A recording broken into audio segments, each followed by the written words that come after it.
find pieces of me all over the yard.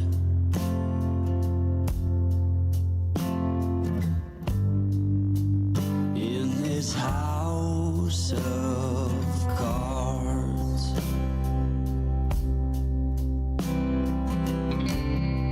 she says, hey man, there were just too many days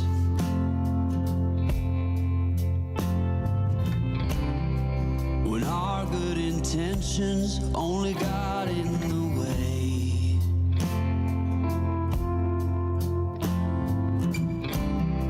And I almost never know what I should say.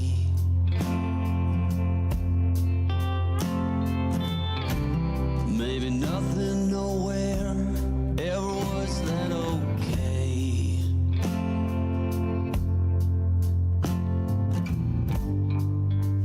In this house of cards,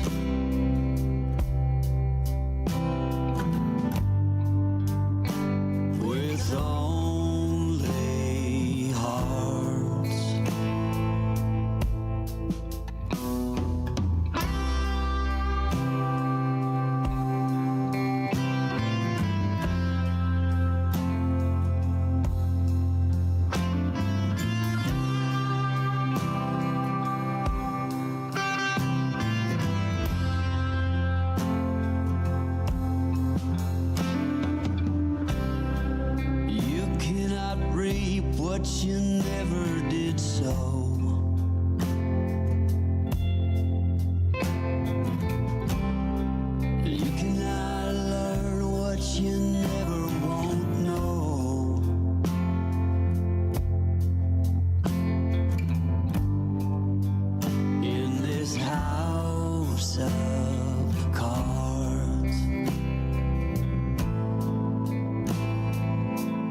Alright, let's get the warm-up out of the way so we can get onto that Persian Gulf War.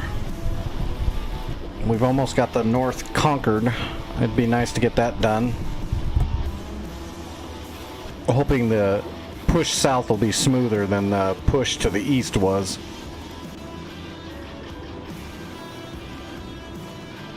Especially at the start when the server was broken. That kind of sucked. Alright, what do we want to warm up with? I don't know. Well, you know it. Let's do the Tomcat. Make up. Be hot. When in doubt, fly the Tomcat. I'm gonna take my dose of medicine right now. I'm a little late.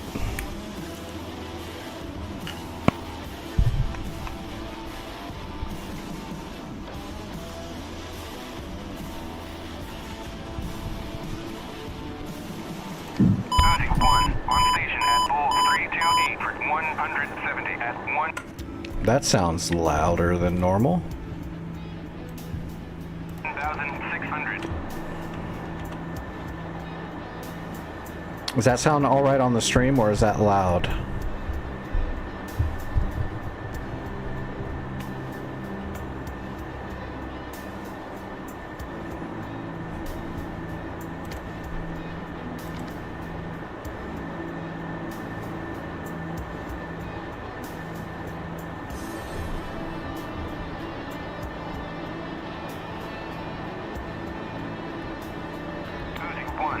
Utility at bullseye 326 for 180.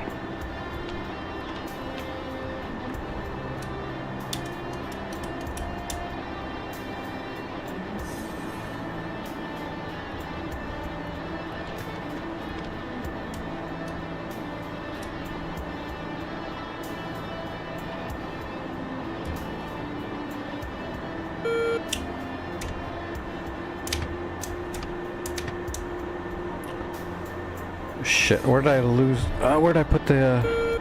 there it is.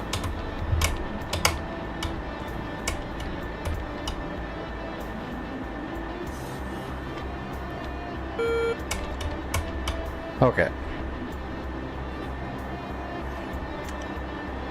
What's our loadout?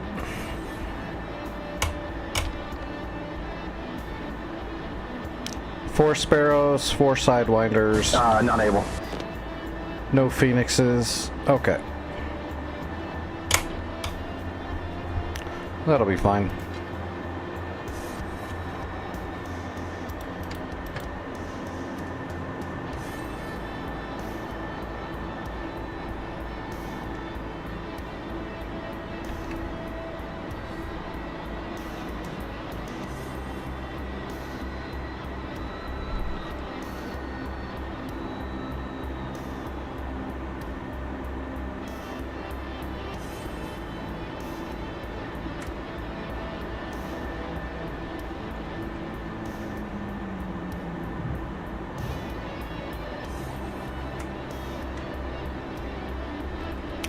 We'll just do a warm up against 3. Move on to the war server quickly. Well, I'll probably jump into a helicopter really quick, just so I have a little bit of extra time for my medicine to get into me. 327 for 170.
All right, let's see. Yeah, we'll just do 3.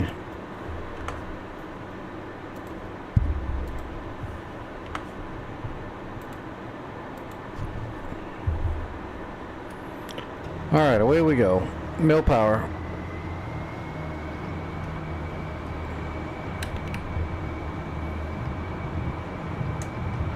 Rotate at 150. No blower.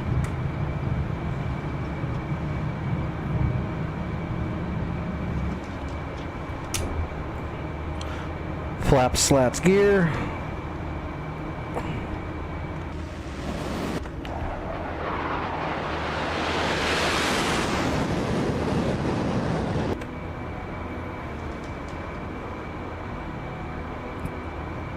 Man, I love this plane. I can't wait till, well, yeah, I can't wait for the upgrade, but I know it's not upgrading to the D. So it's still a B with just some of the infusions they did before the D, which is too bad. If we got the D, that means we could actually put some cooler weaponry on here. Because they were doing, with the D model near the end, they were doing testing with the AMRAAMs. But they never got to go into live service. Because we sold all of our... We ended the Tomcat program. But the D was actually pretty cool. It was very modernized.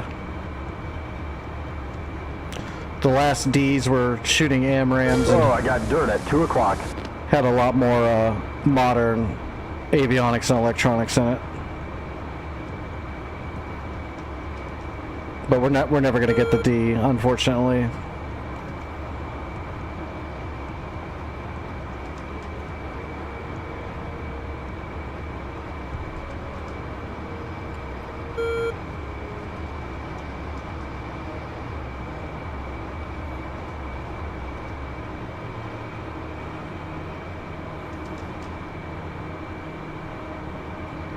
Kind of like we're never going to get a F-16N because there was only one.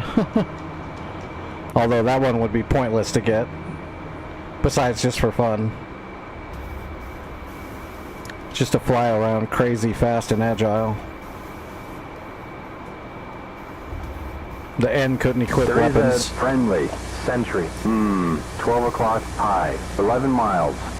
Besides, like, I think the captured sim units, so you could electronically shoot, because the N was just used for training. It was a red for weapons training, so it was used as a, it was flown by instructors as a red 4 against the American trainees. So it had electronic captured, was it AISCII electronic sim units that would look like heaters to do simulation in the air. Basically laser tag.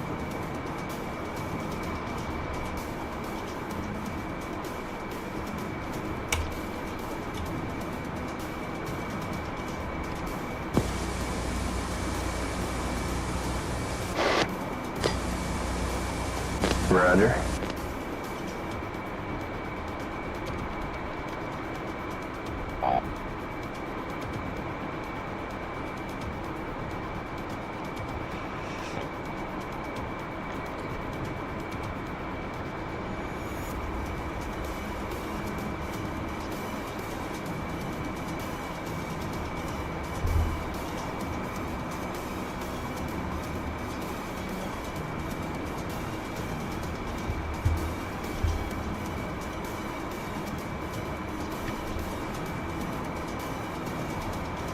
There they are.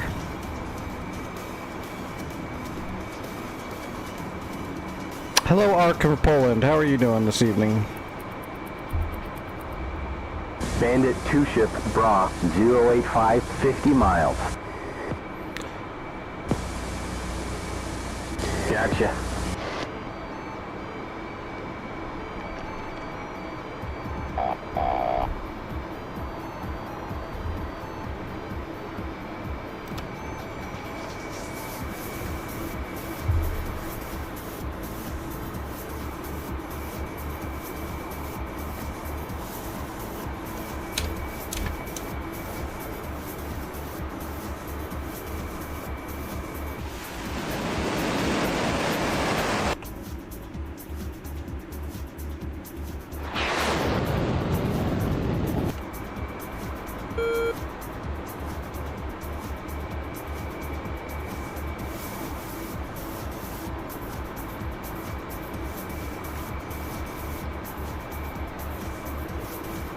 There you go, Jester. Hook 'em.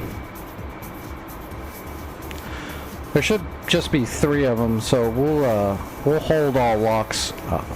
We're gonna see if we can get close, and I'll get a POW lock on one of them and hit him with a Sparrow, and then we'll merge with the other 2. If it all works out. If it doesn't all work out, then yeah, you just go. You just make it up as you go after that.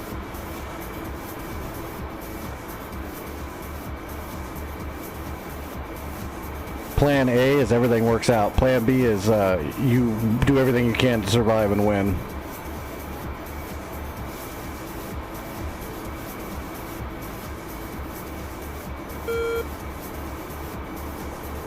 All right, we're maintaining Mach 1.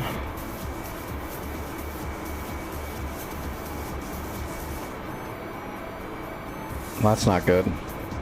There we go.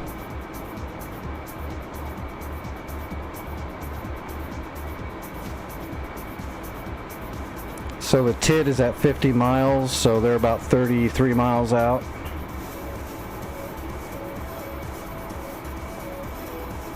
I don't see anything yet. The air is really cold, so if they're flying across us, we should see their contrails. I'm flying directly at them, so hopefully they can't see us.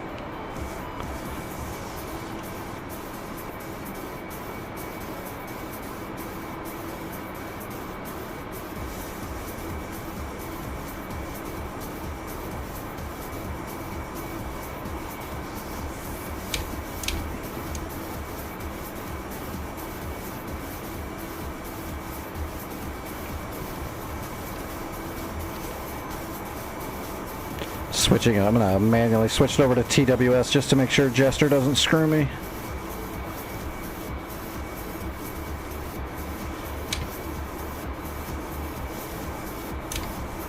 Hey, I got dirt at 7 o'clock and nails 6 o'clock.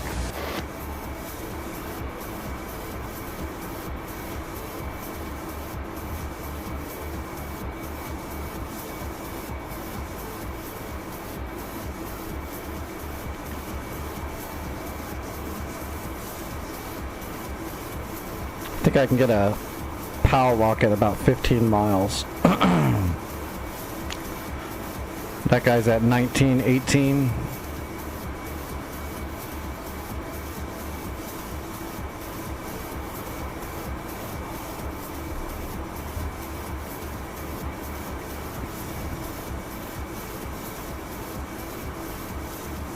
Okay, I think I see a contrail right there. Come on, Bunker hook him. time. Yeah, hook him. Target. Got him. 15 miles. Yeah, that's right where I thought I saw the contrail. That's a Su-34. Yep, that's him. Alright, here we go. We'll hit him with the Sparrow first. We got good speed. Fox 1.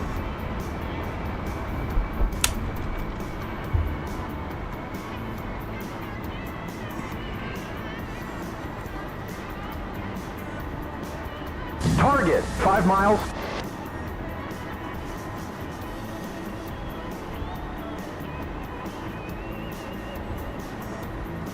Boom. Speed 400. 12 o'clock. Bandit is down. See if I can get a POW on this other guy. Come on, show me some of that pilot shit. 12 o'clock. Fox 1. That's too quick, I think. Spike. 12 o'clock. He's right in front of us. Closing. Oh, nope, we got 12 him. o'clock low. Smash. The bandit is down.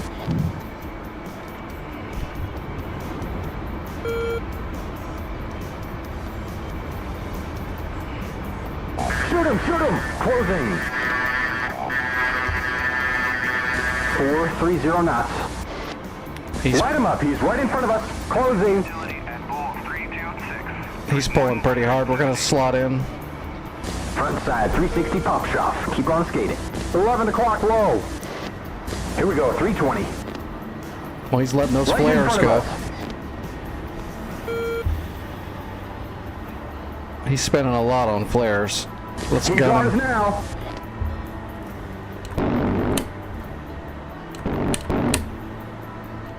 He's on our 12. And that's 250. There we go, we cut his wing off. The bandit is going down. I'll take it.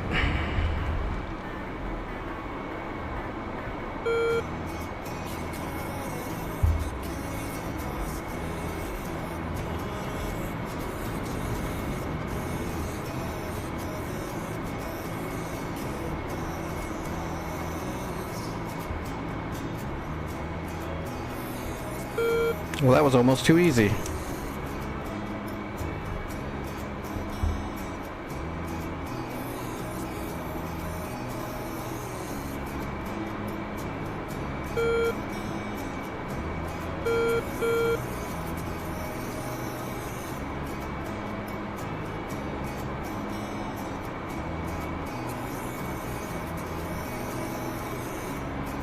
There we go.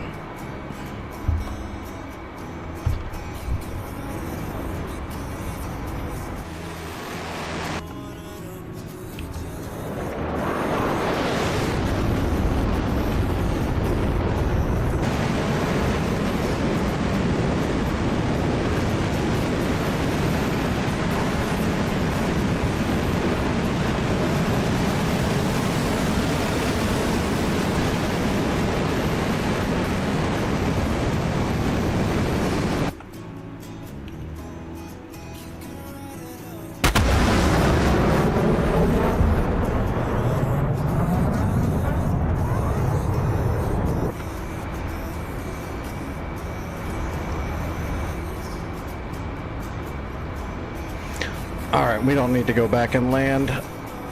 I'm not gonna wreck a Tomcat landing.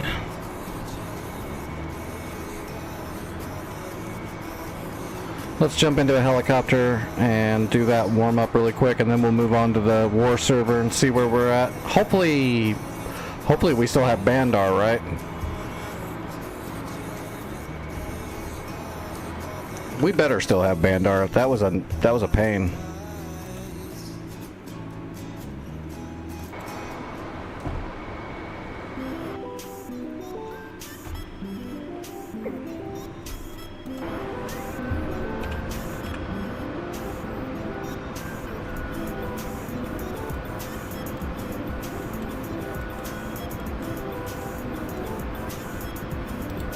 Overlord, 1-1. Bra, 066, 450 at 7,000, cold.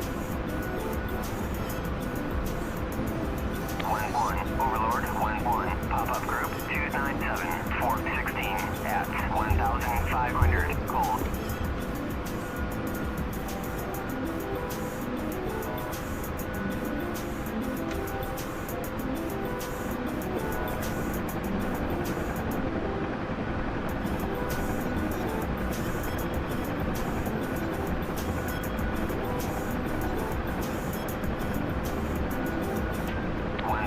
Overlord, 1-1. Bra, 298, 417 at 1,500, cold.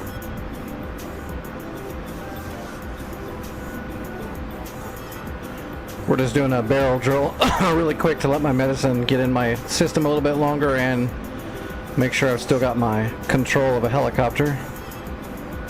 It's just a good drill. Makes you smoother with your micro movements. Especially, that's why I use the Huey, because the Huey's so unstable. It really forces you to be a more smooth and measured pilot.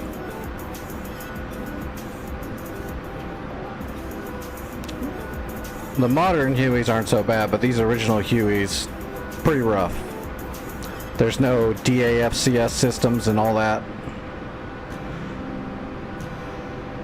It's just got a force trim and that's it. There's no like passive augments that are controlling fluctuations like modern helicopters. You're kind of just raw dogging it. Okay, that felt pretty good. All right. Let's go for transitional. Bra 066450 at 7,000. Cold. So now we're getting transitional lift without actually changing the collective pitch at all. 11, pop-up group 292 417 at 1,500 knots. So we still haven't touched the collective. It's the same collective pitch that we had doing the barrel drill. Just by manipulating the cyclic. 11, bra 291 417 at 1,500 knots.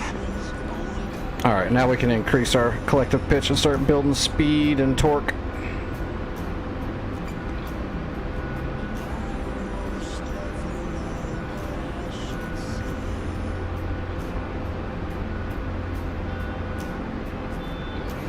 You can see how much of force trim it takes though to fly the Huey. Like, if you look at the top left, you see where that diamond is? That's the stick position, how far forward it is. And I'll hit my force trim right there, so now my hand's off the stick and it just stays right there. Or else you'd have to just sit here with shoving the stick forward the whole time. Your arm would get super tired.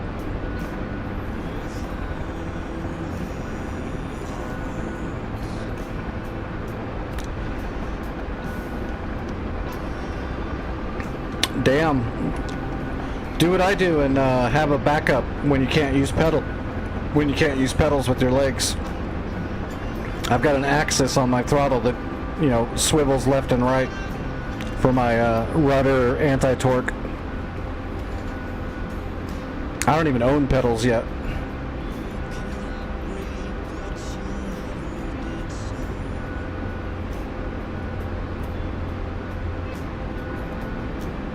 Overlord 11, bra 069 450 at 7,000. Cold.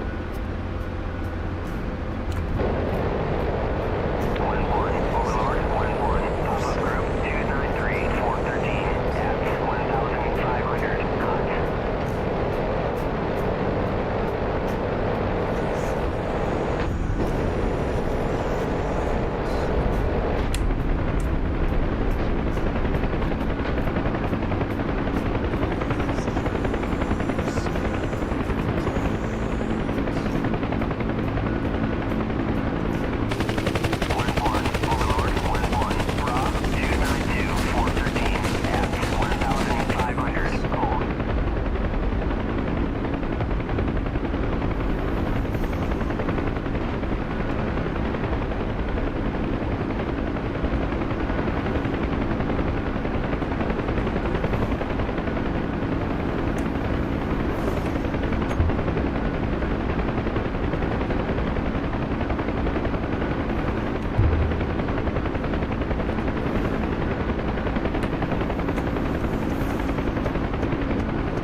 piece of cake.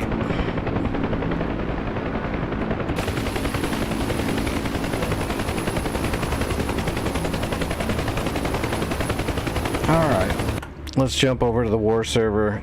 Cross your fingers, cross your butts. Hope we still own Bandar Abbas and we're ready to actually move the war forward. That way, hopefully, we should, if we still have Bandar Abbas, we should have a pretty good window to start actually finishing off and capturing all the areas north of the channel. North of the strait. Bandar was just a mess. So we don't want to have to try to capture that again. We'll get pigeonholed there for a while. Oh, there it is. Spitfire. Okay, Spit's already on there, so he's probably in the chat. Sneaking around.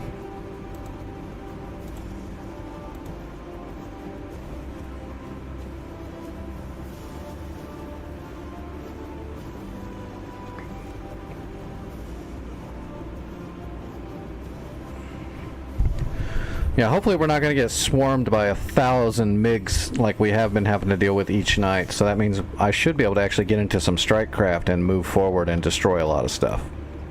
Whereas before I'm having to do SEAD and CAP all at the same time. Okay, yeah. Oh, some of them was on here already because they've captured everything almost. Secret tech facility, so we got to go hit that. How far away is that? 80 miles. I'm just going to grab a hog. I haven't got to fly a hog in forever. I'm going to grab a hog out of Bandar Abbas and I'm going to head up there, and whatever's there I'm going to eliminate. We haven't whipped out the FedEx in a while.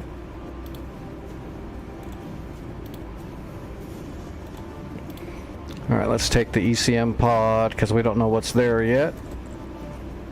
Unless there's a bunch of SAMs, and then I'll have to switch aircraft. We'll see. I'm going to load this up like there's not a bunch of SAMs. And if there is a bunch of SAMs, we'll just switch up our loadout. We'll put one GBU-12 down the middle. That's good. We're a little heavy. We'll burn some fuel. It'll be fine. We can take off a little heavy. Alright, what's it look like? Alright, looks like somebody had bought a bunch of units to start pushing the islands. Alright, what do we got here? Tor Gauntlet and... oh shit. There's a Grumble. Okay, so I can't take a hog. We gotta do a SEAD strike first. Oh, wait, while I'm here...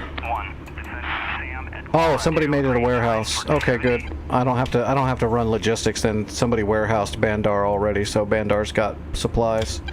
So let's grab a Viper. Let's see if we can silence the SA-15 and the Grumble up there, and then we can grab a hog and go up there. So Bandar F-16. And we'll do our harm loadout. That'll give us 4 shots on those radars.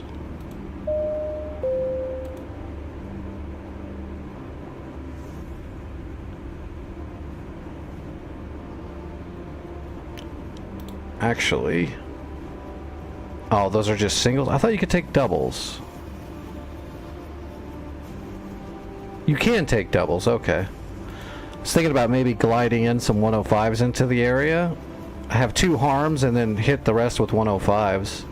But let's just do the harm run. That should take care of the radars, and then we can grab whatever to go back and hit them again. SA-15 is a GBI, so we have to hit it first before we can do anything else. We'll put 2 shots on the GBI and 2 shots on the flap lid. The flap lid is the track radar for an SA-10, so I don't know where it's at. There it is right there. TR flap lid, that's the one.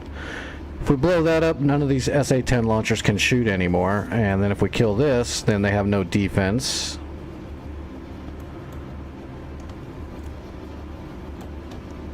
Yeah, that'll do it. We'll just do that. Oh, plus it'll give me a chance to see if there's a building here we're gonna have to destroy, because there might be a building there. I'll know once I get up there with like a Viper, or I mean well, we can use the target pod on the Viper to have a look. What's up, Spit? Was that you that took all this ground up here after Bandar, or was that Santa during the day?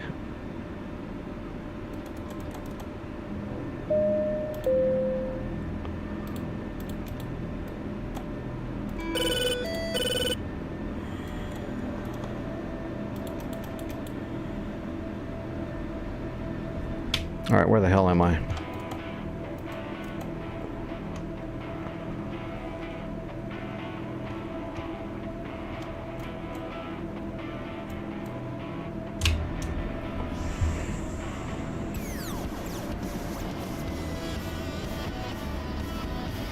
I'm gonna start working. Whoop! Shoot! I'm gonna start working on the secret tech facility because that's the last point. Get rid of that, and then we own the north.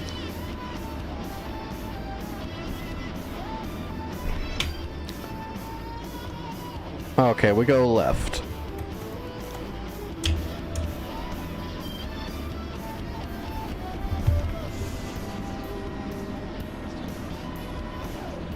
I'll get it.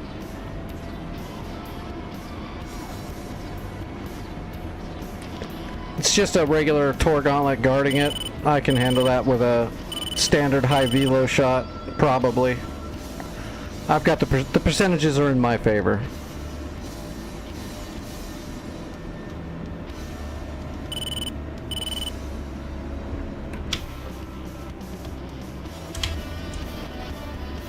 We should just go straight across, right?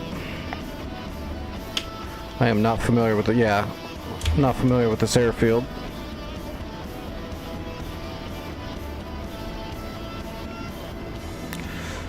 Wonder if Vic will be coming on. Probably, I would imagine, unless he's still got some moving stuff to do. Imagine we'll see Vic in about an hour or so. He's not on human time.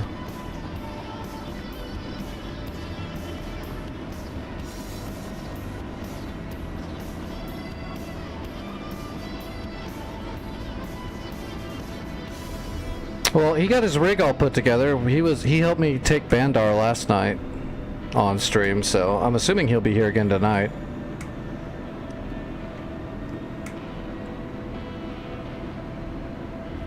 But yeah, it's usually a little bit later for him because he's on Mars time.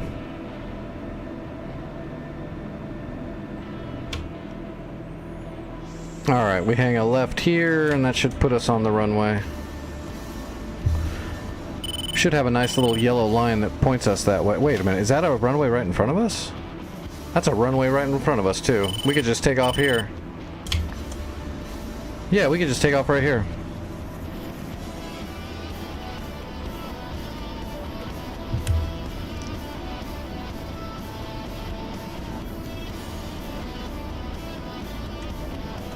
We're conserving fuel, so we're not going to use the blower until we need to later. Once we get up to about 20,000 feet, we'll probably have to use the blower to get all the way up to the perch. Rotating.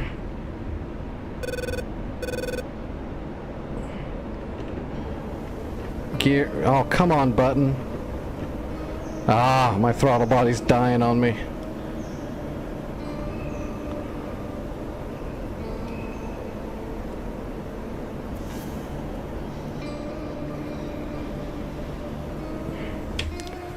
Oh, you know what? We don't have an actual waypoint for this up here either. Let's get a rough heading here of 055 to 060.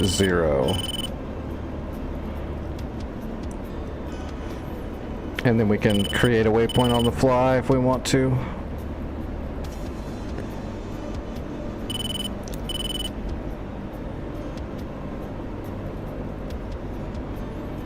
We'll do like 4 or 5 degree climb until we get a little bit of speed built up. Seeing as how we're conserving fuel. If we can get almost there and up to 30,000 feet and still have fuel in the bag, we'll be doing amazing for fuel conservation.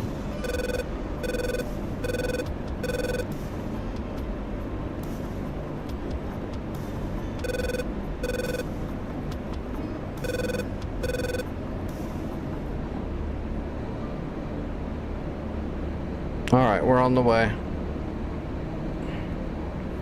And I guess let's make a waypoint right about here.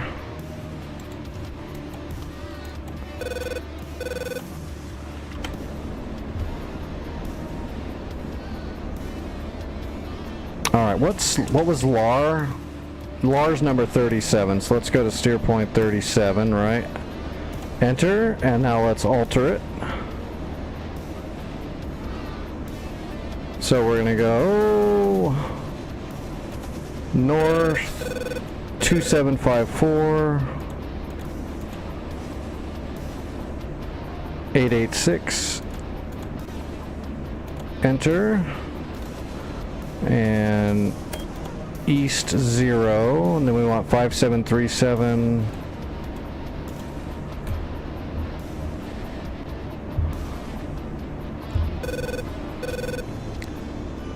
461. Enter, and the elevation is 1707 feet. Boom. Okay.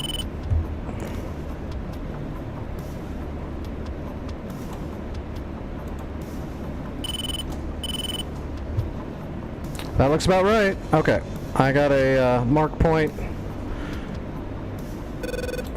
Fencing in, air to ground, turn that baby on.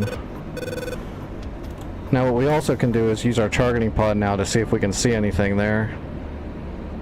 Except we're way too far away, I believe. No, we can see some stuff.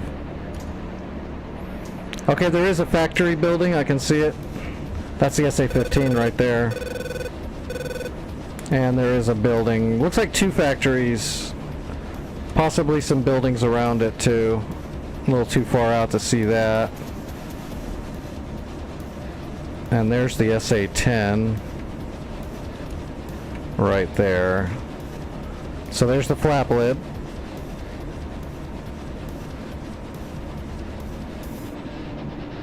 Looks like somebody did some damage to it. Not the flap lid, but to one of the ammo trucks. You hit a launcher, it looks like, or there might have been a search radar right there. It's the search radar. You hit the search radar. Which is cool, but that's not going to actually stop them at all. I'm on my way. I'll get a shot on the track radar. I'll get a shot on the track radar, and I'll get a shot on that SA-15, hopefully.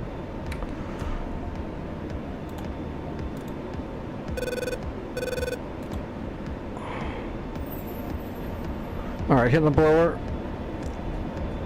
We're going to climb up now. 50 miles out. I see the clamshell already. I'm going to start triangulating off the clamshell. That's the other big radar pole that was sitting next to the track radar. There's two search radars for an SA-10 system, the clamshell and the big bird. So Spit hit the big bird. If you kill them both, the SAM unit will still work. It just won't have as much early warning search radar looking at the area, but they can still see with their track radars and so on. All the search radars are just redundancies. They can scan out farther, but they can't track things or recognize things. They're just kind of looking out. Letting them know there is an object out here.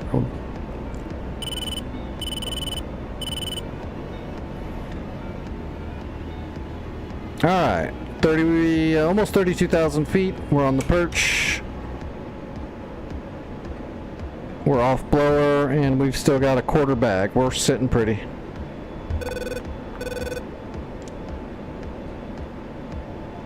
Alright, let's offset to the right.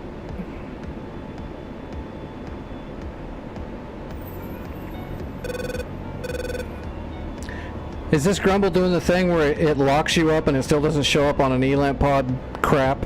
Which is ridiculous, but is it doing that? It looks like that's what it's going to be doing. It doesn't even show up on the ELAMP pod till like 2 seconds after it's fired a missile, which is impossible.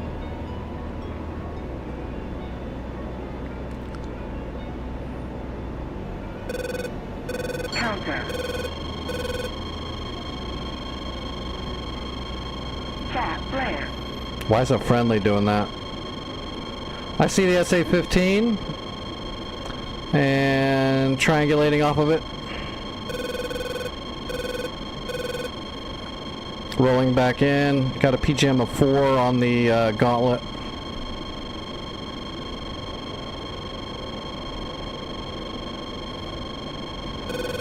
PGM of 3. I'm almost ready to fire on the gauntlet, but I gotta get a lot closer. Once I have a good PGM on the SA-15 though, I should have a good PGM on all the other radars because they're all in the same little area. As soon as I get the track radar, I should have like a 2 or a 3 right away. Okay, I got a 2 on the SA-15. I'm flying towards it now. And I'm still getting spiked by a friendly behind me that's messing me up.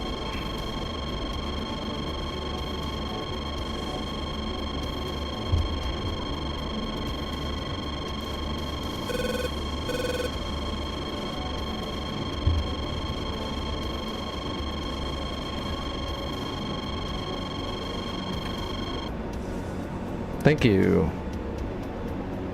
Alright, speeding up. I need Mach 1. Still not seeing the SA-10 turning on. Not even on the receiver.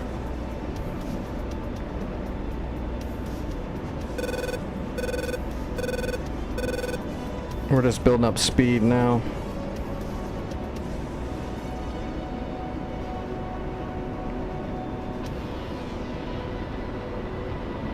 It could have been. It was I don't think it was though, no.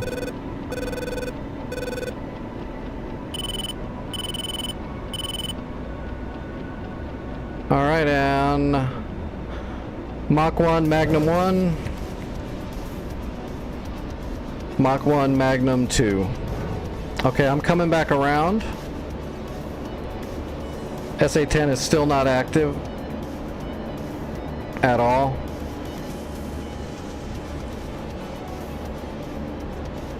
Those should be extremely high velo, high angle shots though.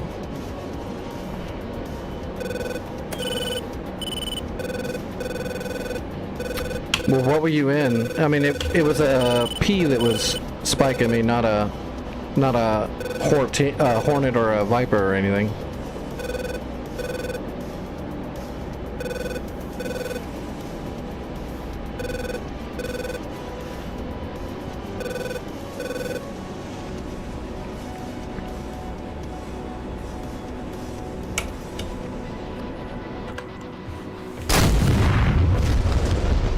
SA-15's down. I got a double hit on the SA-15. It's toast. Heading back for the Grumble now. It's got no defenses now. It's wide open. Unless it just doesn't turn on. My bag is empty. I need to get rid of that. I'm dragging. I'm dragging hard.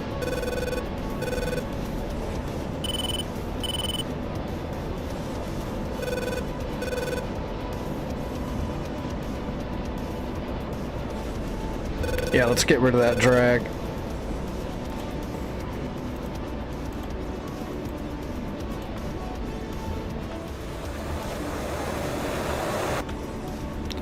Alright, we're clean.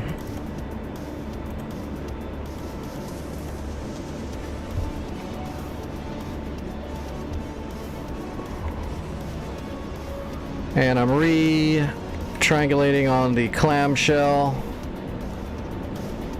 I might shoot at the clamshell just because it's so close to the track radar. If it's not going to turn the track radar on, I might fire one shot at it. That might wake up the flap lid. I might go ahead and send one shot here. Let me get up to speed. I got 2 shots left. I only need 1 shot for the track radar. We'll try to force it on. I'm going to drop down a little bit in altitude.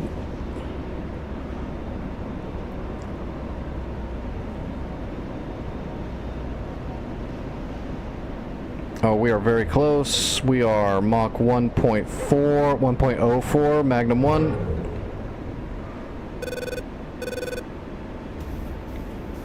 Alright, we're just waiting for the 10 to appear now.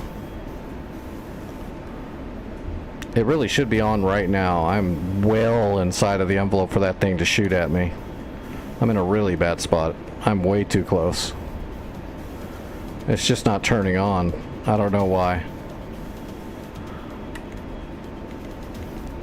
Good thing is we can hit this thing with whatever we want now. We can come back with a Hornet and use broaches and hit them from a distance, and they can't do anything about it. With the SA-15 out of the way and no way to repair it, they're done.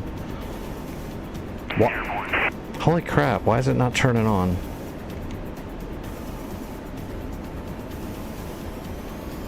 Boom! I just hit it directly. It is super toast.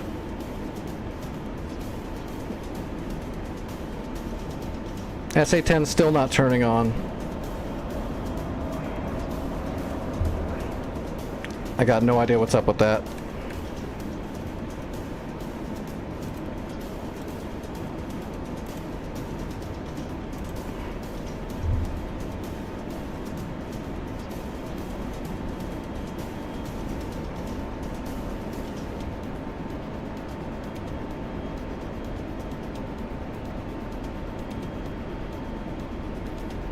Alright, where's the launchers? I don't see them.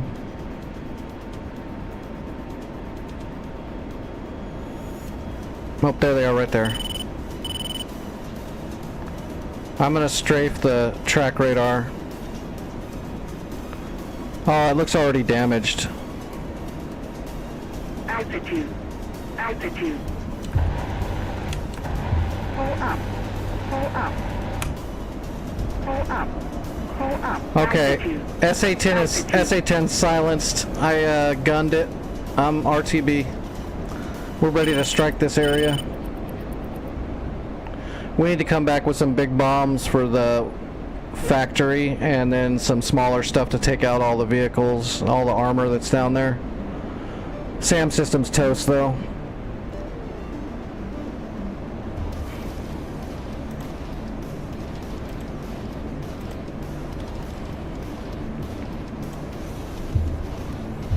Alright, we need to get rid of this one harm.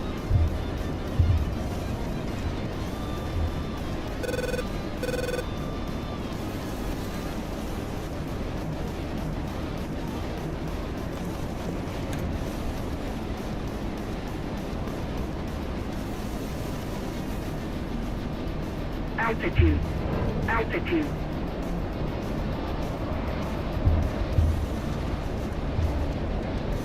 Caution. Caution.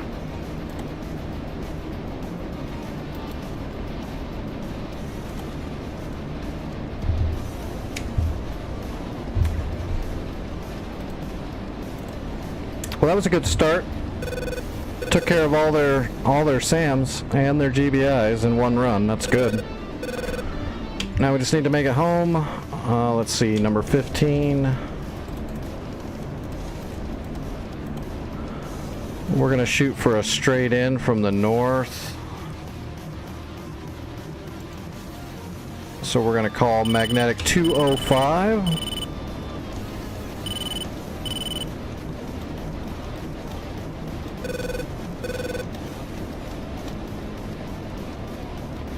All right, that should be our runway.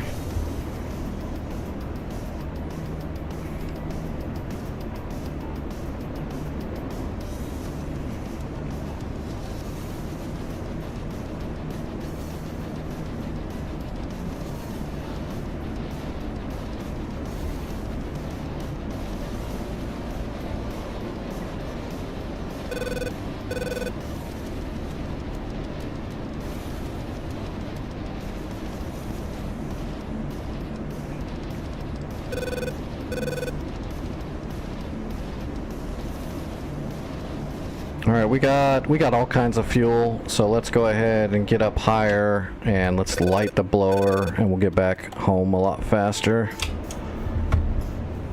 All right, full blower. We can go ahead and turn. We don't need to run silent anymore. We turn all of our goodies on. I guess we'll just grab a Hornet and we'll bring a bunch of JDAMs, and we'll drop 2 penetrator JDAMs on whatever buildings they have, and then we'll drop the other 1,000-pound regular JDAMs on some armor. It's gonna take 2 trips to do this, just because we have to blow up those factories. If we didn't have to blow up the factories, we could do it in 1 trip. Or unless you want to do that, Spit, you're on the ground. Can you grab some penetrator JDAMs and come back up here and blow up the buildings, and then I'll come back with like a hog and finish everything else off that's just all the tanks and all that stuff. I can kill all of it. That way I don't got to take 2 trips. We'll just split it between both of us.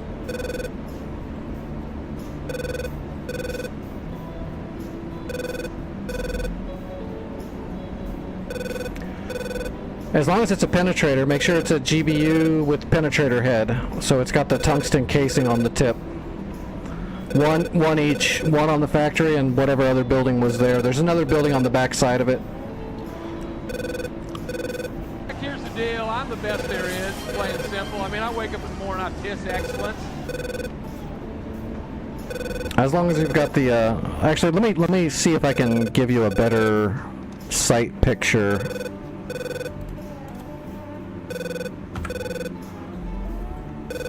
Do a little video game cheating here. Okay, the actual buildings, there is a factory, and then there's a tech facility, and then there's a small building to the side of it. So there's 3 major buildings. 2 of them are major though. 2 of them require penetrator heads, the factory and the tech factory. The other building is just a small square office building next to them. That can be killed by... The 3rd building can be killed by any 1,000-pound JDAM. Like 2,000-pound JDAMs will take care of it. So if you bring 2 penetrator heads and then 4 GBU 31s, you can drop a penetrator on each factory and then put like 2 on the building, and then you can drop the other 2 wherever you see fit to do damage to whatever.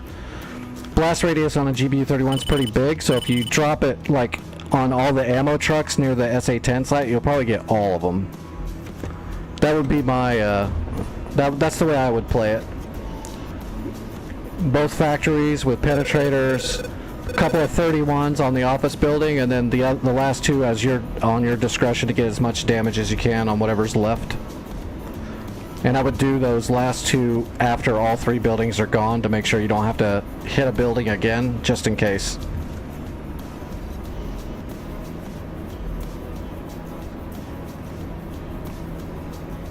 And then I'll mop up with whatever's left.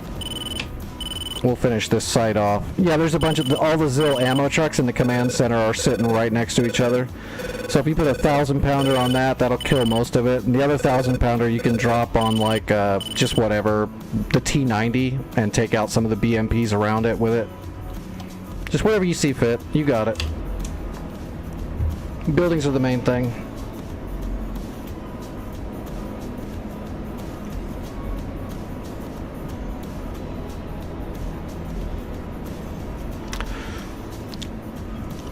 We're getting all strategic and shit. It makes it sound like we're smart, when in reality we have no idea what's going on. We just get lucky. Alright, I'm 30 miles out, idle.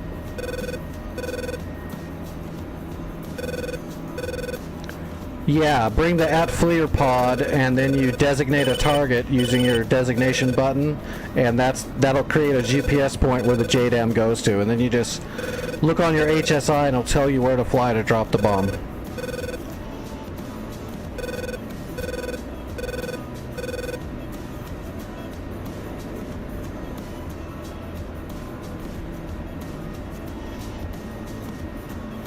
And to get your targeting pod on there, just create, like, scroll your HSI past waypoint 0 to mark point 9, and then create a waypoint off of mark point 9 off of the F10 map. Get the GPS coordinates. That way you have a mark point you can weapon designate to get your targeting pod on there immediately, so you don't have to fiddle around with it. Just do that before you take off, and then you'll be smooth as shit. You'll be all pro. The man with the plan.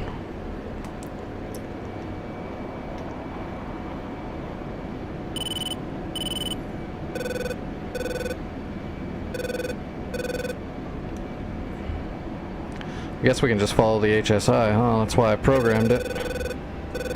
To get a good lineup. I don't know where the waypoint is, though. It's probably not on the runway, but the HSI will get us close.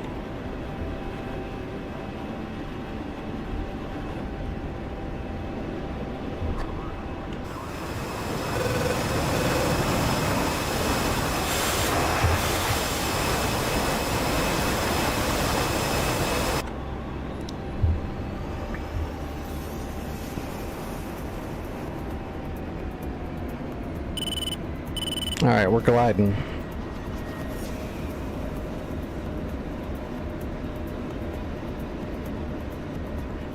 Hey, everybody have a good Mother's Day.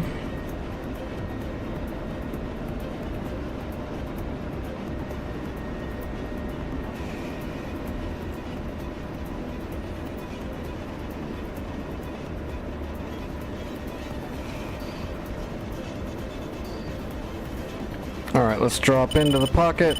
Air brakes out. HSI is on the move.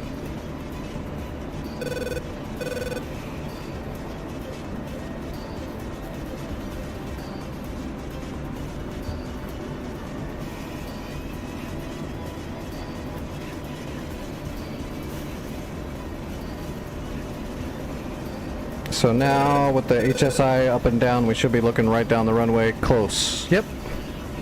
It's close. We're going to come in on the left runway. Oh, actually, let's come in on the right runway. Altitude. You can see the waypoint's way off to the side.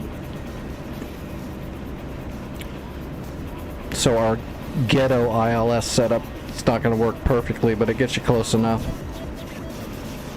Look at all those enemy jets over there over the ocean, man. There's a bunch. That's going to be fun when it's time to do that. Got a wall of opposition. Gear down, flaps, all the goodies. Not that you need flaps. Y'all love the Viper. It's all electronic. Unless you have a power failure, then it's bad.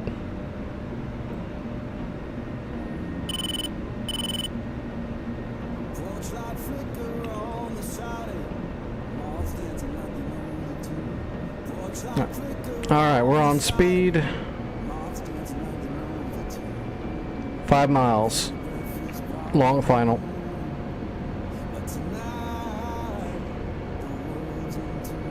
On speed, on time.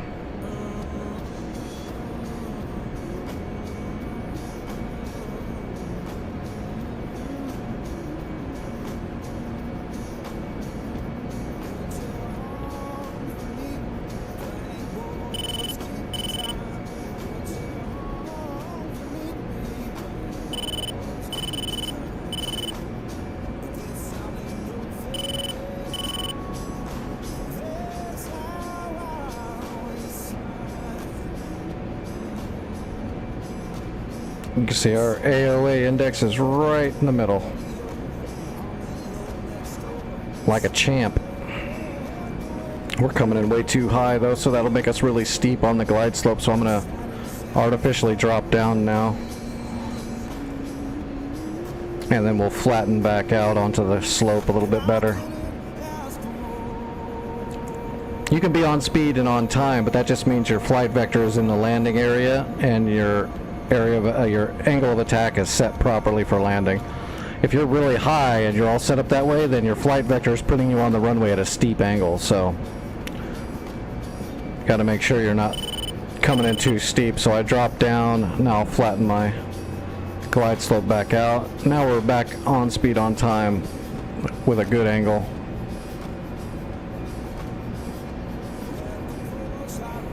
Be a nice smooth landing. Piece of cake. And we'll aero brake.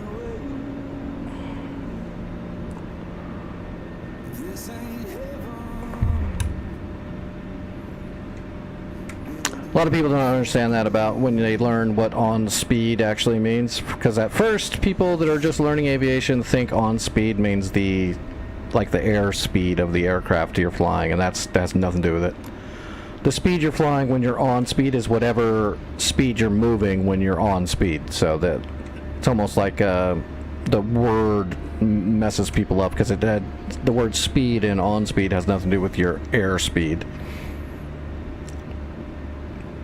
And also, when you're on speed properly and then you've got your flight vector onto your landing spot, that just means you're heading to that spot at this AOA. But that might be a very steep angle depending on how high you are.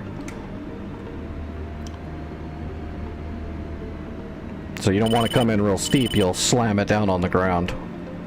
And if you come in too steep, even if you try to do a nice little flare and lighten your descent at the end there, if you're coming in that steep, it's not going to matter. You're still going to flop it. Now, a lot of people flop it when they're learning, especially with Hornets. With Vipers, people just have trouble landing in general because it's a friggin', you're riding a missile with a very small wheelbase. So it's squirrely as shit. You got to be smooth. Can't flop a Viper. You flop a Viper, you're done. Alright. Okay, Spit's taking off right now. It's gonna take me longer to get there, so I'm gonna load up right now. Get going. Bandar. Hopefully it saved my Hornet, or my, nope it didn't. Not Hornet, my Hog. Well, the good thing is we don't need air-to-air, and we don't need an ECM pod, because there's nothing there. So we can just take Predator rockets for ballast. We'll bring the Mavericks, so we can light them up on the way in, all the heavy armor.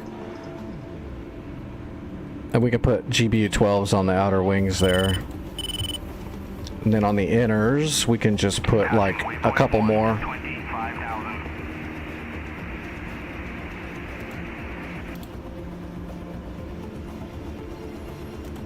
There we go. 4 GBU-12s, 6 Mavericks, a shitload of guns, 7 Predator rockets. That's really all we need. What's our weight? Yeah, we can go ahead and put one more bomb down the center line too.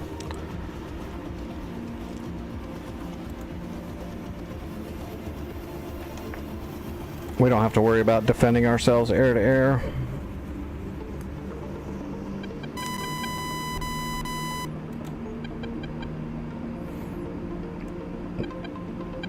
There we go.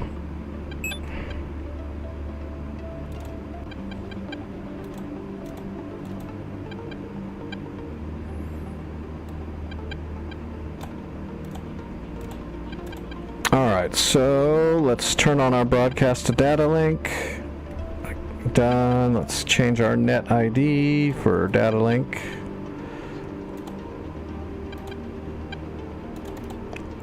Alright, fuel, E-program, manual. And turn off the floods. Pido's already on, hammocks on. Radio's on. IFF on.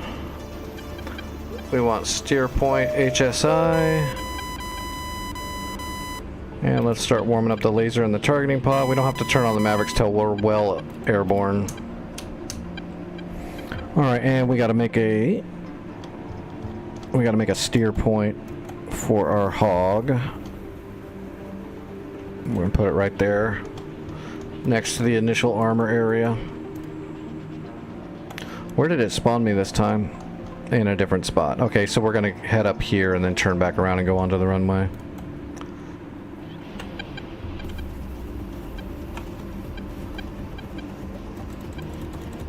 Alright, so we're gonna go to waypoint 38 We're gonna change that to, we're just gonna make it TGT. Alright, 2755. 136. That goes into the north. For east, we got 05737 and 304. Boom! That's all she wrote. Alright, that should be number 38 on our CDU. Yep, TGT, 78 miles. Alright, let's go.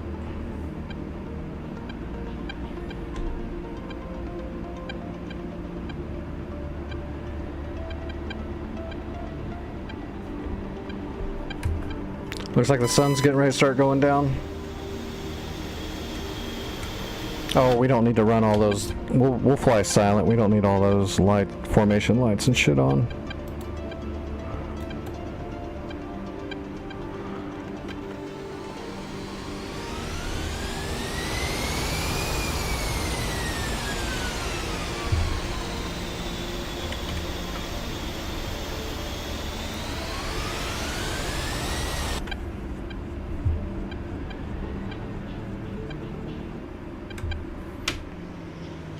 Yep, we just hang it right onto the runway and go. Alright, piece of cake. And then we can turn south and start worrying about all these islands.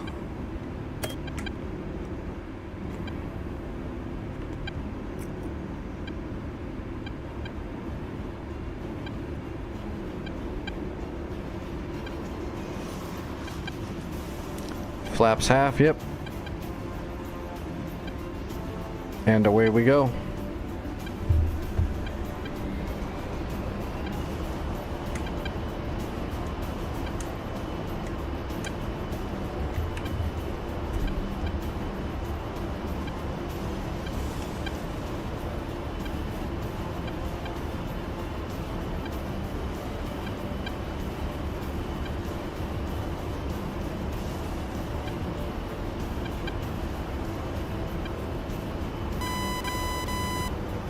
Rotating.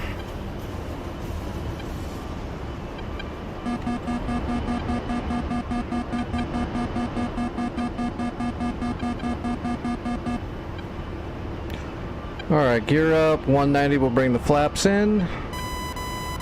And flaps coming up. We're flying. There's our cake. That would be my custom GPS coordinate, which should be right near the armor up there. We definitely need to turn around ASAP though, because there's so many enemy jets out there in the ocean.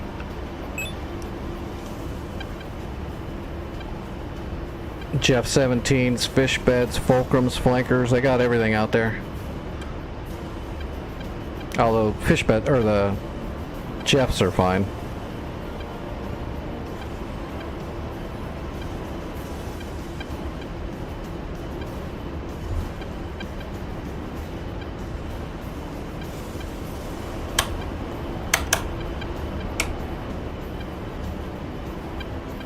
We'll do a 4-degree climb once we get lined up.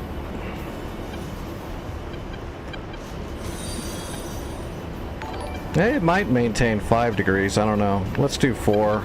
I don't want to stress the engine too early. Alright, we're on the way. 77 miles to go. Hey, Nick, thanks for the follow, I appreciate that. When we get to about, I don't know, 35, 40 miles out, we'll go ahead and turn the Mavericks on, let them start warming up and aligning.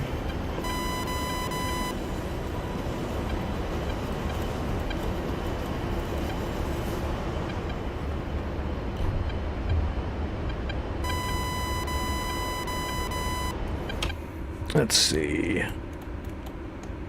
Spit is almost there, and he'll be taking out the factories for us.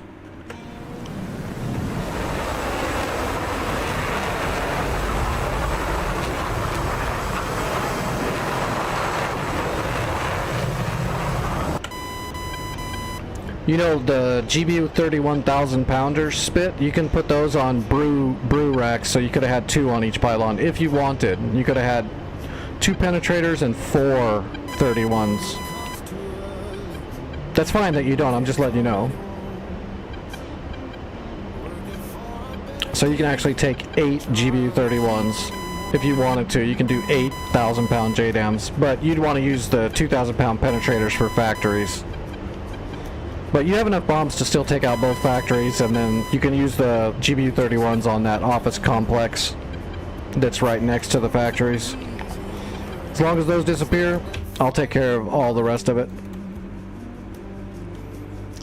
See, I got Mavericks for the T90s. There's 1, 2, 3. There's 2 T90s and a T84.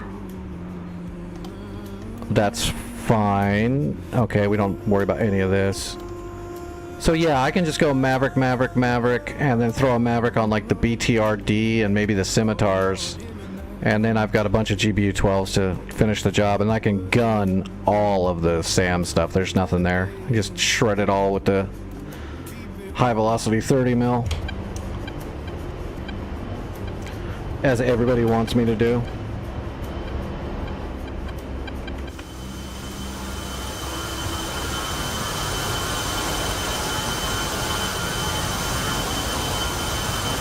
I've even got some GBU 12s I can drop on that complex if the JDAMs miss or don't finish it. I can drop some of those 12s on it too to finish it off.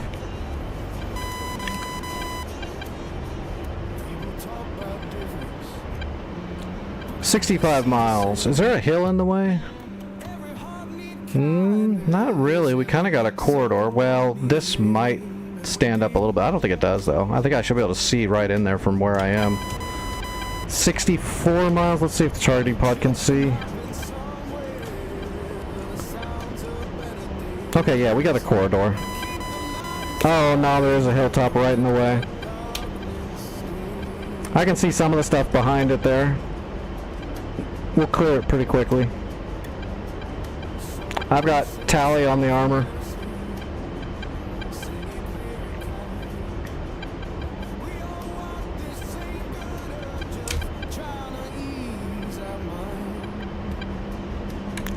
So T90, T90,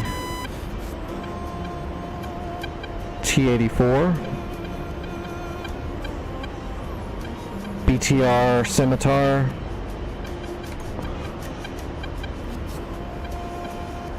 looks like there's a man pad there or something like that. I won't know until I get a lot closer. There's Scimitar and a BMP. Okay, that's all the armor there. There's the factory. Both factories in that office building right there. And the SAMs, that's the SA-15 that I blew up earlier. It's just wrecked out. And the SAMs are over there. I just can't see them because the mountain's in the way. We'll just gun all that stuff. All of our Mavericks are going into this pile.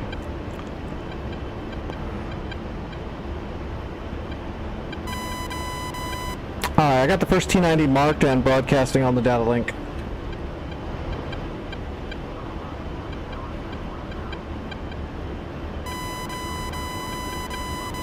$12,000. Let's get up to about 15,000 feet.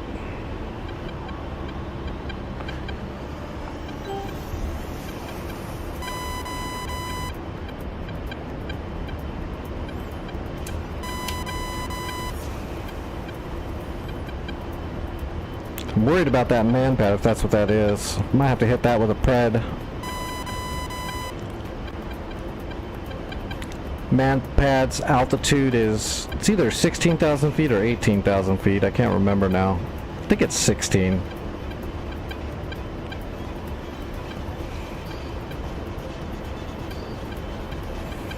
How do you reset the targeting? What do you mean reset it? The undesignate switch will kind of reset stuff. And then you can reselect your mark point and weapon designate to get the targeting pod back to the starting spot.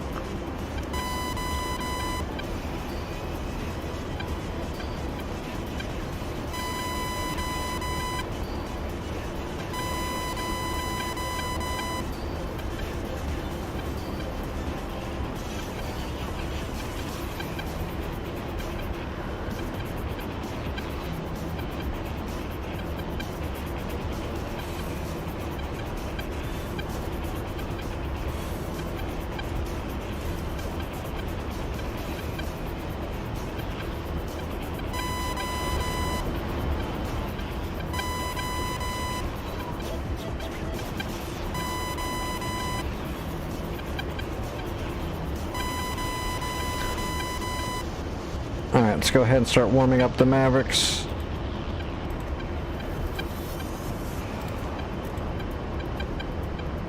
Three minutes on the Mavericks, and probably about another 5 to 10 minutes before I'm in range for anything.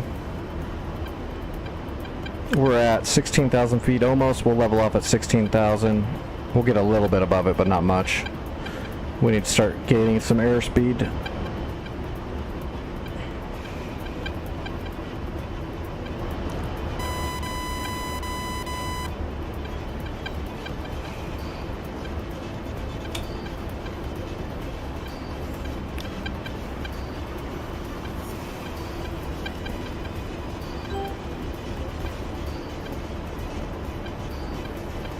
Alright, we're cruising right at the cloud layer.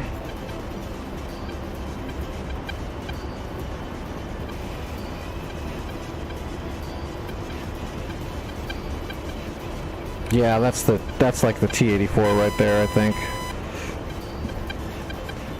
So tank, MGT, MGT, and MGT. The rest of it's all gravy. We'll ripple fire these Mavericks. Wasn't there a Scimitar up to the north? Yeah, there's one Scimitar up there mixed in with the technical and the truck. So we'll hit these three, and then we'll try to maybe hit this BTR. That'll be 4 Mavericks. We'll try to get a Maverick up here on that Scimitar. Then we'll move into bombs.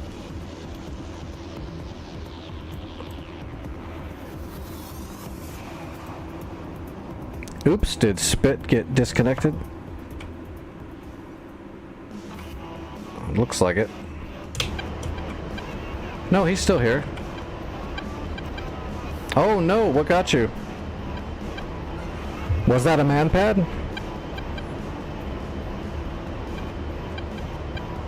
You got clipped by what? Did you get the JDAMs off on the factory? Does not look like it. So that is a man pad. Okay. I'll get the man pad too. I already see where he is. He's right there. Out in the middle of nowhere. I see him. I'll hit him after I get my Mavericks off. I'll turn to that man pad next. I'll get him with a Predator rocket.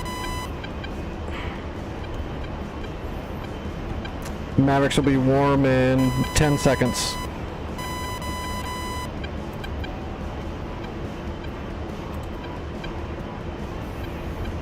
Three, 2, 1, bink. Alright.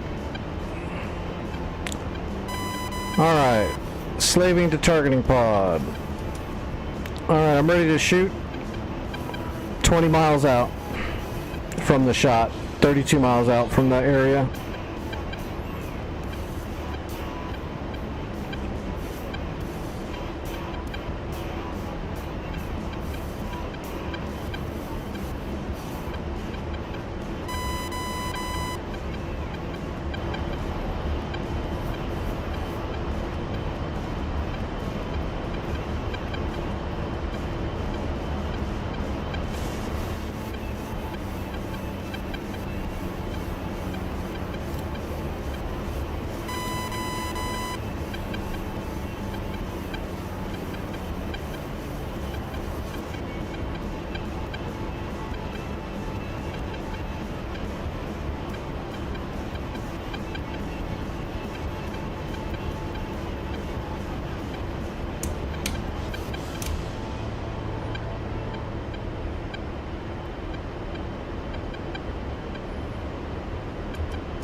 Still a little too far away to get good visual on the Seeker head. They're starting to come into view though.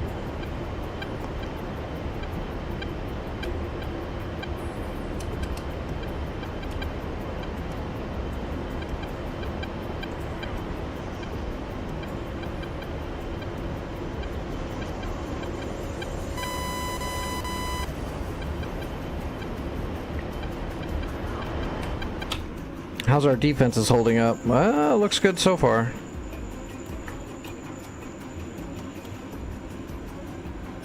So Bandar Lega, and there's also a FARP there.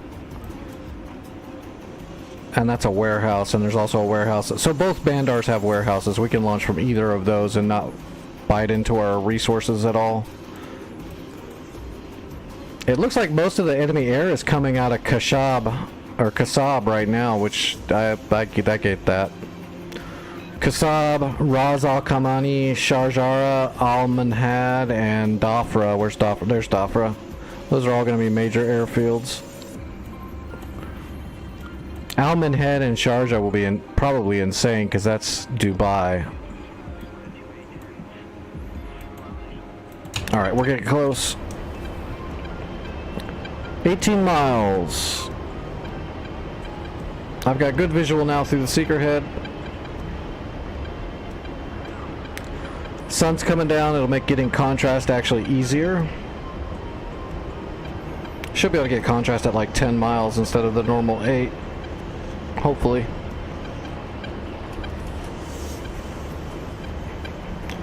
So we want to hit this one, this one, this one, and one of these ones. I'll probably just hit them all to make sure I get them with Mavericks. Scimitars aren't a big deal. We can kill those with just a 12.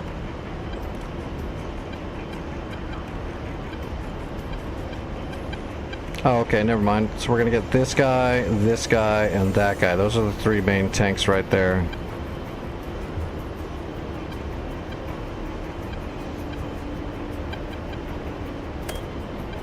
$13 miles.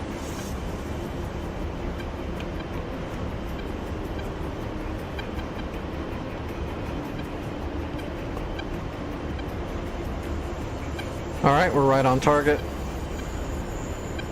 Waiting for contrast.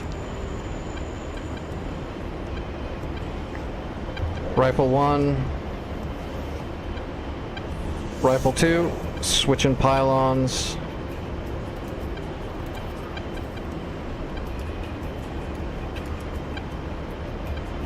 Rifle 3.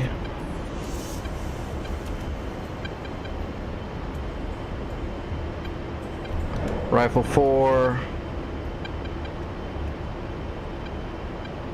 Rifle 5. I got 1 Maverick I'm holding. Coming back around.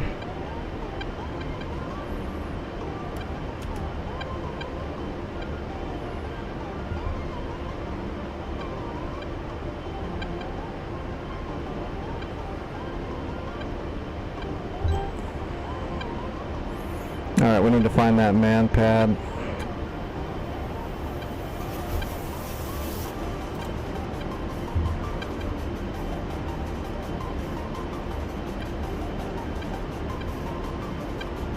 There he is. There's our little hero.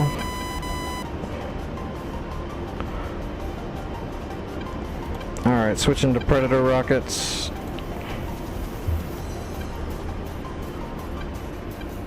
Alright, we're gonna slot in for low altitude strikes now.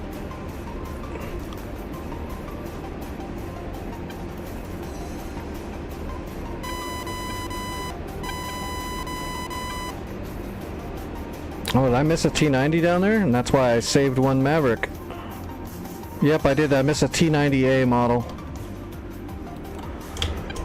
We'll come back and get that T90. Let me get rid of this stupid man pad so he's not an issue anymore. I accidentally hit the BMP instead of the T90A. It happens. We got 1 Maverick left, and we've also got 5 GBU-12s. Yeah, we got 5 GBU-12s. This man pad's just gonna get 1 Predator rocket. It's always worth.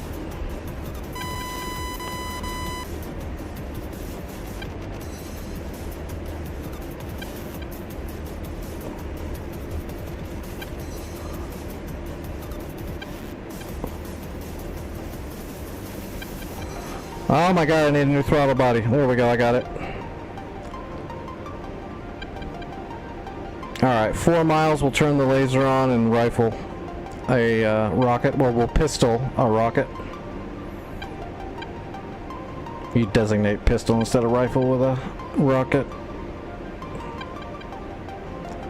Alright, we're in the keyhole.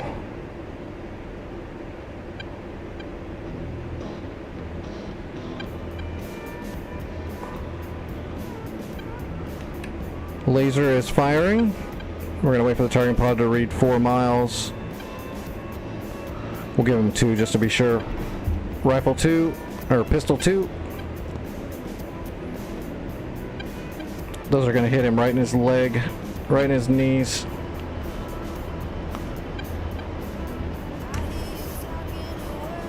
Alright, pre-flaring.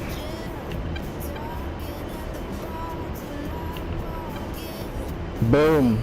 Man-pad down.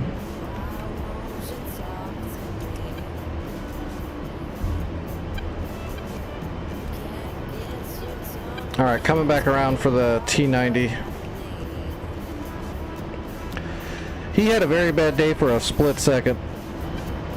Well, unless he survived. If he survived, then he's not going to survive for a real long time.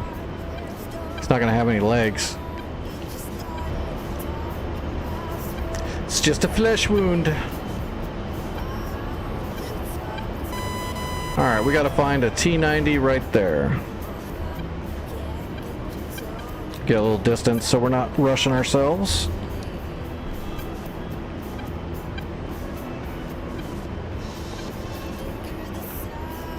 I do have experience flying.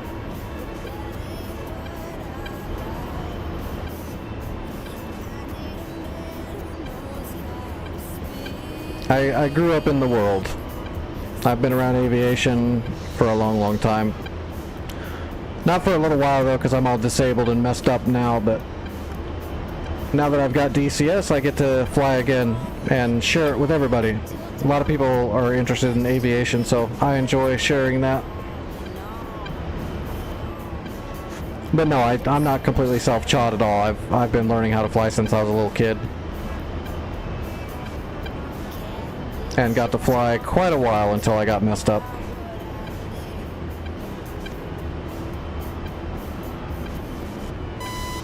Speaking of which, when I get back to base and land, I need to pull some blood and check that. Try to stay on top of that. Alright, T-90. That's a T-90 right there. I missed it for sure. That's him.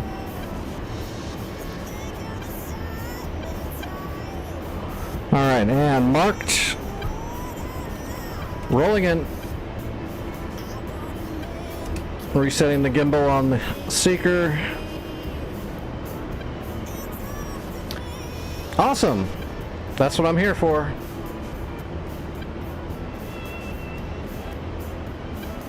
If you ever get into flying, I'm more than willing to help. Most of the time, not all the time, but I do try to help people as much as I can. Alright, slaving. That's him. And we got him. Rifle. That's the T-90.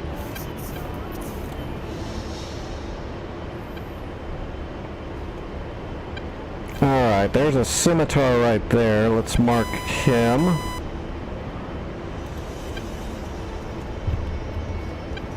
And let's drop a GBU on this scimitar.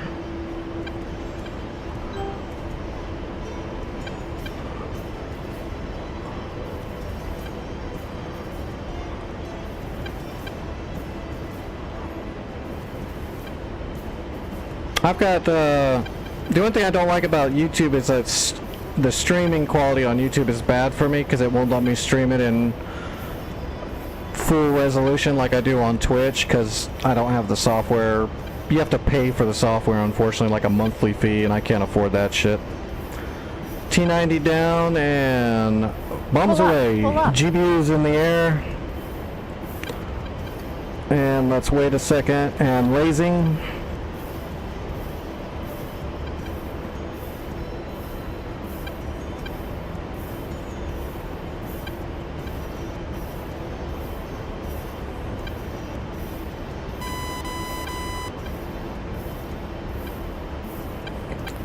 Perfect. I'm not sure what that is, but it requires a GBU-12 as well. Actually, we can kind of cheat and see what it is. It's a BMP. BMP-3. Spit, just let me know when you're in the area and I'll get out of your way so you can drop your JDAMs on those factories.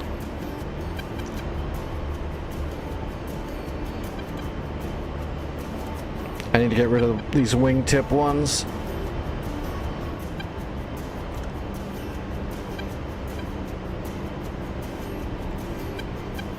We'll come back around and drop it on this guy. And then there should be a scimitar somewhere near him. That's what I was seeing, right? BMP3 and a scimitar, yeah. Little baby scimitar. I'm gonna go ahead and turn on my flashers and stuff, Spit, while you're in the area so we don't have an accident.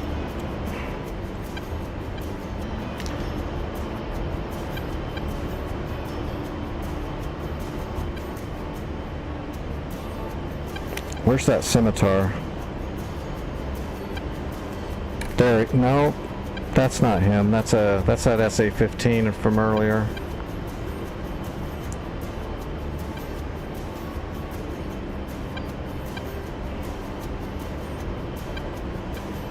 Maybe? That might be the scimitar. I can't friggin' tell.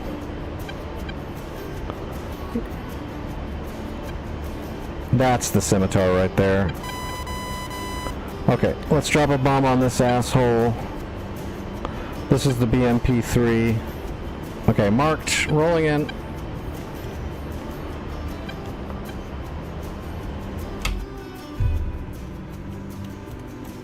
Oh, go ahead. If you're on your bomb run, I'm holding on the outside. After you drop, I'll roll in for my next bomb. I'm in a holding pattern.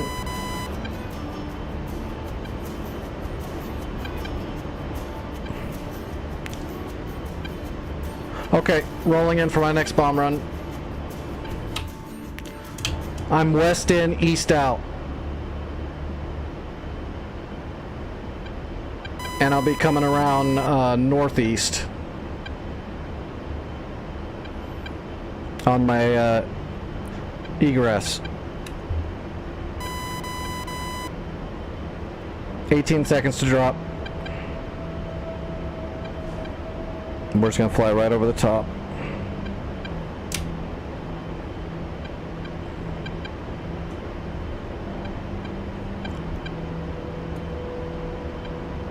Pickle.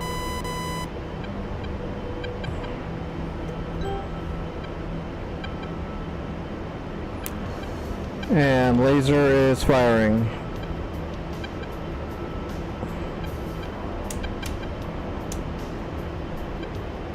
We can watch it through the TV.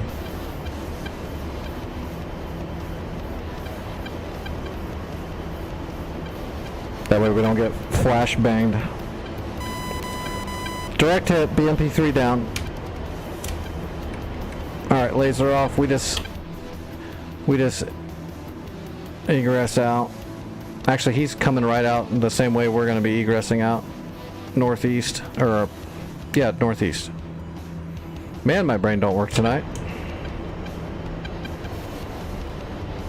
Get my trim set, seems how we're way out of balance now. Okay, that's good. Alright, I'm on a holding pattern northeast.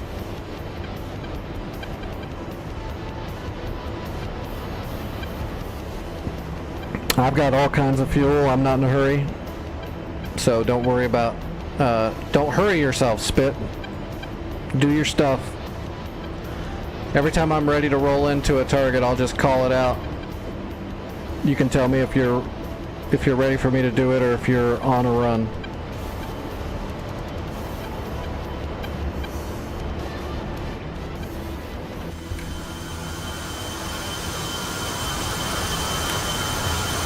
Delivering packages to all the happy boys and girls of Persian Gulf.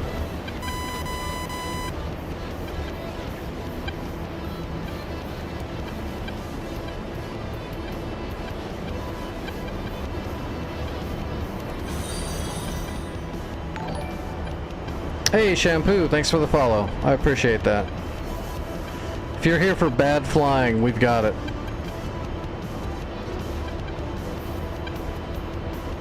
Whoa, you are flying low, I think, because I just saw some AAA going up at you.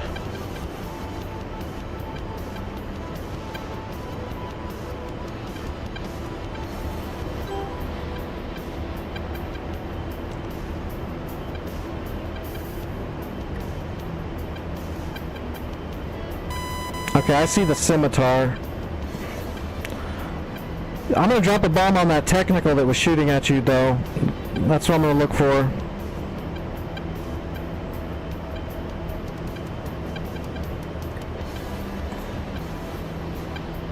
There's the technical. Yeah, I see the technical that was shooting at you. I'm gonna drop a GBU-12 on his head.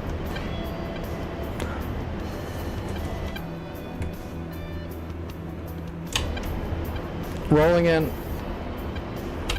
North in, south out. I'll be egressing southwest.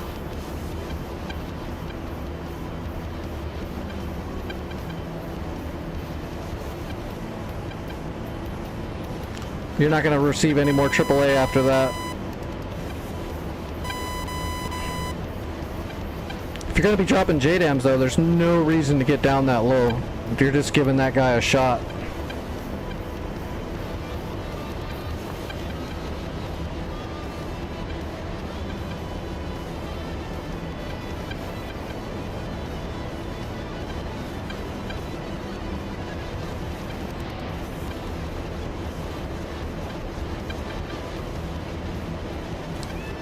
Call you Stickless?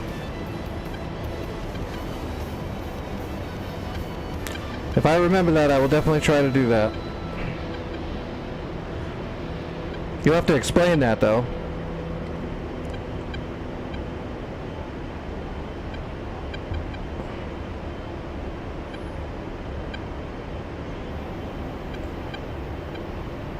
Pickle.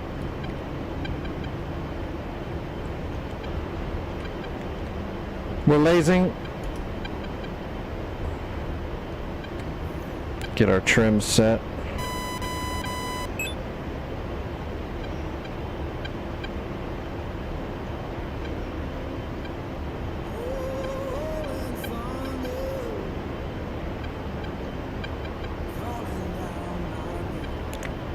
Technical down.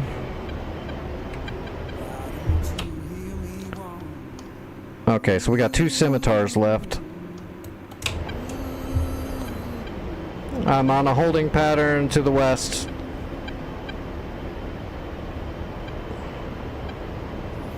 Oop, that was the scimitar right there.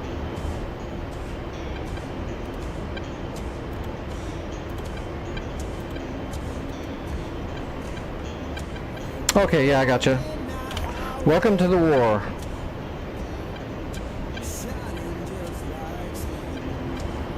We've got warehouses set up at Bandar Lega and Bandar Abbas, so you can load up your aircraft at either of those 2 airfields without digging into the warehouses. All other airfields, we have to do all the logistics to supply them, so be careful. But I wouldn't worry about it. We do pretty good about resupplying airfields that need it. I just do like a single C-130 run.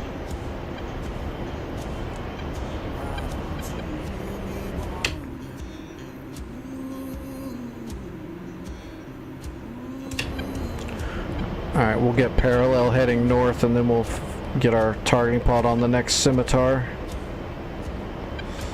After those 2 scimitars, I'm just gonna gun run all the SA-10 stuff. Then we just need those factories to disappear.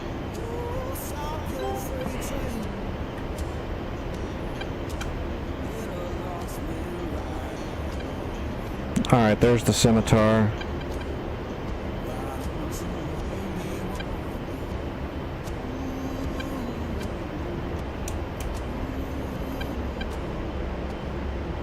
Okay, I got the scimitar. I'm still on a holding pattern spit. Oh, he's flying away. Okay, I'm rolling in for the next drop.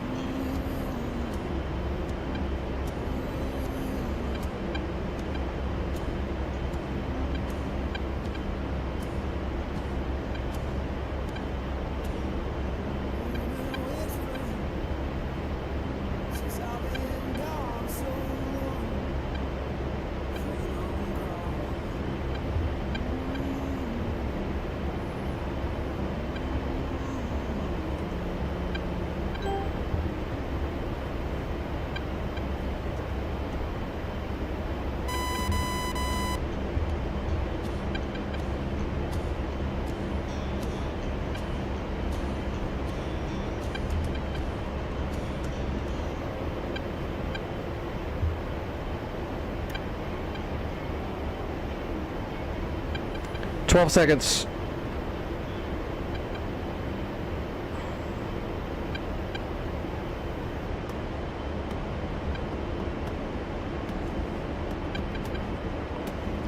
Pickle.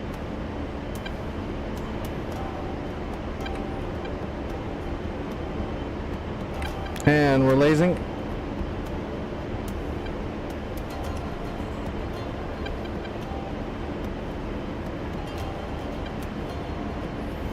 That'll be the last of that scimitar. Then we got one more scimitar to smoke out.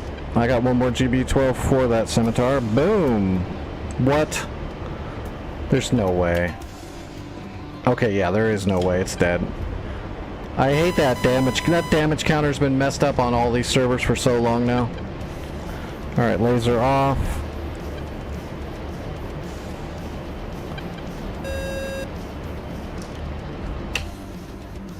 Alright, let's get parallel heading west.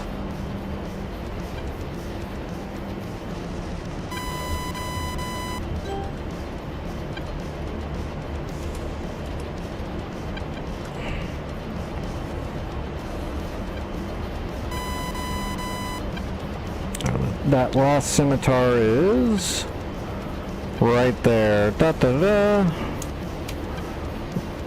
That's him. Alright, we got him marked. Well, I would say we need to tackle all the islands. So, Toonby, there is, we need probably... Well, give me there's an SA-11 on Toonby Isle, but there's also something on Toonby Defense, so let me get you a scout up in the air, and that's where I would want to start sending stuff. Give me a second, I will call up a Predator drone to scout it.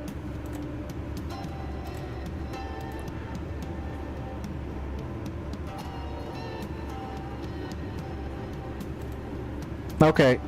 We got a scout over Toonby Island. There we go. We got a full SA-11 Silkworm launchers and looks like an SA-9 Strela. I don't see any GBIs. Yeah, I don't see any GBIs, so you should be clear to start doing SEAD on the SA-11, which will be dangerous. And there's also a SA-6 on the defensive island, but I still don't see any GBIs there, so you should be free to pummel the crap out of it with harms or J-cells or whatever you want to do. There's no GBIs, so be careful to the east though. The enemy is launching a shitload of aircraft.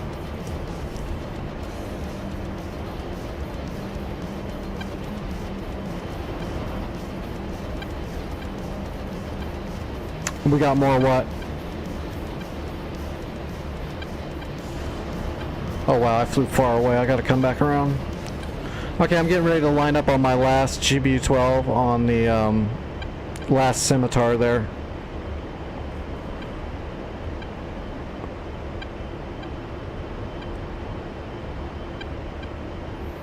Did you hit the factory? Hey, Askeladd, thank you. Have a good night, man. And Raiders, how is everybody doing?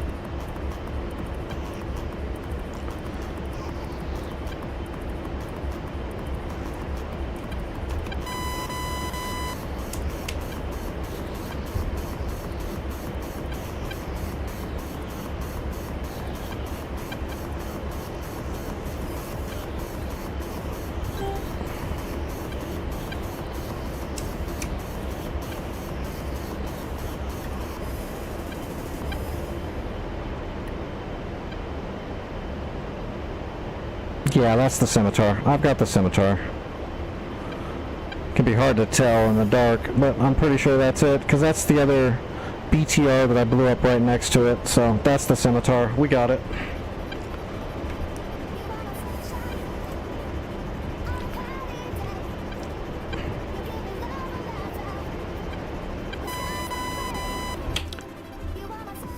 Okay, Spit, I'm coming in from the northwest. I'll be northwest in, southeast out. This will be my last bomb.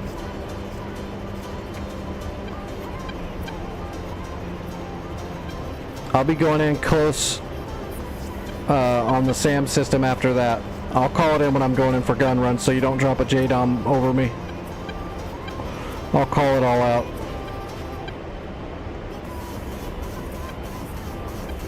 That's definitely the scimitar. Here we go. Pickle.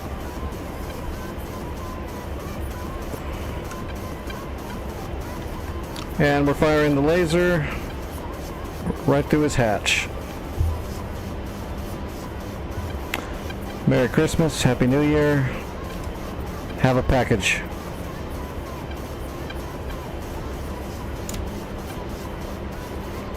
Solid. Right on his head. Alright.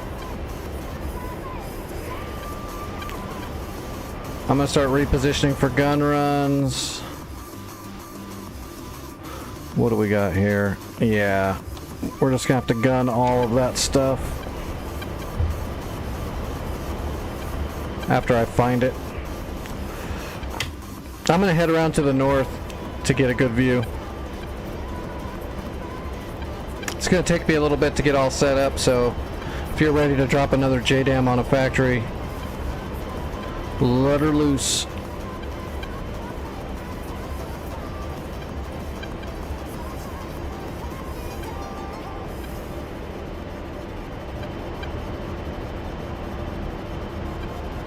See, those SAMs are right over here somewhere. See the factory on fire right there. That looks good.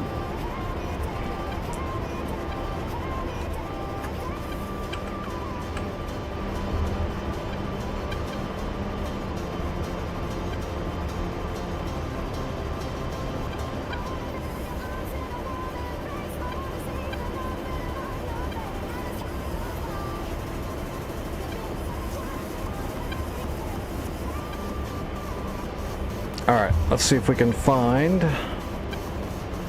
those SA-10 system.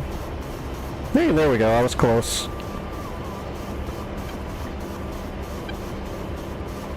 There's all the ammo trucks. Alright, I got my targeting pod on the ammo trucks. Gun's hot. We're just waiting for this JDAM. Oh, there it is, it's away.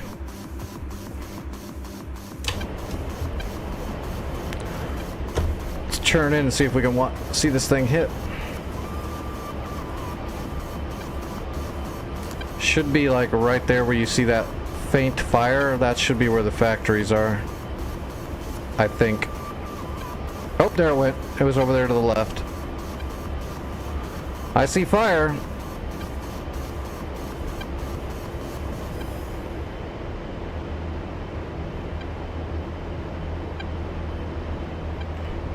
Okay, I'm rolling in on the SA-10s. Guns, guns, guns. North in, south out.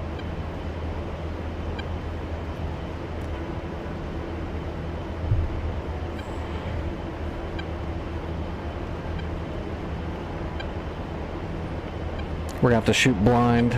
We'll just have to use our targeting pod for a marker.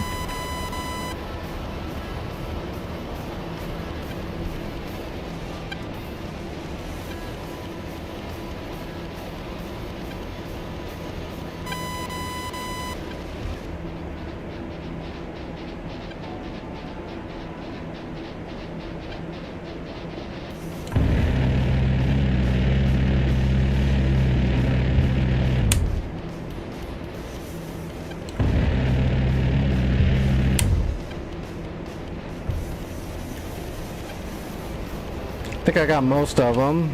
Okay, I got almost all the ammo trucks.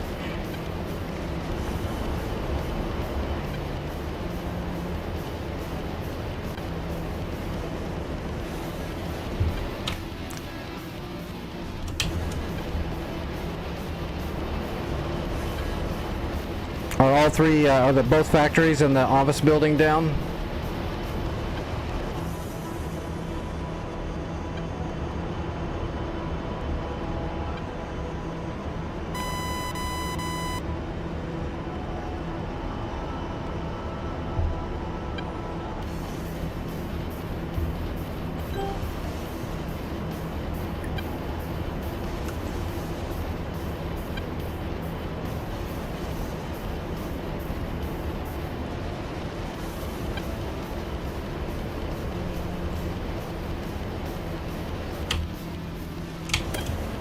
Alright, southeast in, northwest out. Gun run.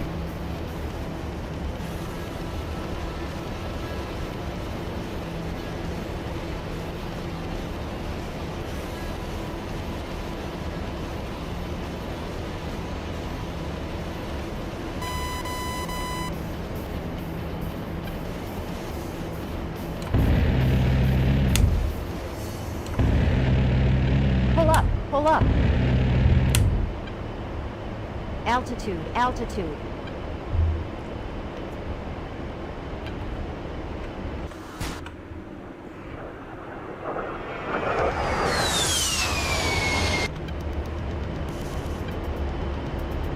Are all 3 buildings down?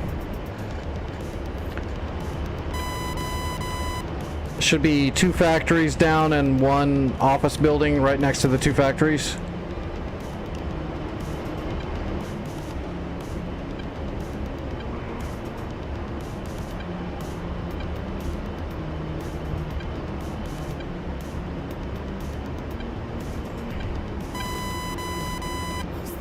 Okay.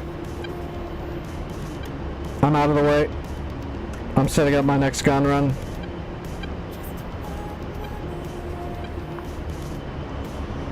Let them go. Oh, how much stuff do I have left there? 4 launchers. I wish I could see them. I'm gonna have to conserve a little ammo. Actually, you know what I could do? I got Predator rockets.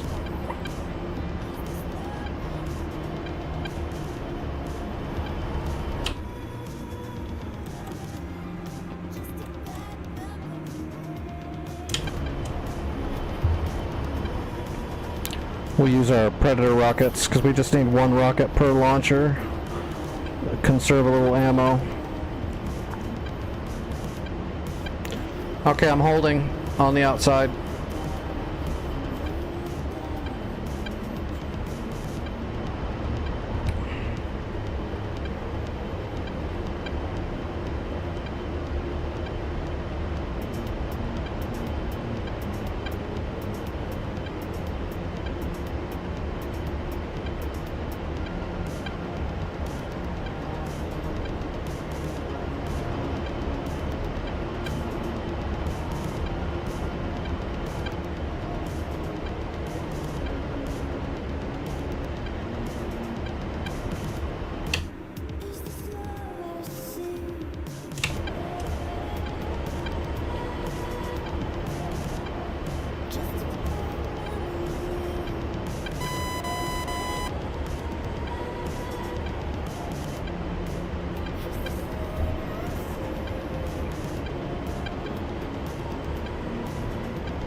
There he goes, bombs away.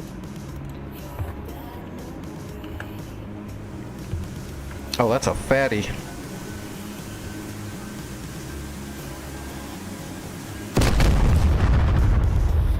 That was a good hit. Alright, rolling in on the launchers.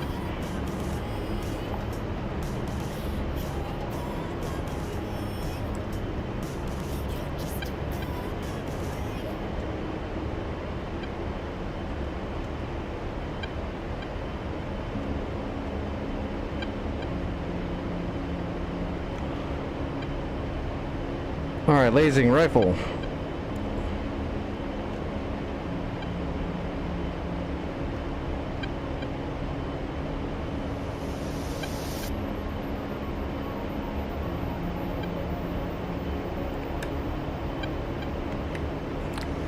Alright, that launcher's down.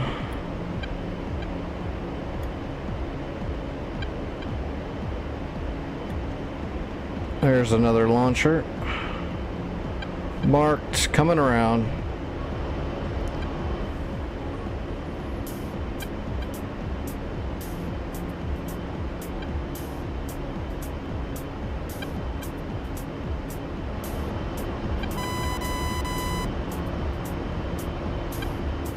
What do I got left? 3 launchers. Yeah, you can RTB.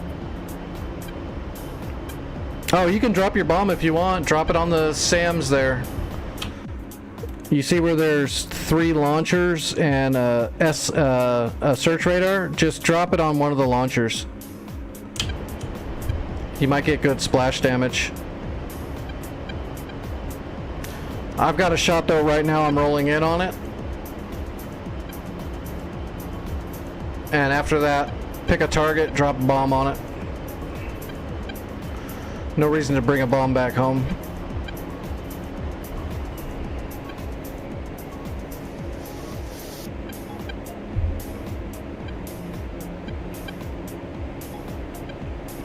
Oh, damn it. Never mind, go ahead. It's all you. My targeting pod rolled.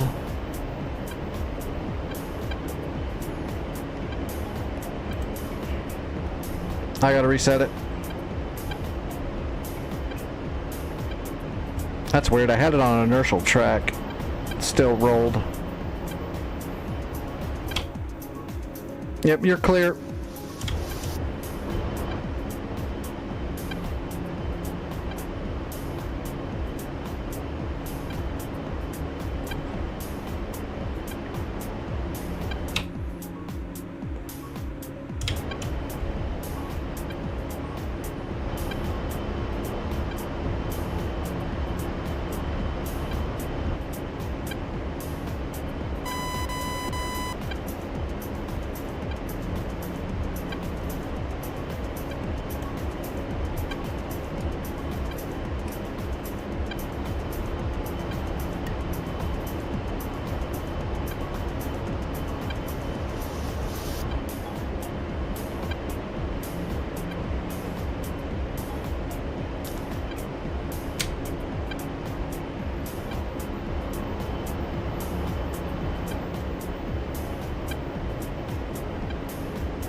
Alright, there's one launcher.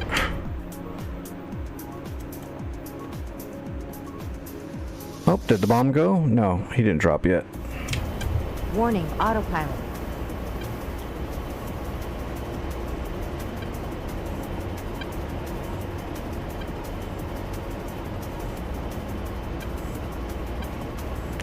Alright, rolling in on a launcher.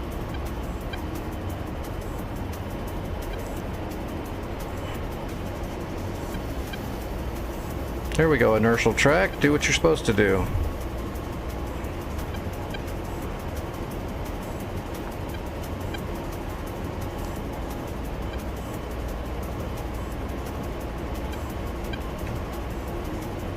Alright, laser is on. Pistol 1.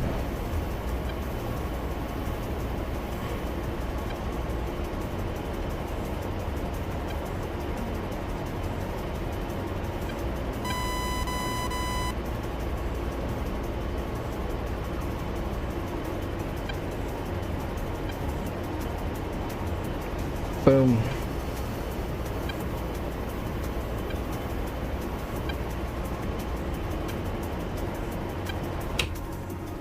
Alright, there's just 2 launchers left there. Oh, I'm sorry, there's 3 launchers. One of them's just almost dead. Your splash damage might take care of those 2 that are almost dead.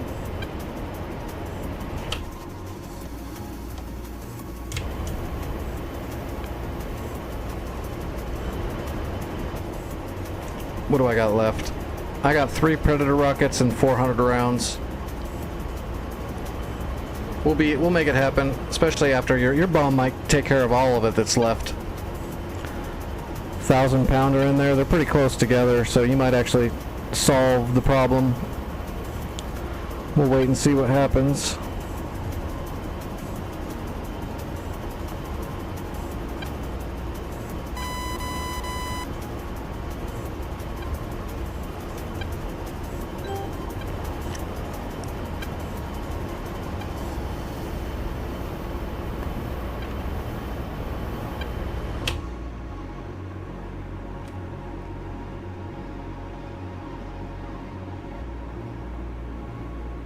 Oh, is he going in guns?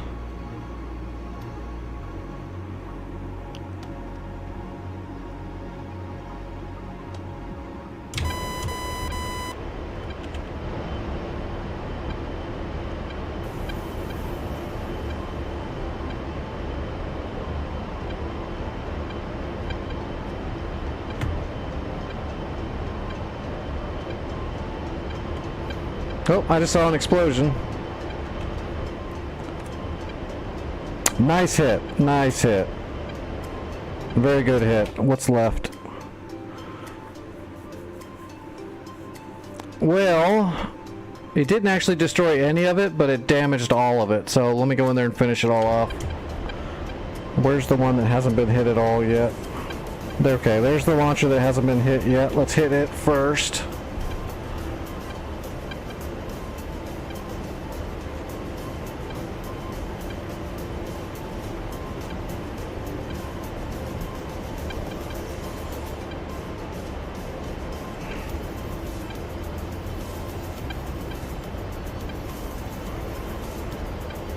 Ah, damn it. I gotta change the angle. That broken track radar's in my way. Yep. I'll finish it up. I've got plenty of fuel. I'm good to go.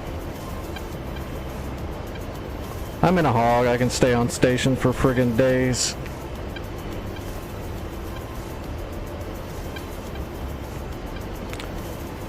I'm lean and mean. I'm not a fat hornet.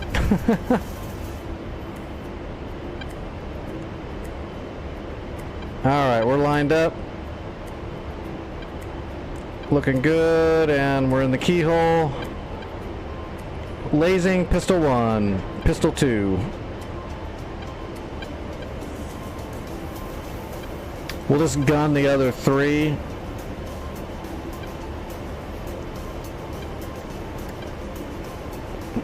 I do have one more Pred rocket too.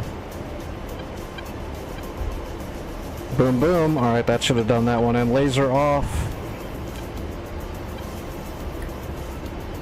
Okay, there's the search radar right there. Whoop.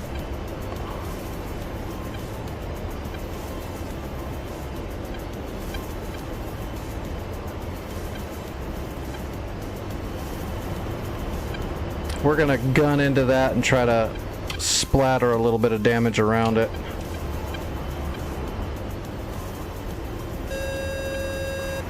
Alright, rolling in. Guns, guns, guns.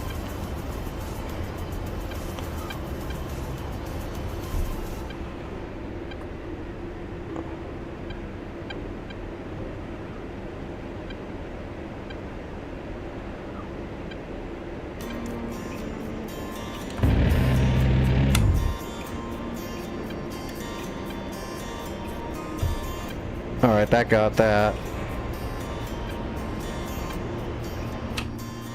Oh, no it didn't.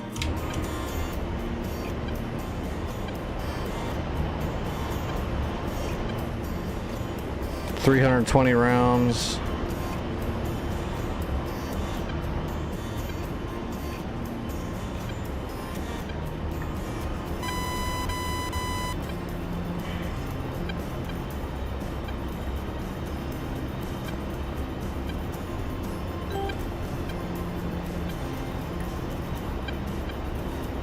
Oh, that's the one. Okay, so there's the launcher right there, and there's the search right there.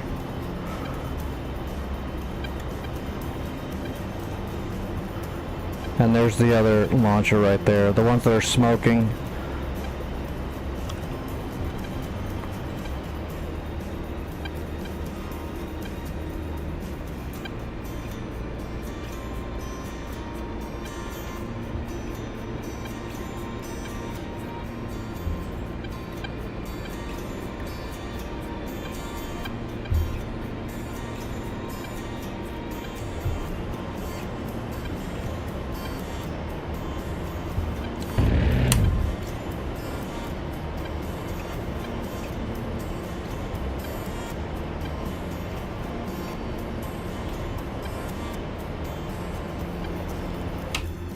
Okay, that got that one.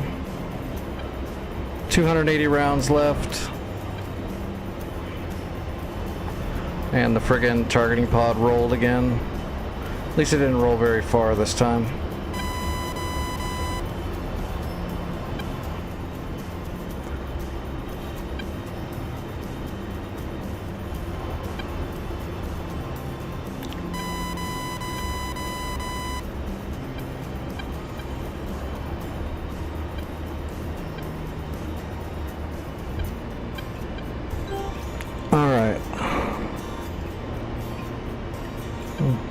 We need to hit that with a burst. That's the last search radar, what's left of it.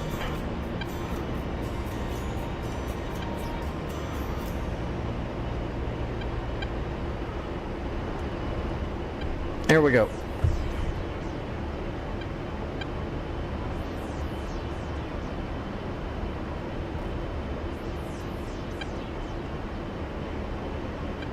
God damn you, targeting pod, stop that. It's on inertial.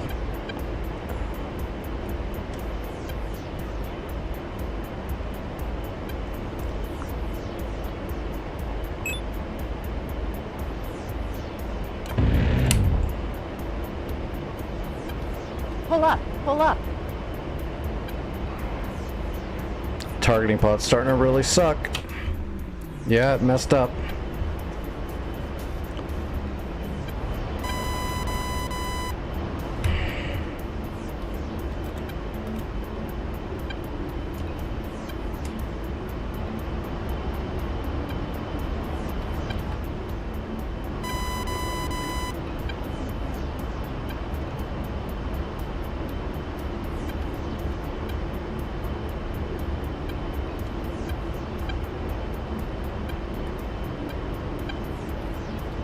Inbound. 250 rounds.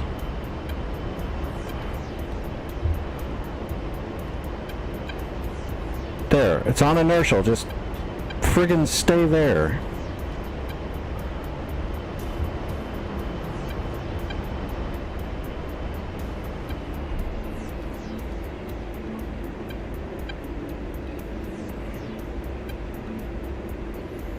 You shouldn't be rolling when you're not tracking anything, you're just on inertial.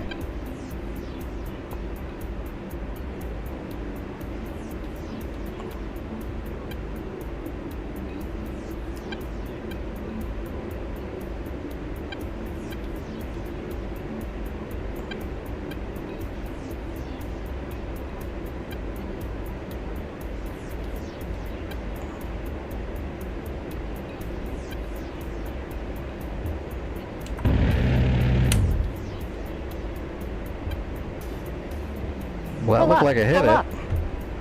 That looked like it hit it. Yeah, that got it. Alright, one launcher left. I've got 180 rounds and I've got one Predator rocket as well. Let's use that Predator rocket probably just to make sure. The only problem with that is if the targeting pod rolls again, it'll throw the laser off. That should be the last target in the whole area though. This should be it.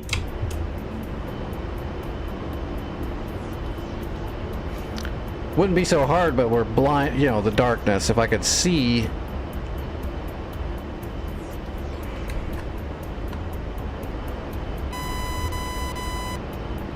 I guess I could have done this, huh?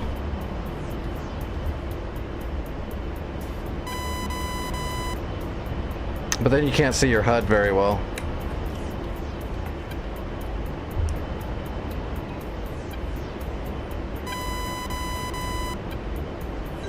To actually shoot.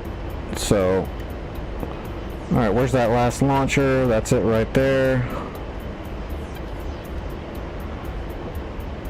Marked, rolling in. Targeting pods on inertial track.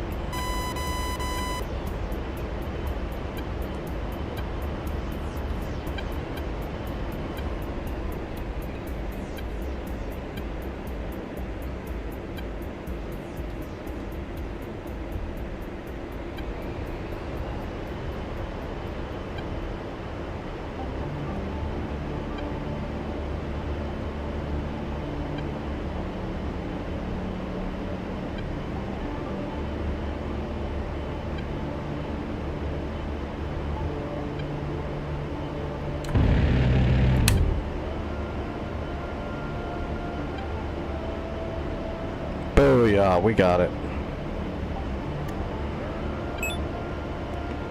There we go. Secret tech facility is destroyed. That's it. It's blacked out. It's gone.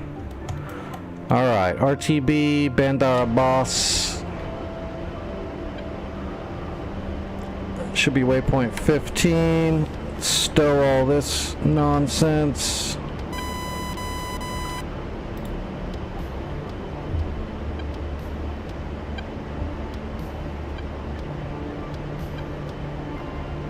No, we don't have to cap the secret facility. We just got to destroy it.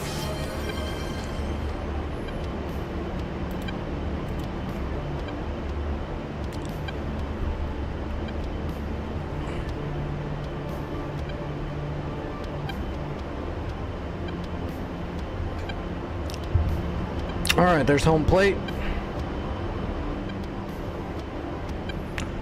We are extremely Winchester. We got 100 rounds of gun and 1 rocket.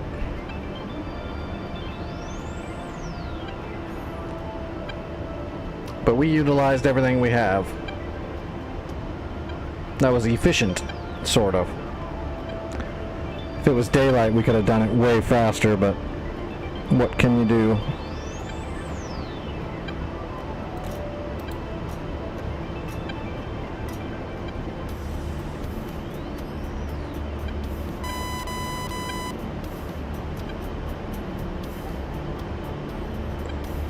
Let's go ahead and hook our home here.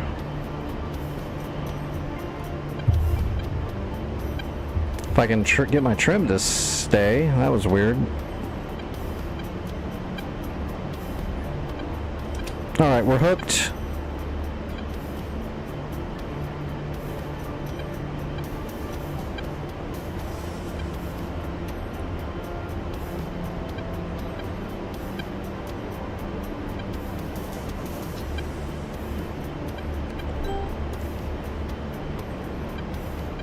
Alright, let's get a magnetic on Bandar Abbas.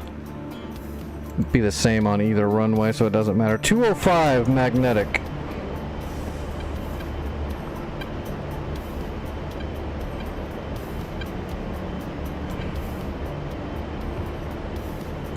What is my flashlight?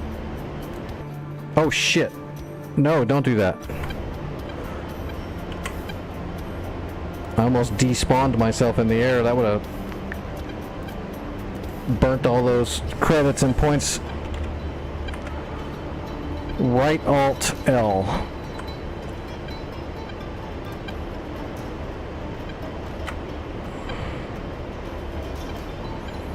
Alright, what I say it was 205 magnetic. There we go. 205 magnetic. Okay, that should be. I guess I could have turned on the floods.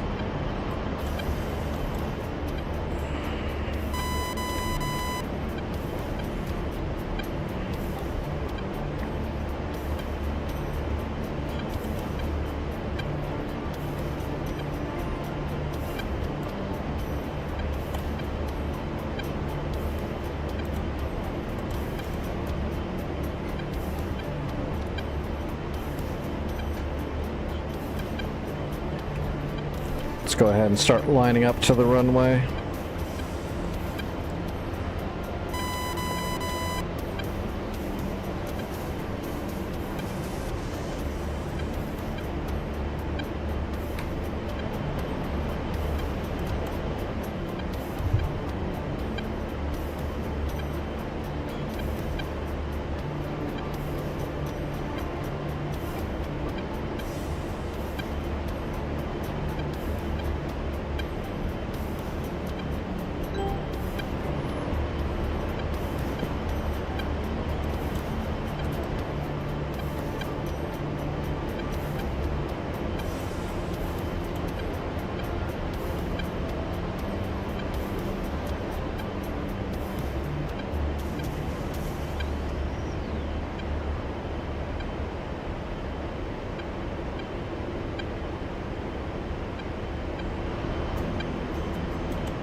Hey Hawk, what's going on, buddy?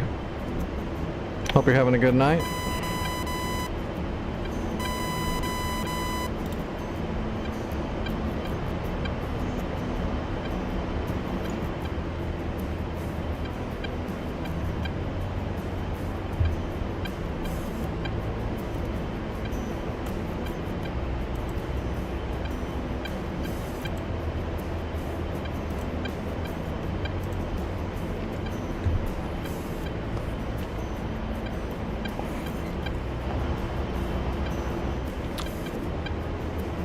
Were the landing lights turned on at Bandar Abbas, or do we gotta call it in to get the ATC to turn the lights on? Sometimes they just stay on.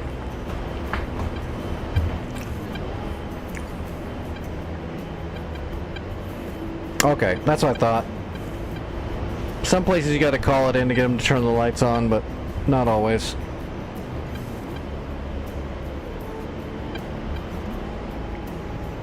I'm a good pilot, but I'm not gonna try to land if there's no lights. That's just dumb.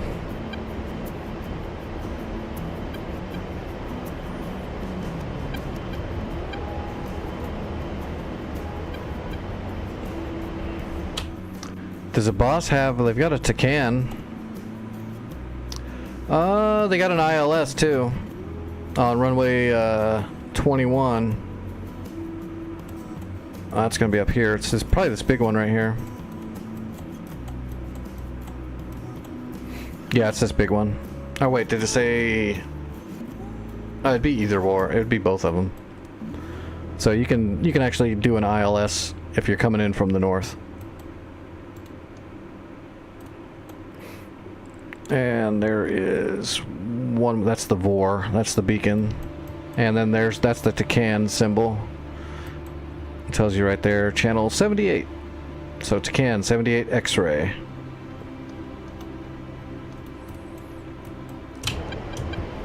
So if you didn't have a waypoint, you could turn on your Takan and dial it in.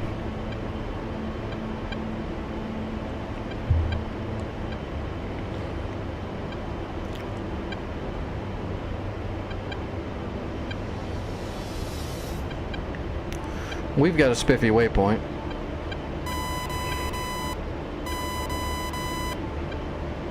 Which is probably on the Takan station. Which is why if you set up your HSI off of a magnetic heading off of a waypoint that's the beacon, then your waypoint, your HSI setting is going to be like, you know, just a tad off, because it'll have you lined up right next to the runway. But if they have an ILS, you could tune into the ILS, and then your HSI will be right down the runway. There's your ILS down there.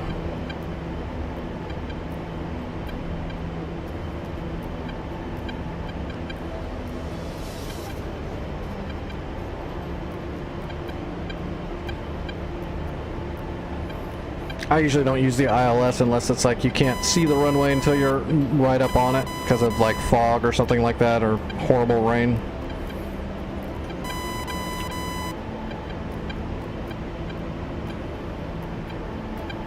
That's the only time you ever need an ILS.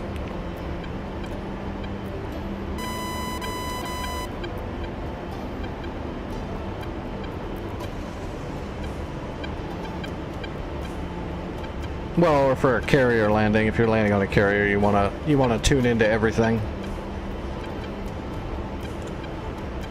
That way you've got proper symbology on your HUD to help you out.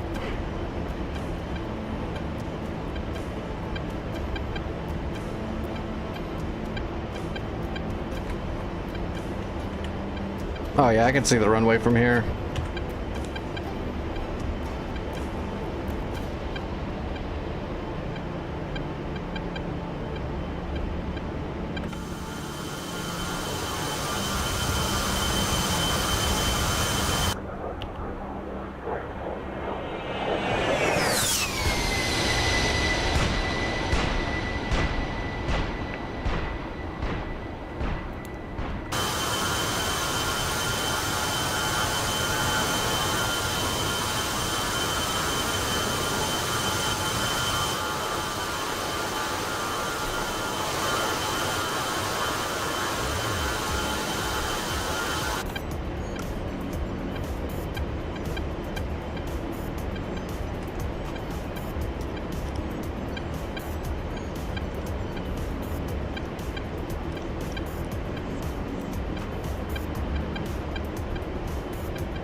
right, we'll just follow the HSI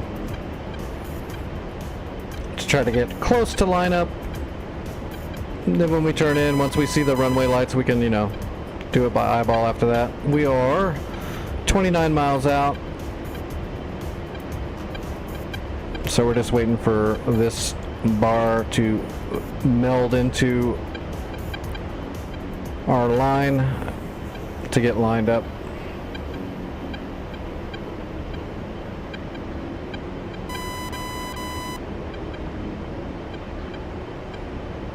How much fuel do we got? We're doing good. There's the city. Looks so cool.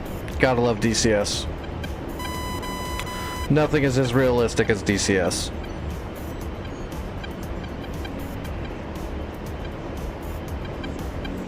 That bar should start moving here real soon.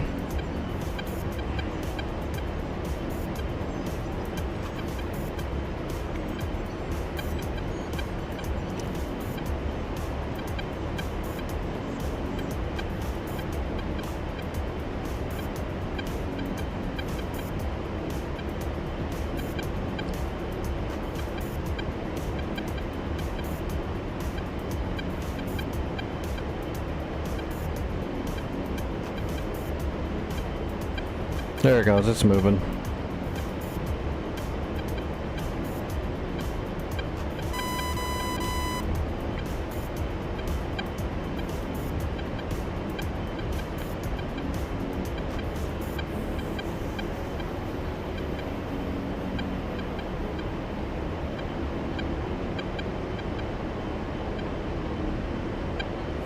So you can just fly just by your instruments here, line all that up, and you see if you're pitching or rolling off of your ADI. So it's starting to line up, so we're going to roll our ADI just a little bit, but maintain level flight. Make it a nice gradual turn. We'll increase the turn a little bit because we're almost lined up now. Almost lined up, increase more. Now we're going to pull a little bit. Alright, so now we're basically lined straight up and down almost, so we should be looking right down the runway, right? By instruments, we should be looking down the runway. And you can see there's the runway right there. We're really close.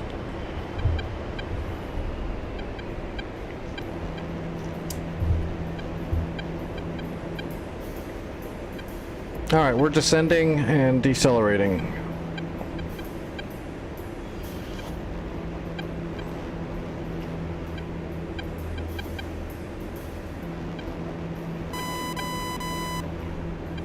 I'm on extremely long final.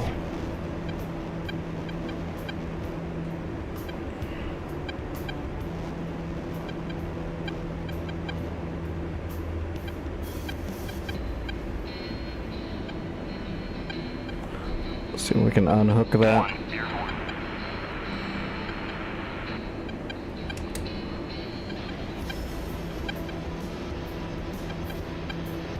Actually, that waypoint looks like it's right in the middle of the runway.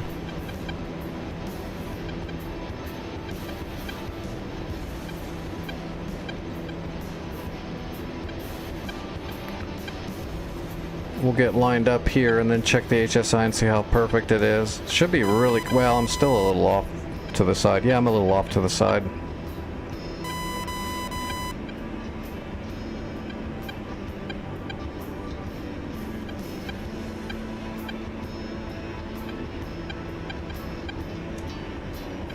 All right, air boards out, or air brakes out, boards out.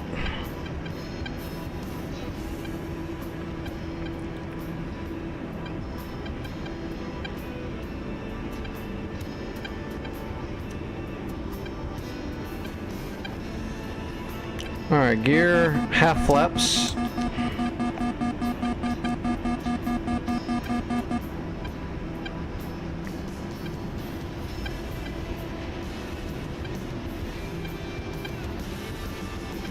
We gotta drop down a lot farther. We're pretty high up.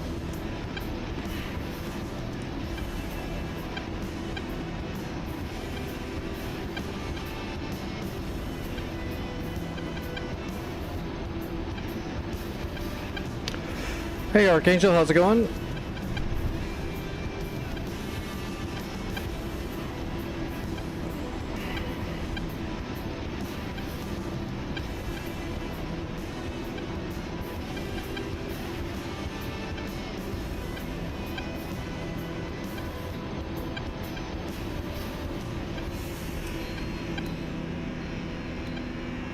Well, we are currently trying to win a war. Well, not win it. We're a ways away from winning it.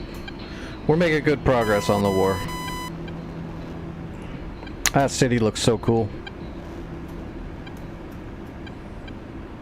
Alright, full flaps. 1. Engaging bandit at bullseye 262 for 100 at 8,000.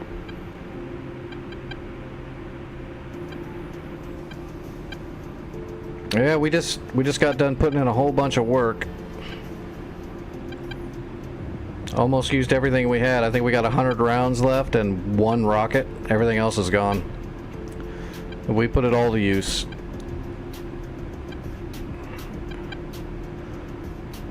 We should get a lot of credits and experience when we land with this run.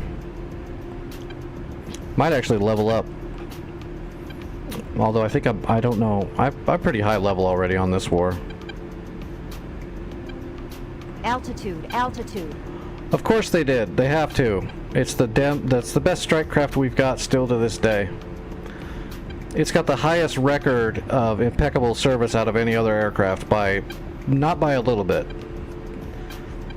It's also the most highly recommended by any ground units.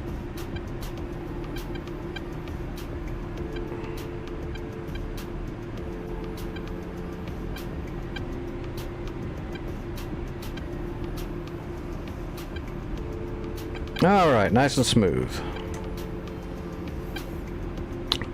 And it's also cheap to maintain, cheap to fly, cheap to everything. So if they got rid of the only reason why they keep trying to get rid of it is purely political. It's got nothing to do with how good the aircraft is at all. Not even close. Like literally nothing even is in the same ballpark. The Apache is decent for like close air situations sometimes, but not really. The A-10 still is leaps and bounds above all of it. That's the problem, is building something that's adequate. They keep, to try to save money, they keep trying to build like piston engine turboprops to replace it, and all of them can do okay, but none of them can put down the fire as good for as long or as precise. So it's going to be near impossible to replace it without just making a brand new version of it, which is what they should do, but they're not going to do that because politically they always have to change it up. It's all politics when it comes to the A-10. No, the F-35 is just a radar. The F-35 is amazing because it's basically a mobile command center for radars. So because of our Link 16 technology and data link technology, the F-35 is basically a giant radar that locks everything up for everybody else, and then all of our F-15, EXs and stuff can fire all their missiles off of the F-35's radar without ever having to use their own radar. That's basically what it's good for. It's a radar for all the missile trucks. But when it comes to strike craft, nothing touches the A-10. If you need something faster for higher altitude bombing runs, then you've got you've got Hornets and stealth bombers, and that's what you use. And if you're supporting anything on the ground that needs help, nothing is in the same ballpark as the A-10, even slightly. Again, if you look up the service records, and that's always what they bring up in the military when they try to remove it, is the amount of successful missions that the A-10 has done is way above everything else. Because it just does the job better.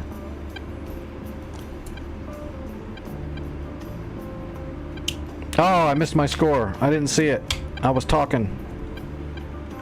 Is it going to show me in the messages? No! Damn. I missed it. Oh wait, there we go, we got it. 904 credits. Holy crap. 2 SAMs, 20 ground units, 82 flight time, 1 CAS mission completed, 904 credits in a single flight. That's friggin' sick. That's very high.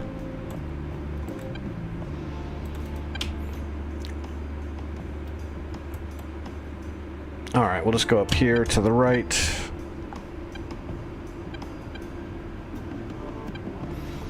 No, the A-10 wouldn't be good for that. I don't even know why they would say that. That's dumb. For the same reason they don't put harms on it. It can't go fast enough to use the missiles properly to get the effect out of them. Use the correct tool for the job. Them trying to do that with an A-10 is stupid. Sounds more like they're trying to sabotage it. We've already got the best air-to-air we really need. All of our F-15 EXs and all of our Raptors can fire off the Link 16. They're all intermingled with the Link 16, so the F-35 radar can instruct all of them quite easily. That's all you need. Because the F-35 is not really good at shooting anything. It's not really good at flying. But its electronics and radar are amazing, so putting them up in the air as a command center, a mobile command center for the rest of the flight is what it's good for, and that's kind of what it's used for under the table. It's a Link 16 mobile command center. Alright, we own the North. The North is ours. So now we got to start hitting this place. It looks like Stickless hit the SA-11s a little bit, but there's still SA-11s there that are active. So we'll have to get in here and start hitting the SA-11s and the SA-6s. Waypoint 30. Give it the goods.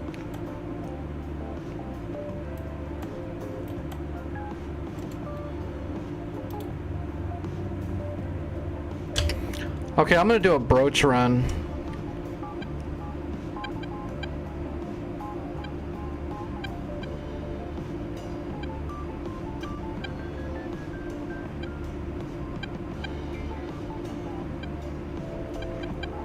Yeah, but that's all just bullshit, dude. They're actually just wanting to remove it so they can get fresh contracts for their buddies to make new jets and make millions and millions and billions of dollars. That's what it is. It's got nothing to do with the performance. They know they're full of shit. They know they're talking ass. They're just trying to make money. That's what it always boils down to. They know the A-10's not made for shooting long-range missiles, and it never can be. Because to shoot long-range missiles, you have to have good speed for when you launch it. The modernness has nothing to do with anything. You don't put A-10s in the field until you have air superiority. Always. That's a null argument. That's just bullshit. Same with Apaches. You don't put Apaches up in the air if the enemy has a bunch of jets flying around. That's not a thing that happens. They're just blowing smoke because if they can get rid of a jet, that means they can bid out a contract to their buddies for billions of dollars, and they get a nice kickback from it. That's why they push for it. That's literally the only reason. Anything else they say is bullshit. Outdated. It's got nothing to do with nothing. Our outdated technology is more superior than all of the enemy's modern technology. So that's always the dumbest thing ever.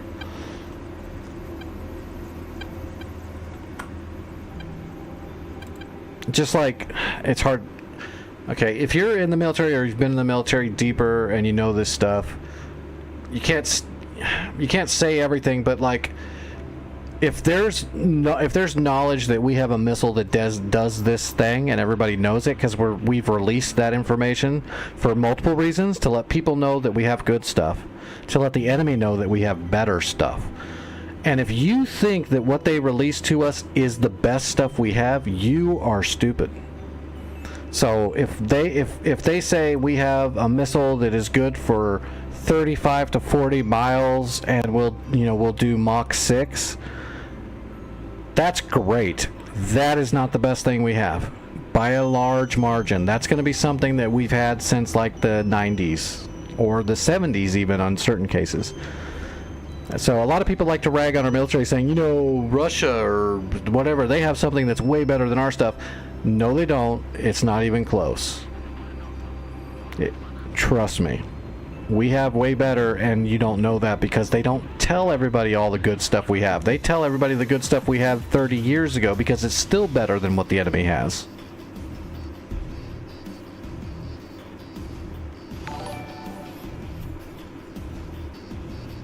So just have that nugget of knowledge in your head for when people like to talk up some kind of communist regime or whatever, some terrorist, and talk how our stuff's super bad. They're stupid and they don't know what they're talking about. We have way better and way more advanced stuff. Okay, let's put it this way. The F-22 Raptor has a radar cross-section, if you know anything about radars, that's about the size of a quarter. Or a very small bird, like smaller than a pigeon. That's the cross-section on a radar, which means most radars, until they burn through everything, are not going to know what the hell that is if they see it at all. The best stealth jet the enemy has a cross-section about 10 to 15 times larger than that. The best thing they have. They don't even understand stealth technology properly to know why our cross-sections are so small. They don't. They're just blowing smoke and talking shit. All of their stealth jets, we can see them on our GBI equipment easily. There is no technology like war going on. There's a bullshit war going on of how much propaganda they can feed into their stupid people to get them to do dumb stuff. They're not even close to the ballpark of where we are. And they never have been. And that's just the truth.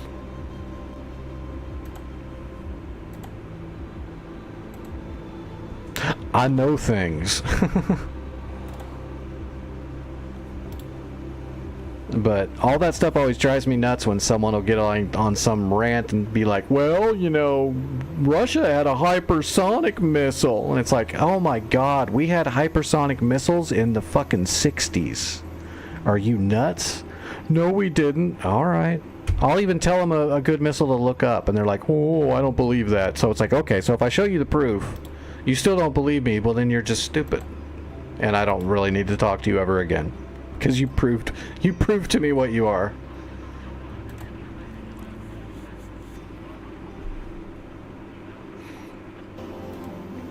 Anybody that says that kind of stuff is either willfully dumb, or they probably are just really dumb and don't actually know, and they just heard some stupid talking point from some propagandist and they just ate it up because they're stupid. That's usually the case. In which case, whatever. You can just ignore them. They're not normal. They're not real.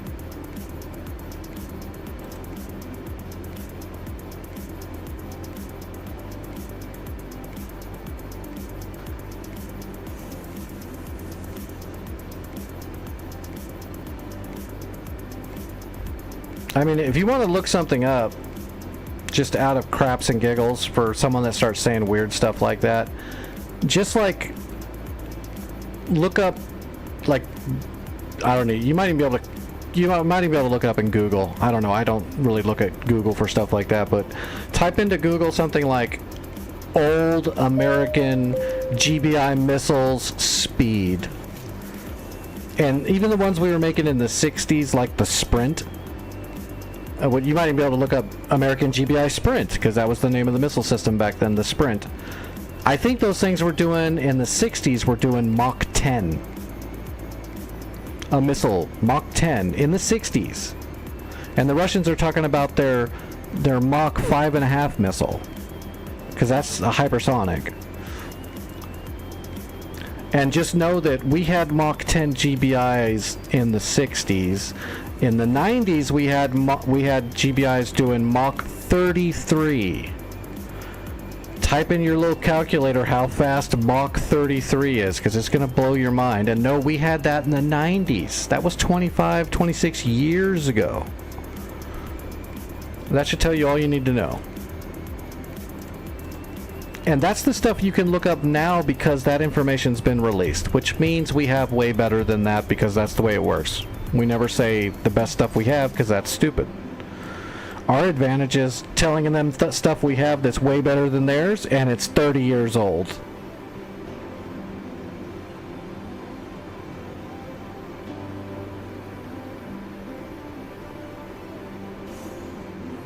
Well, and hypersonic is a very generic term. Like I said, they just have to beat a single speed to be called hypersonic.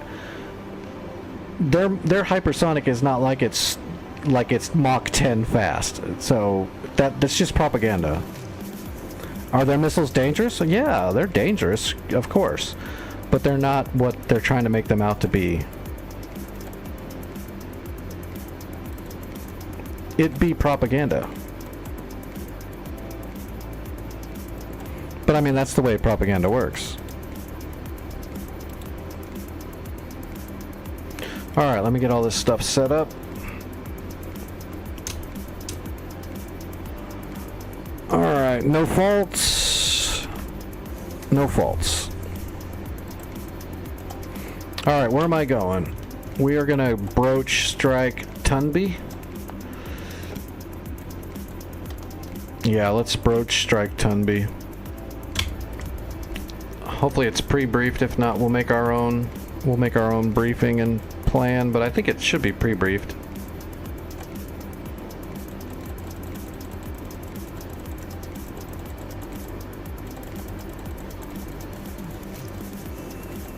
Yep, Tunby, okay. There's enough targets for me. I'm just gonna hit Tunby. I'm not gonna hit the Tunby defensive island yet. I'm gonna hit the main island first. Or wait. Spit's going after the main island right now. Let me wait and see what he's doing. I'm going to go ahead and make a mark point for Tunby defense, and then we can get either or. Get back into tactical mode here. Got me all worked up.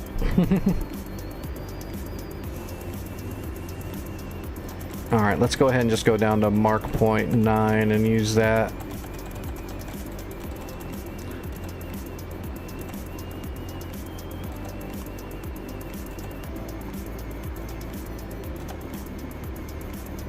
Alright, 2614 and 2782, 5508 and 5297.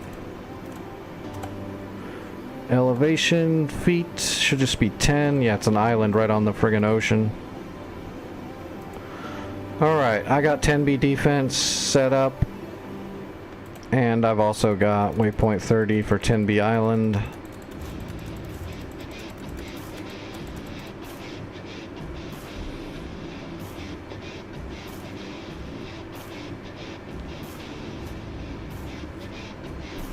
No, I haven't looked into that.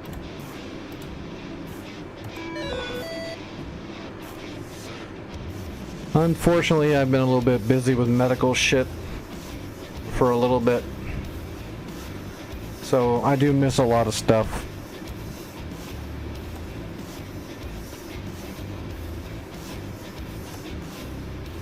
Okay.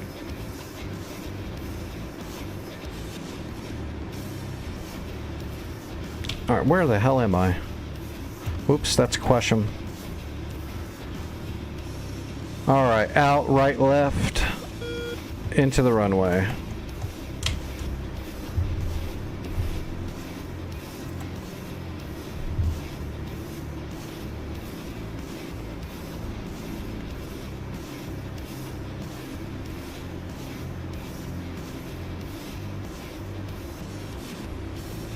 Yeah, I'm okay. We got SAMs here if they get close. We should, anyway.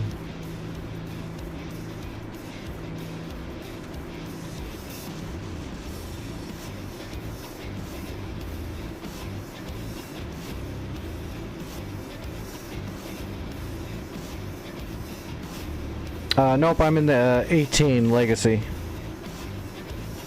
FA-18.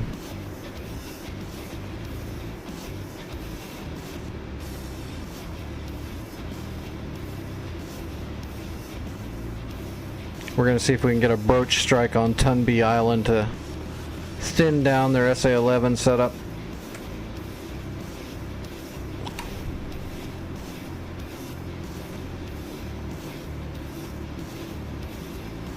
Which strike just got shot down, right? Yep, so Tunby Island is still wide open. He must have got hit by an SA-11.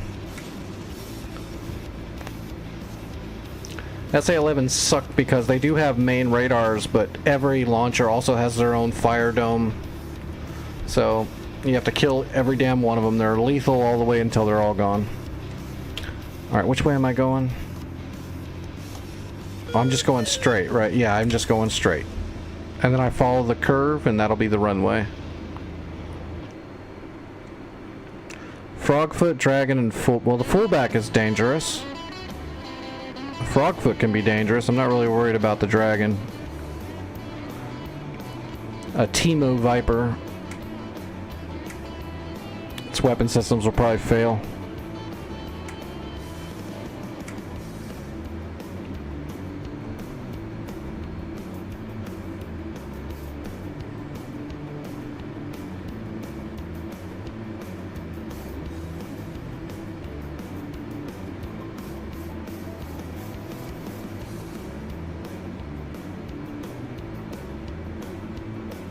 Alright, that's the runway right in front of me, right? Are these guys coming right at me? Yes, they are. Oh, that's the JF. That's the Dragon. They say that because they, every time they try to use their weapons, they self-destruct and breathe fire everywhere.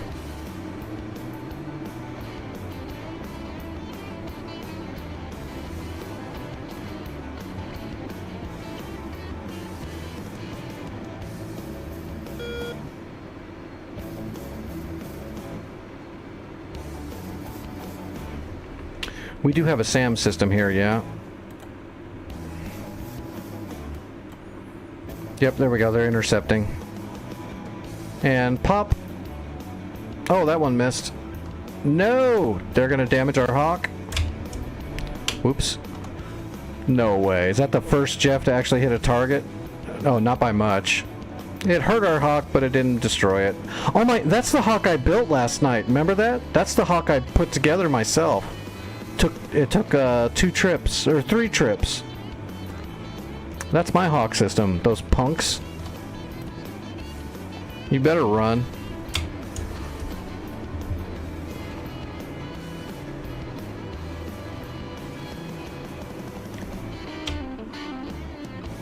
And that's a model Frog. Alright, well I'm going to take off and I'm going to head to the west and gain some altitude. I'm going to get up over here and then get my targeting pod set up from there.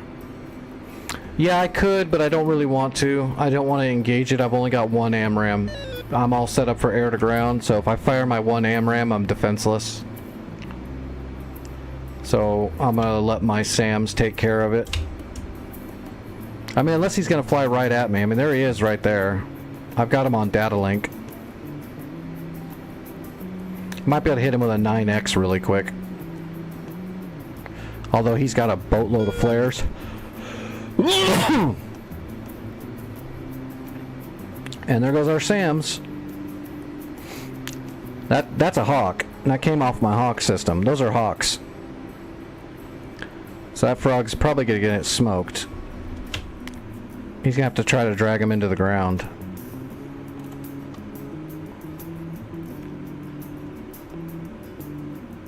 He's looking like he's dead. Boink. Go Hawk system. Alright, here we go.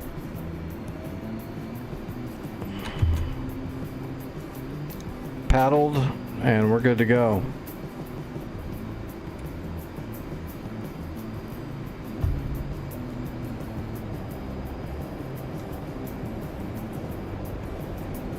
Alright, hands off the stick.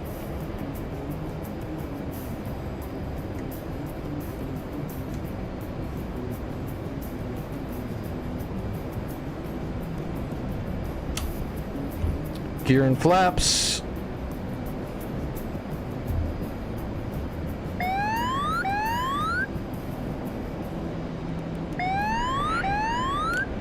Let's kill the externals. We're flying silent. Alright, we are peeling west. About 270.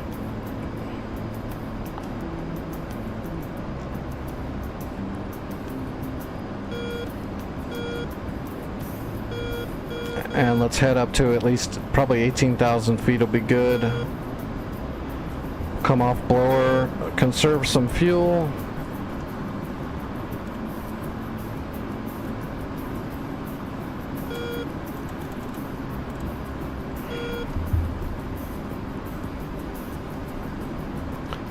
Alright, 30, and let's weapon designate that.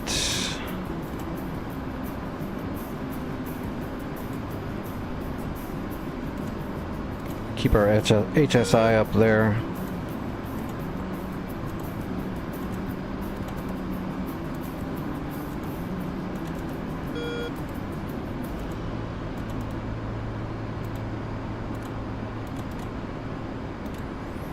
Alright, all of our broaches are set up. That's Tunby Island right there. Let's just get some altitude and get away from these fullbacks.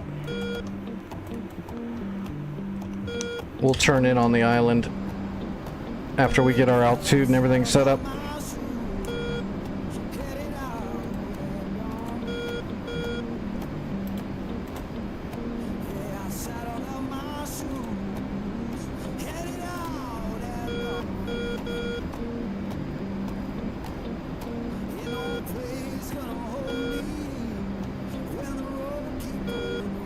Alright, bunting.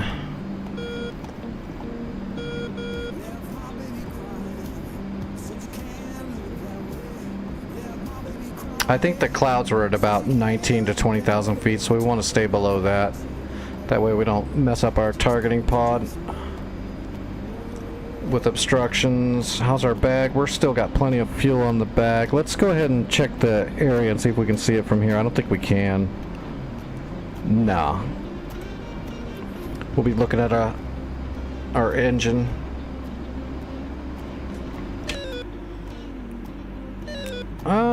Let's go a little bit farther. We'll go a little bit farther west.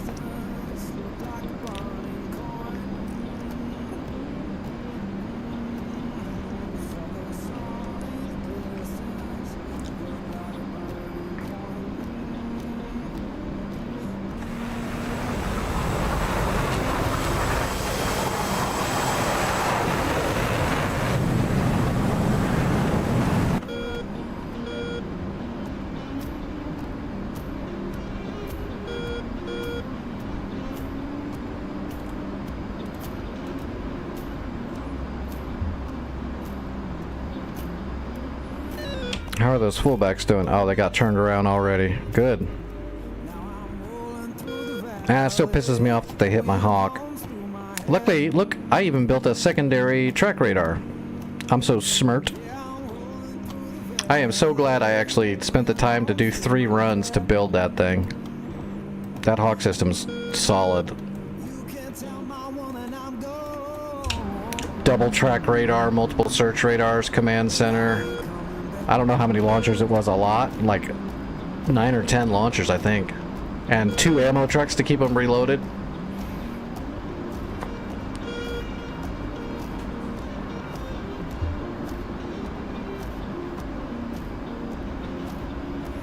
Alright, let's angle over.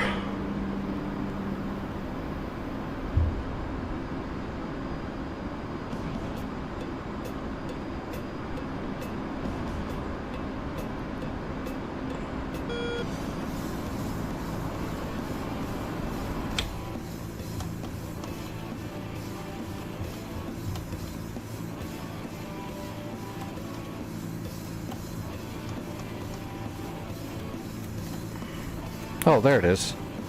I was looking at the wrong one. Okay, so there's silkworms there. We need to find the SA-11s. That's the main target. So let's find the Strela and let's find the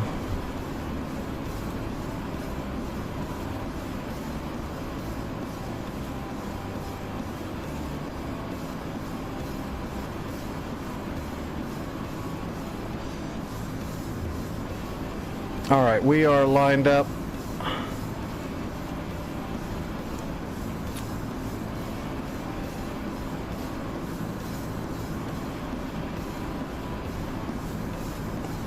Okay, we're still a little too far away to get a good view.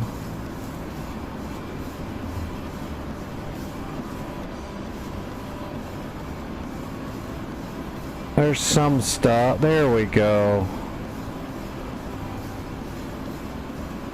I think that's SA-11s right there. Let's go ahead and designate on that one. Okay, I got a shooting solution. 2 minutes out, and then I'm going to start letting them go.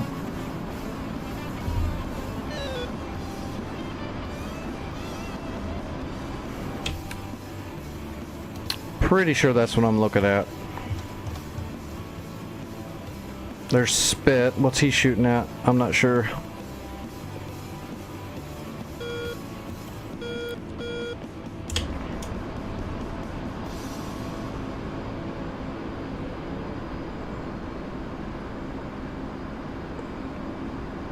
Oh, wait a minute.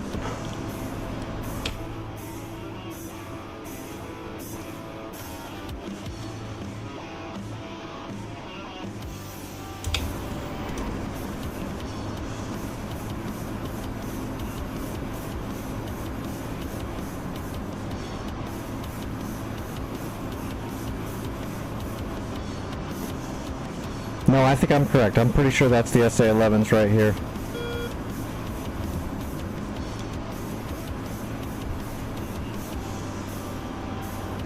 Okay, I'm going after the SA-11s and then some other... I'll spread a little bit else around. But I want to get a bunch of hits on the SA-11.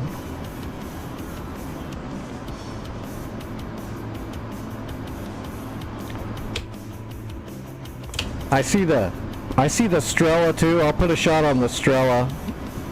Here, I'll hit the Strela first just to make sure I hit it. This is the Strela right there. Got it designated and got a shot. Got a shooting solution. I'm gonna overfly my mark a little bit and then I'll start letting them go.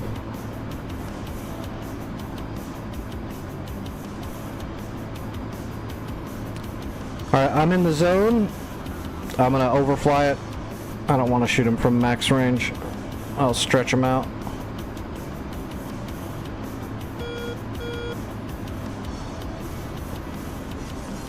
Alright, that's pretty good. One away.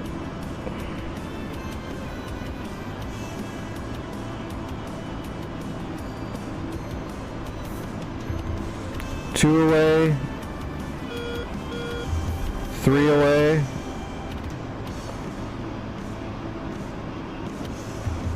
4, 5, 6, 7. I got one more shot.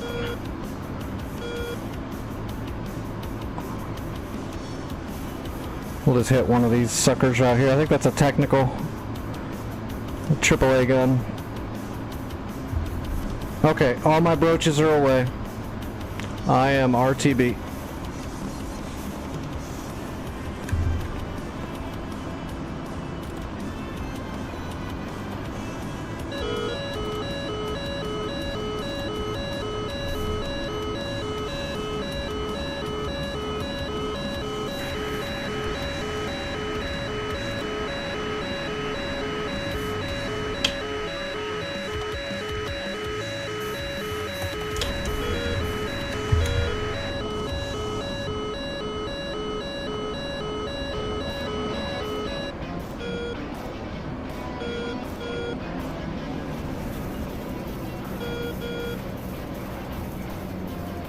Alright, heading back home.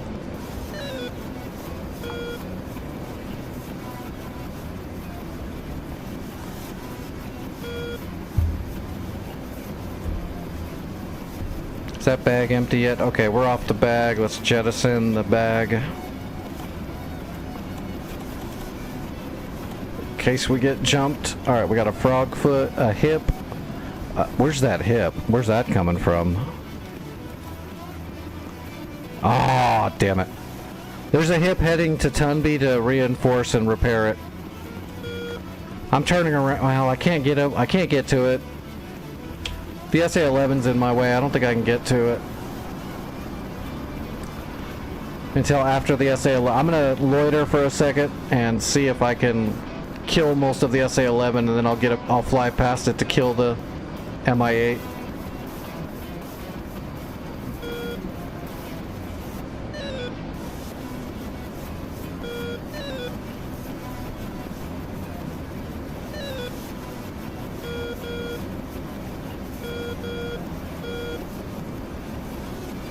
That's probably it right there.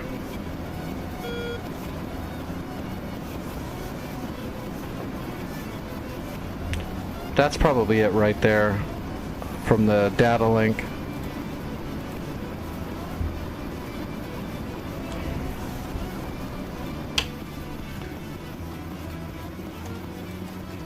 Yep, that's probably it. I'll see if I can get to it. But if that SA-11 lights me up, yeah, that's him. I've got him on radar.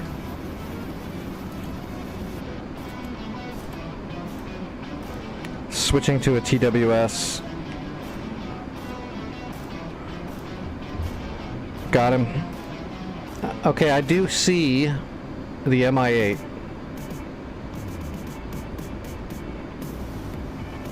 If I have to, I'll wing a long shot and see if I get him. Because if he gets there, he's going to repair whatever, you know, he's going to repair something. So he might repair all the SA-11s or something like that, which will suck. Where's all my J-Sows? Okay, J-Sows are getting ready to hit. Broaches are coming in.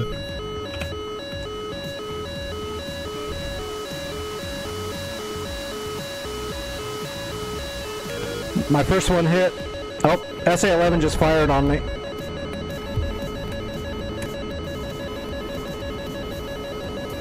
I'm defensive.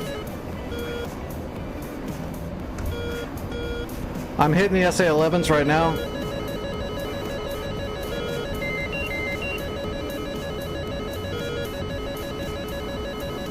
Come on, kill the one that launched on me, please.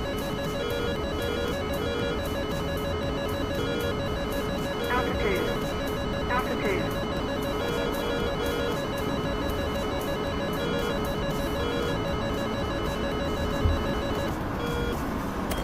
Defeated it. I'm okay.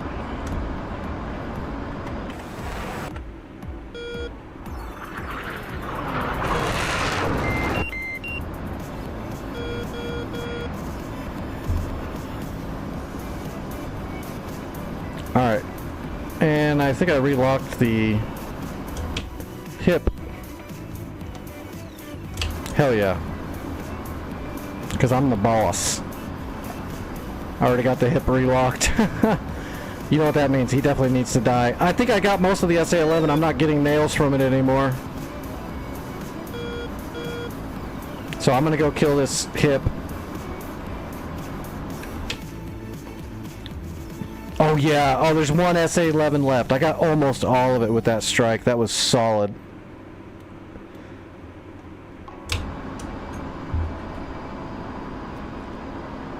$26 miles. 1. Engaging bandit at bullseye 261 for 90 at 27,000.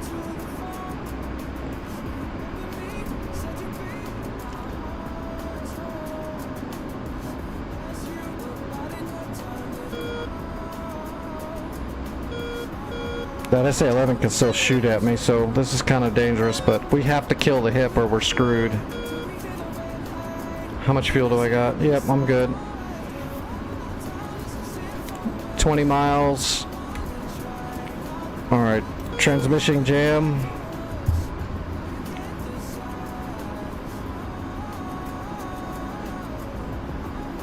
Now if that Sam locks us again, we're gonna cycle the jammer and try to mess him up.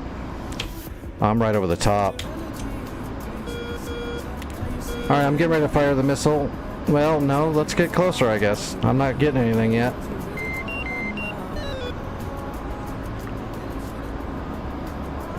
Yeah, we're right over the airfield now. Okay, I got the hip. Dead to rights.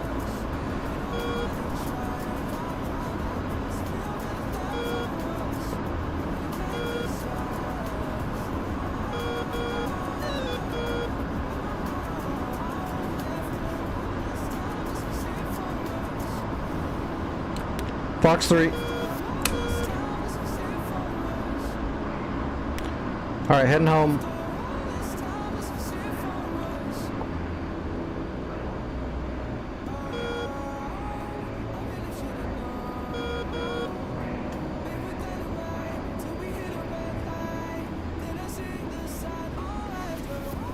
Splash. Okay. They're not going to repair anything for now anyway. I guess I'll head back to Bandar Lega.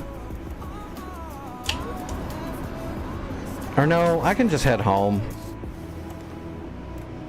15, I've got plenty of fuel, right? Yeah. We'll just head back to our home base again, where I warehoused from.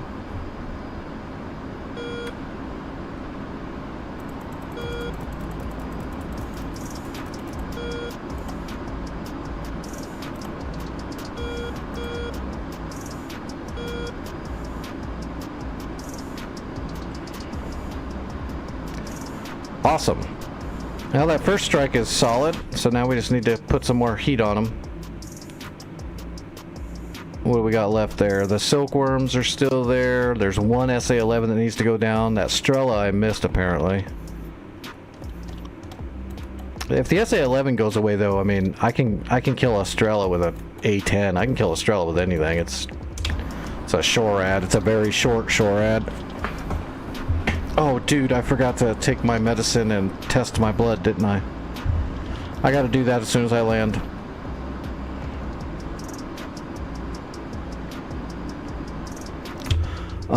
What was the, magnetic? I guess we can fly straight in. Bullseye 247 for 70 at 2,500. Alright, 025. Nope, take it easy, Spit. Good flying, buddy. Good job on those factories.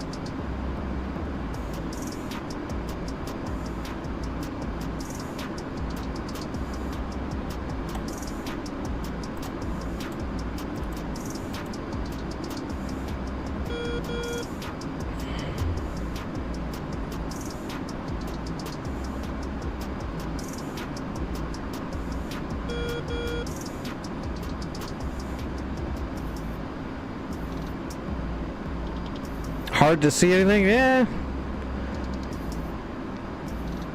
It's definitely different at night. It's good practice though. Challenge yourself. You get pretty used to flying in the dark once you've done it enough. It's actually more peaceful at night, I think. But definitely a lot easier like when you're doing ground striking missions if you can see better. Just like I had to use my targeting pod with the A-10 to do gun runs. If it was in the daytime, I could have done most of those gun runs in like 1 or 2 passes with my eyeballs, but I definitely love the night flying.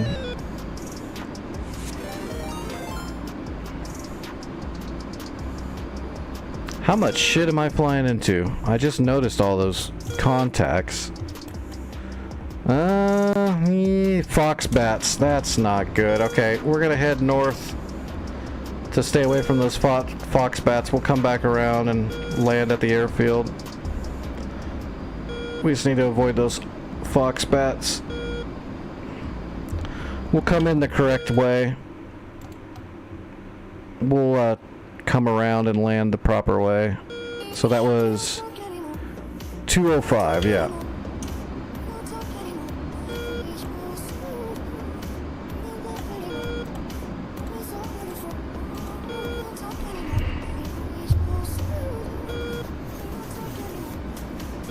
Alright, let me set the AP so I can draw blood. You are correct, controller. That's what I should do, so I don't forget again. Alright, I'm gonna draw some blood and stuff. Hopefully those guys don't jump me. I think I'm gonna be okay. I think I'm far enough away they're not gonna burn for me or anything.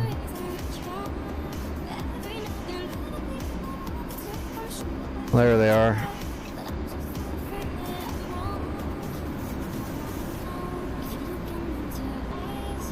Angels 37? Jesus. That's gotta be one of the fox bats, right? It's the only thing over there that would go that high. Yeah, fox bats. They're way up there. They're not coming at me. Okay. I'm gonna go to external so you're not watching my head go crazy.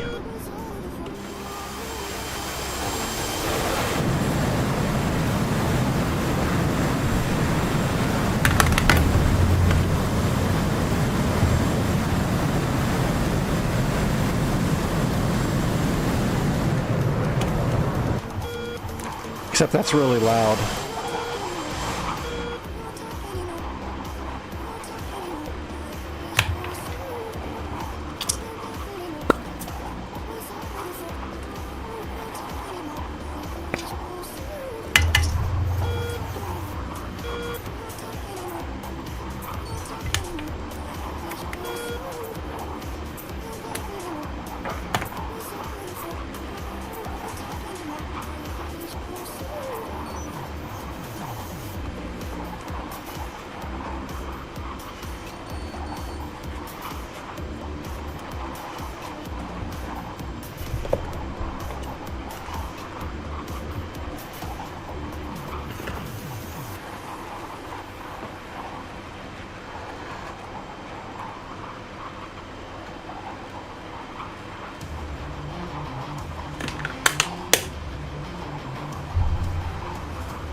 Okay.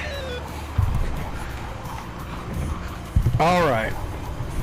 That's done. I had to take some medicine. Hopefully that doesn't make me feel nauseated, but I'm all right for now. All right. Hey, Red, what's going on, buddy? How was your flights tonight? Or whatever you were doing. How was your stream tonight, I guess?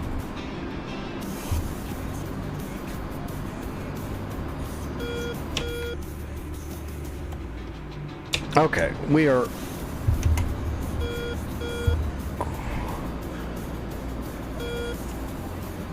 Time to get home. Hey, Baloo, how's it going?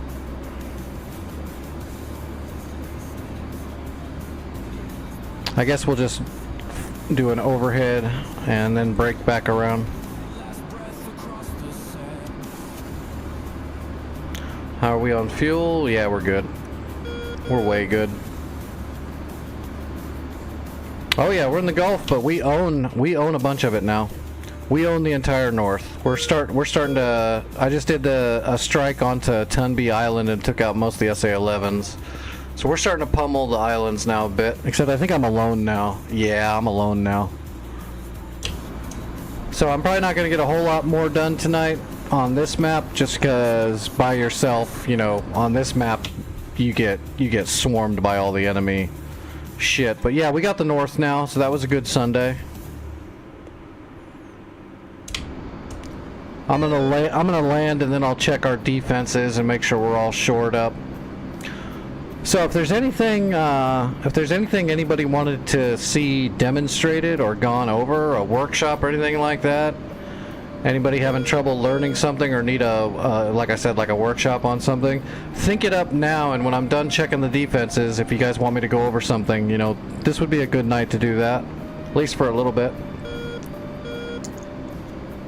I'm not going to put together an hour and a half workshop, but if there's something you want me to go over, we can do that.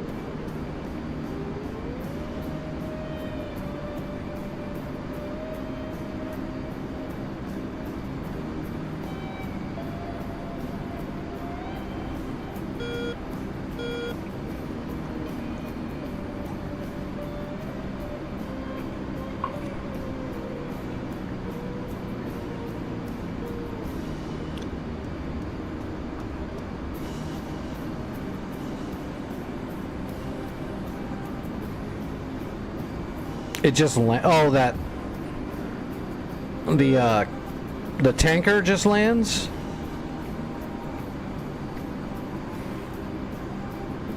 Okay, I'll take a look at that. Let me delete the old. Oh no, wait. I'm not gonna delete it yet. I'll delete it once I got it up into the thing, and then I'll delete the old one from the Discord, and we'll see what we can fix. I think I was having trouble with the radio already with that thing.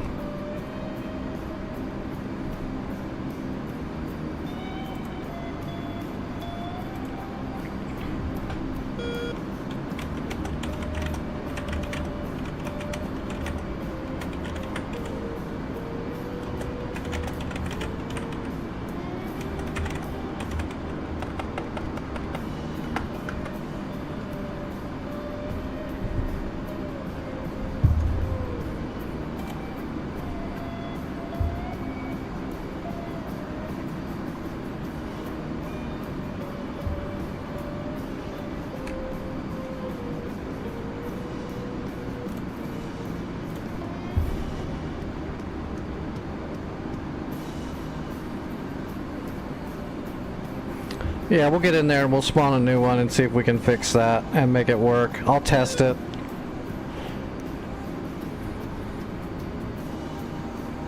Alright, we're over the city. So yeah, airfield's gonna be right up here. We'll do an overhead.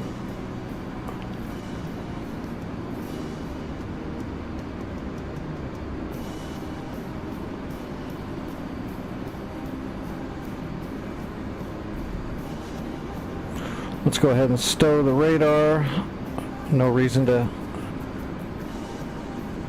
be broadcasting radiation everywhere for people to track us.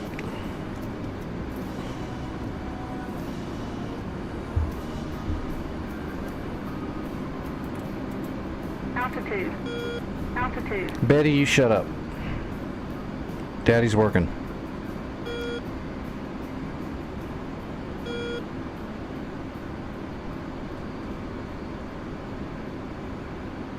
Alright, 350 knots. And we're dropping down. Are the lights on? Yeah, they're on. Let's go ahead and call it in anyway, just to be sure.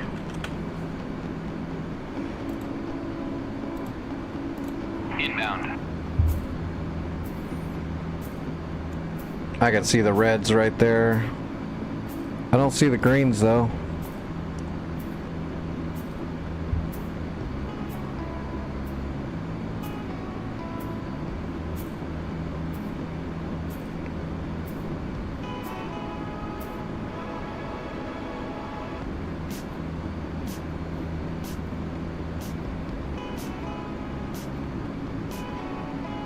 Alright, we're just gonna cross over and go idle.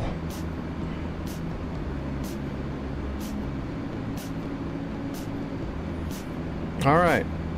And killing the throttle.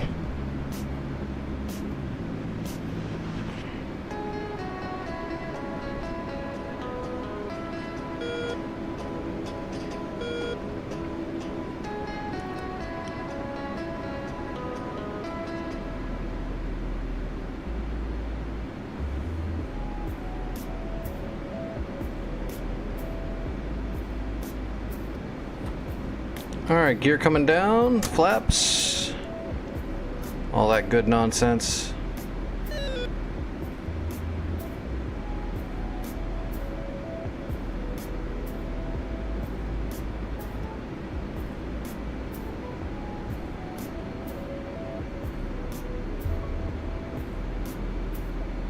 We're gonna extend just a little bit. Alright, we're through the bump.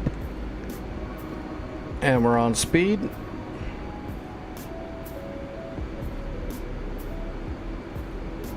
And rolling into the pocket.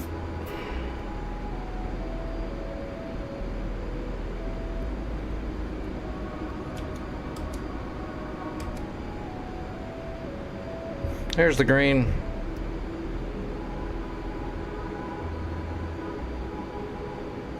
It's just directional. If you're looking at them from this way, they're green. If you're looking from the other way, the wrong way, then they're red.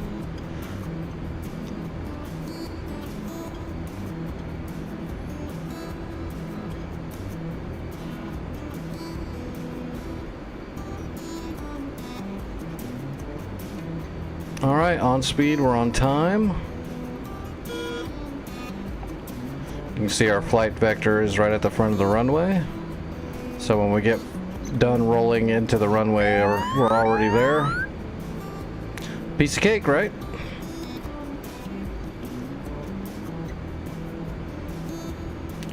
It's almost like we planned it. Believe it or not, we didn't. This is just getting lucky.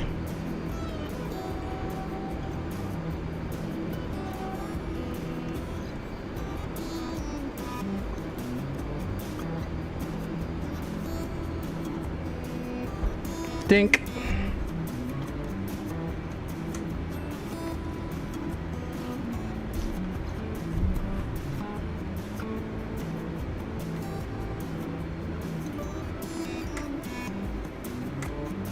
There you go. Pretty standard overhead.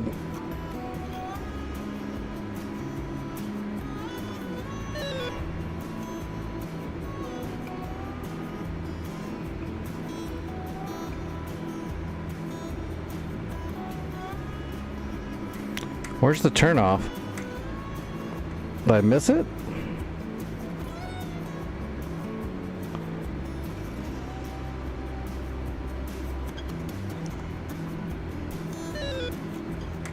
There's a sign.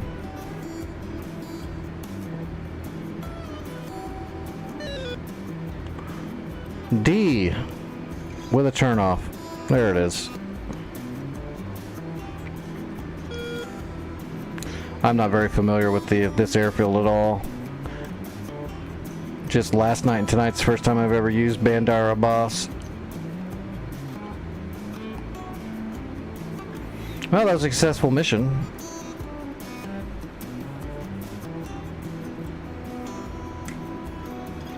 We secured the north. We did hit them at 10B pretty hard, but you know, they'll get that repaired pretty quick, especially if I'm flying by myself. Even if I keep hitting them myself, they'll repair it. I was able to kill that one MI8, but that was kind of like luck that I saw it when I saw it. Most of the time, you know, you're on your RTB or you're on the ground when that thing starts coming and you can't get to it. You gotta have more people covering the area, but we did good.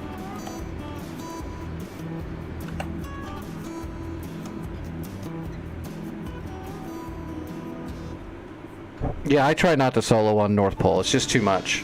I mean, look at this.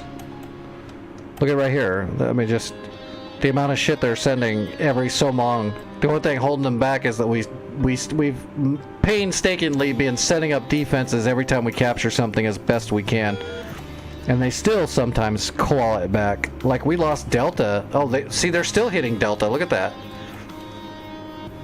There's another Hawk system that was built by us, and they've still destroyed it. So we got to shore that up. Make sure we got our budget. Yeah, we're good on budget. We've been earning a lot of money, so...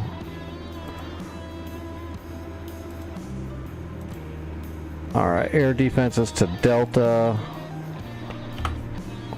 Let's put armor into Delta, just so they have hard targets they have to take out.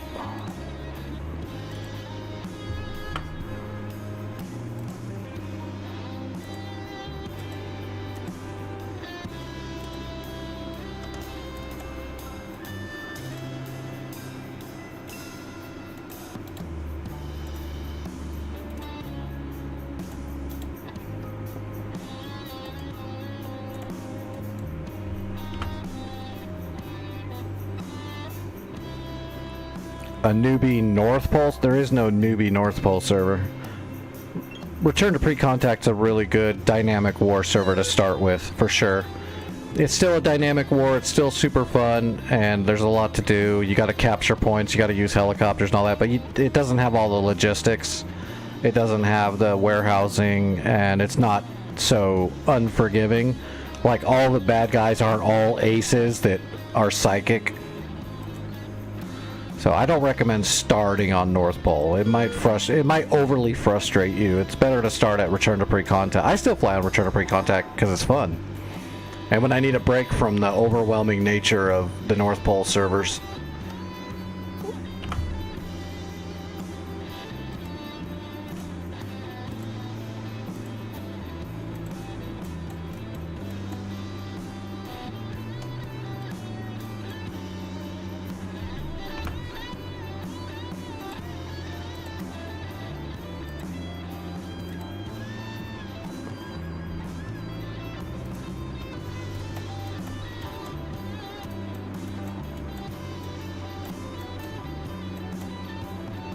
Oh my god, my Stinger troops are still here. I put these man pads out here like, what, 4 or 5 days ago, and they're still alive. My Nassams got smoked, though. So let's put a little bit more in here. My Stinger guys are still alive. I wonder how many kills those man pads have gotten. I bet you it's a few.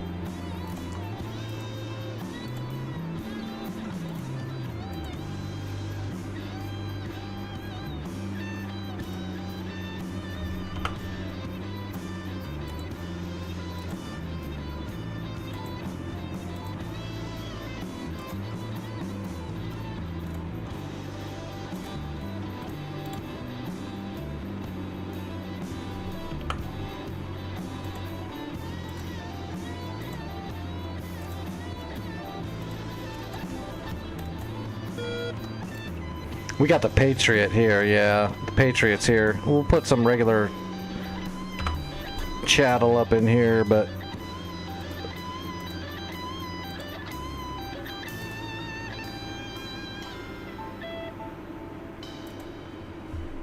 that Patriot's gonna hold down Bandar Lenga, or it should.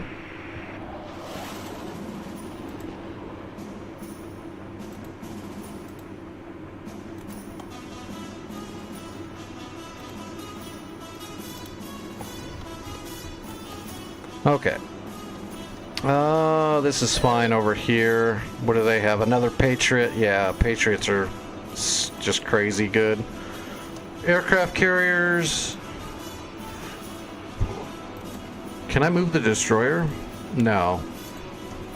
I can't touch the boats. Let's say that'd be great if I could move a Tarawa over here and then drop off a FARP on the island or something, but can't do that. Okay, I think we're good. I wish that wasn't there. This Gecko needs to be smoked. I might do that tomorrow, maybe.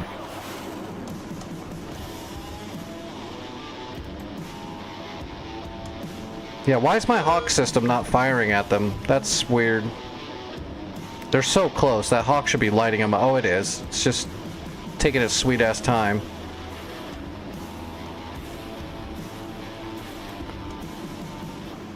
Damn, it's gonna get hit. Damn.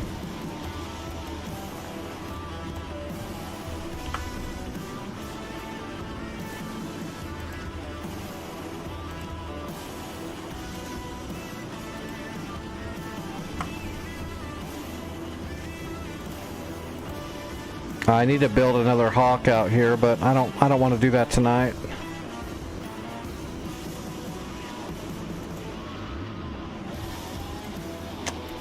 I had a Nassams out here, but it's been damaged a bunch. It's barely there, and it doesn't have an ammo truck anymore, so it's probably out of ammo. So I need to deploy another track radar for the Nassams, and then 4 or 5 more launchers and ammo trucks, and rebuild it. That's what needs to happen, but I'm not going to do that right now. It's already like... yeah, it's pretty late.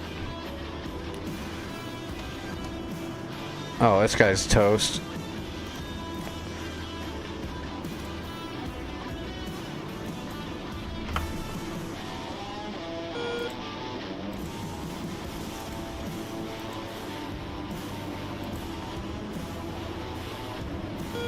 Or not.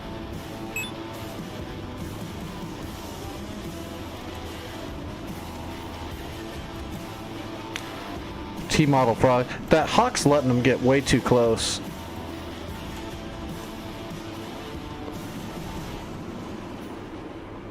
Boink, there we go. I was gonna say, come on, I just built a bunch of GBIs a minute ago. Why are they not intercepting? There we go. They intercepted. Okay.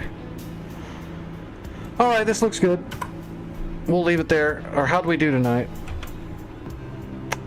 No losses, 1 air-to-air, 29 ground units destroyed. What is my... Yeah, we didn't die again. I try not to die. Dying's bad. I give dying 2 thumbs down. What's my stats? I am ranked number 4. Senior Master Sergeant. Cool. We'll hit it again tonight. I'm not going anywhere yet, Hawk, but yeah. If you gotta go, take it easy, buddy. I'm gonna see if I can fix this map for Balul. Guess I can disconnect the SRS. Nobody was using it anyway.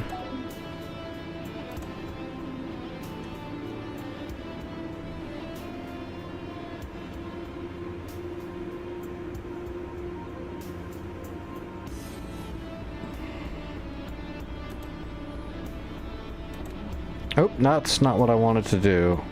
Mission... Nope, that's not what I want to do either. Mission editor. Open... What was it called? Balul Miz? Bull Carrier. There we go. That's the one.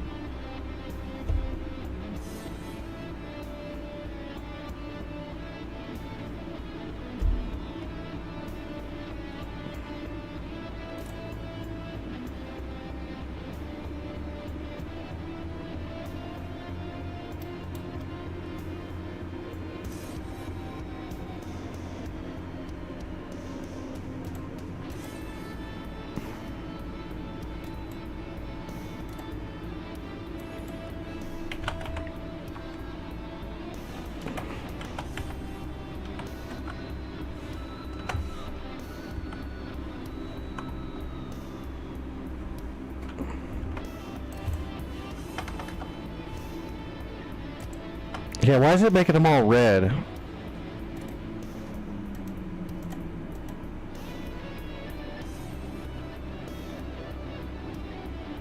I don't know why it's not letting me do a frequency. Takan is on.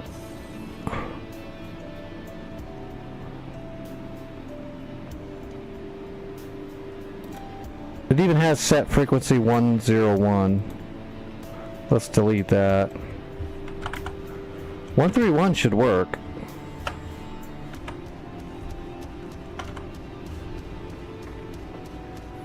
Okay, well let's try a KC 135. That one works. 135, is that the drogue or is that the peg?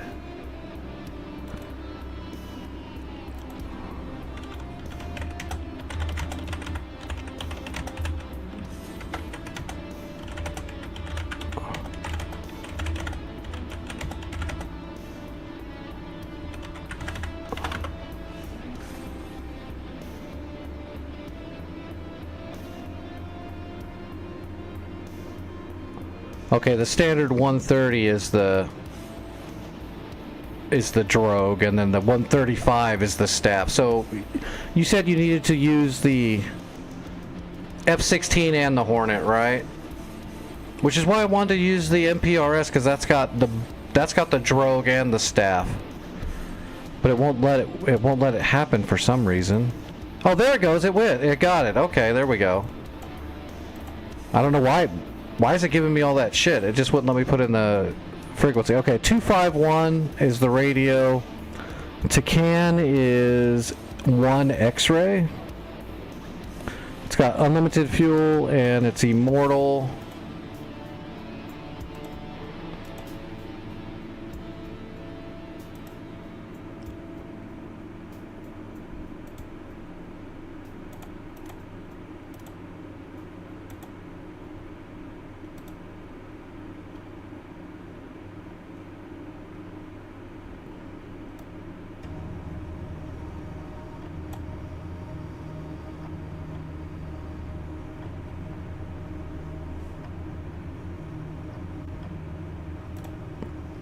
Alright, clockwise orbit for refueling. We got that. Refueling, tanker. Waypoint 0.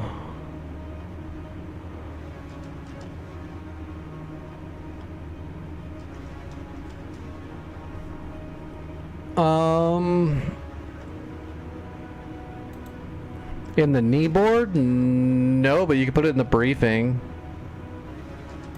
You'd have to make your own kneeboard, man. I'm not going to build a kneeboard for you. You got to create those files and put them in your kneeboard folder for that specific plane in your save games to do that. But like for situation, you could go like put right here tanker and then go to can 1 X-ray, and then radio you could go 251 hertz,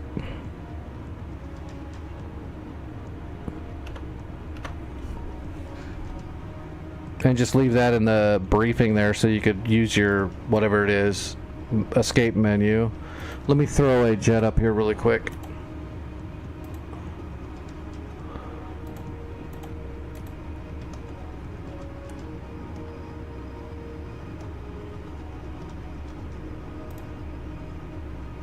Alright, F-16 client.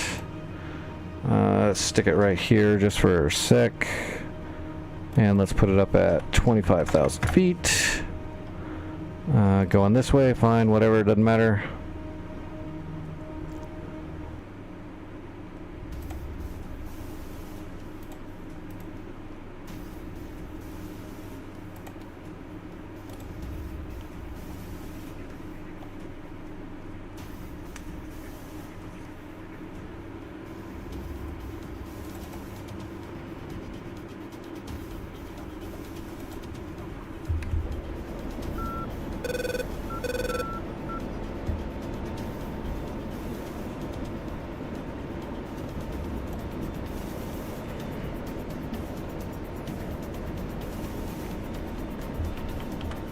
Okay, tanker Texaco 251 is in the menu. Texaco 1-1, Uzi 1, request rejoin.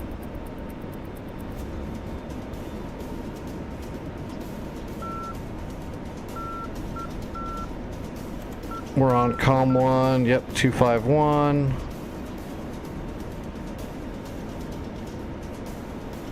And Takan's on 1 X-ray.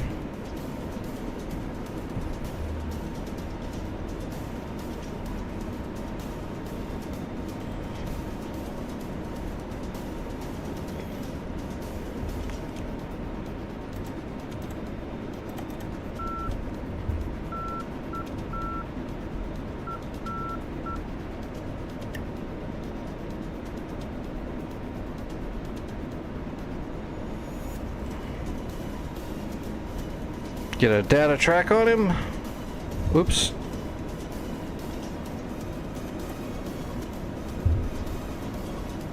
There he is. There's the tanker. He's showing up in the radio menu now, so everything should work now.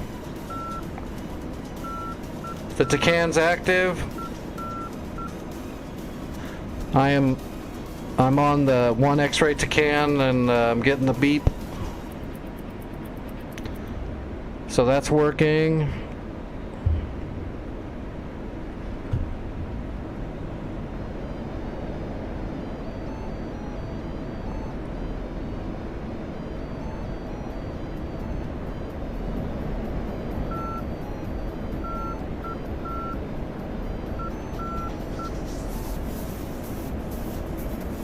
So we can kill the volume on that now. I'm gonna get closer and see. He should, but if he doesn't, we'll jump back out and see what's up with that.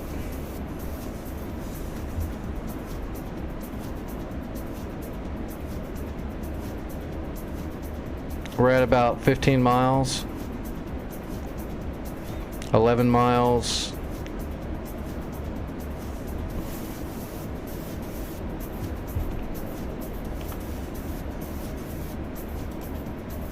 Texaco 1-1, Uzi 1, request rejoin.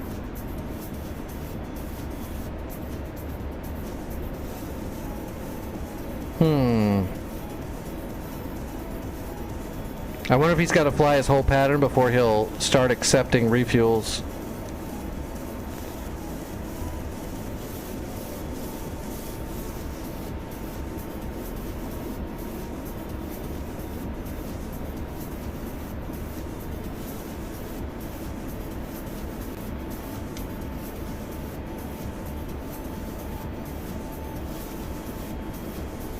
Texaco 1-1, passing waypoint 1 at 25,000.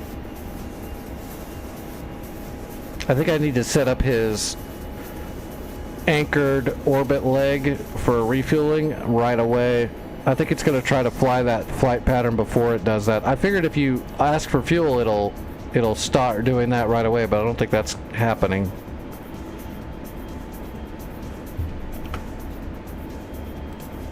Texaco 1-1, Uzi 1, request rejoin.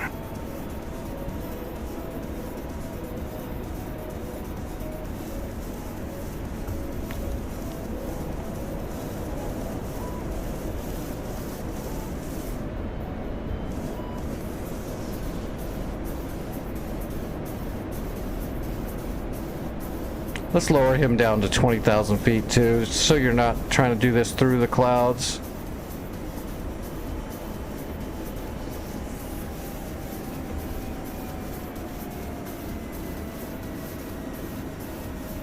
That is the correct plane. That's got the drogue and the staff, so you can refuel both of your aircraft here. You can refuel anything with this guy.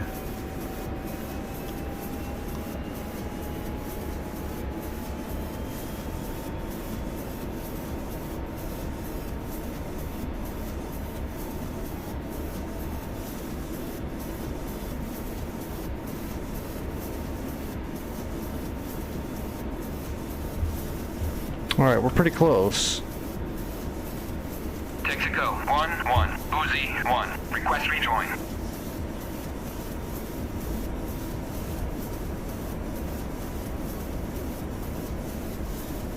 Yeah, there's something wrong. He should be responding. I'm at 3 miles off his butt. Texaco 1-1, passing waypoint 2 at 25,000.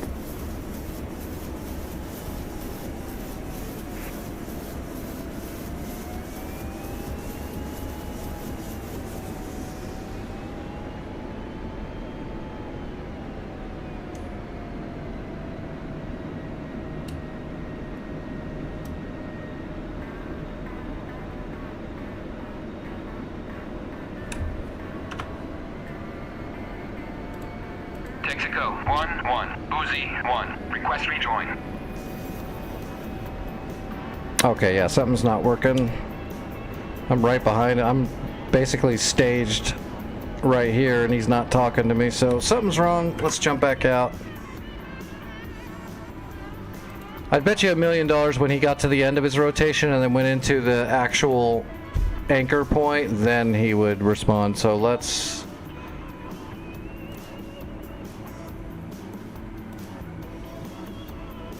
delete all of that.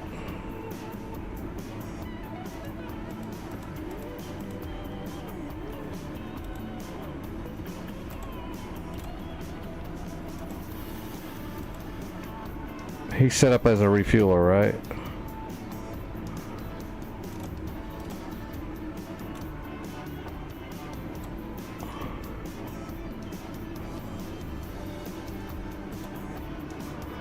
Alright, clockwise, let's drop it down to 20,000 feet. And...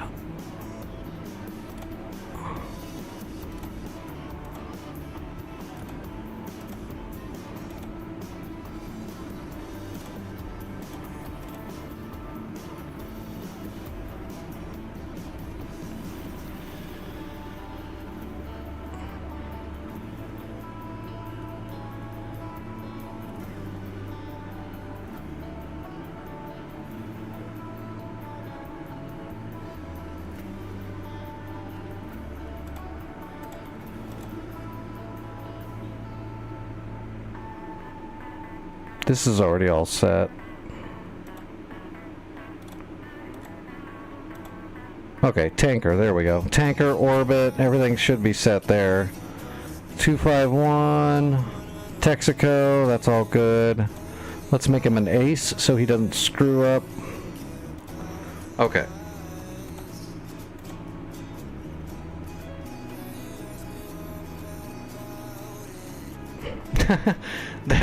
the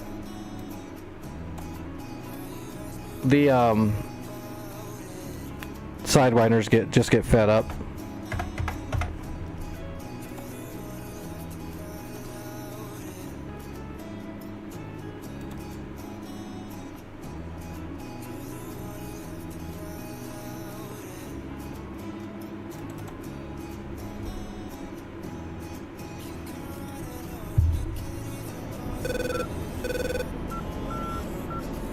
Alright, X-ray 1, and let's calm 1s to 251.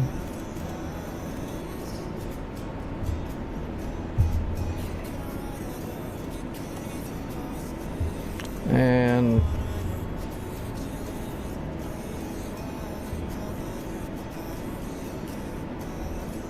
get a data track on him.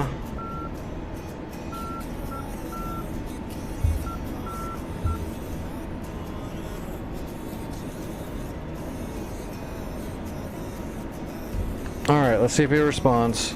Oh, he's not even there anymore.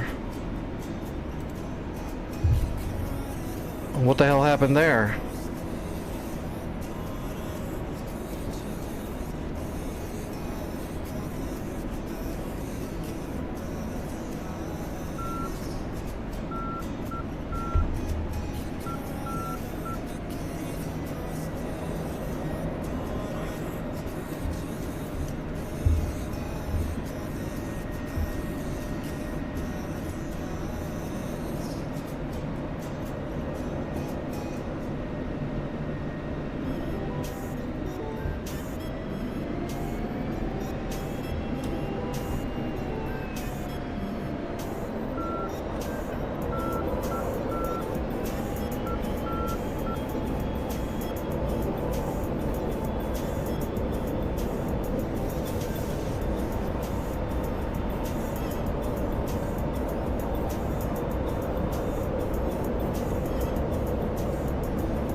Yeah, he's not even on the radio now. That doesn't make sense. Now, why did that happen? He was on the radio before. We didn't change anything with the radio. We just put him on anchor. 251.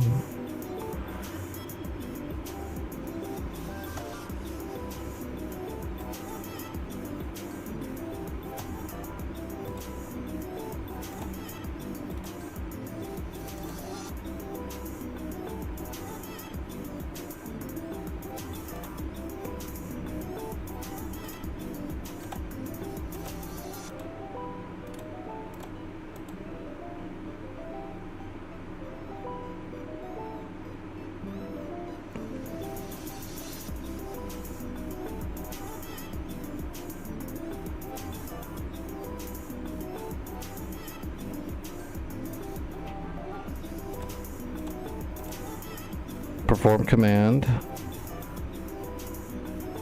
Set frequency, I guess.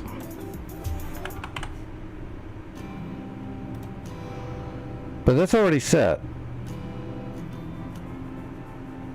I guess let's do it anyway.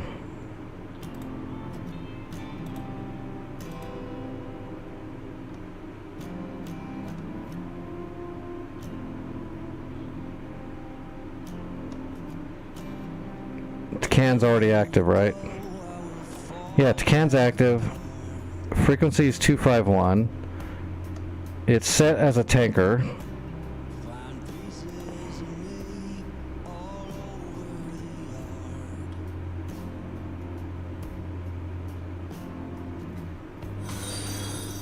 ERLRS is on. That's all set. I'm not sure what's going on.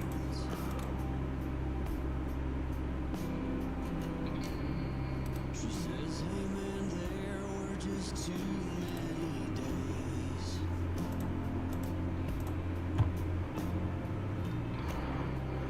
Hey Arcade, how's it going? Tensions only got in the way.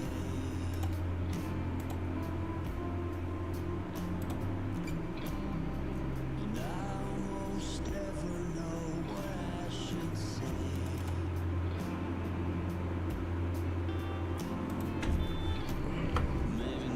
Yeah, it's not in the friggin' radio anymore. I don't get it. I don't know why it's not in the friggin' radio.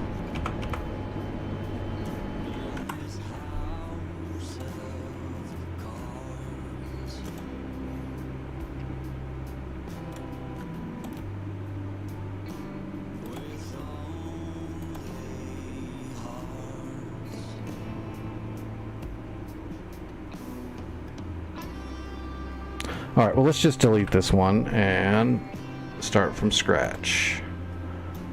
Alright, Ace refueling.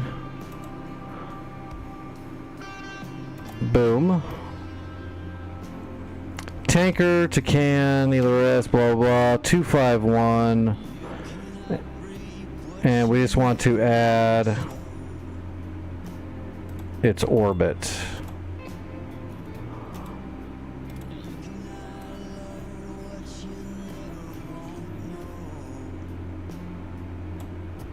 Or let's just do a quick set.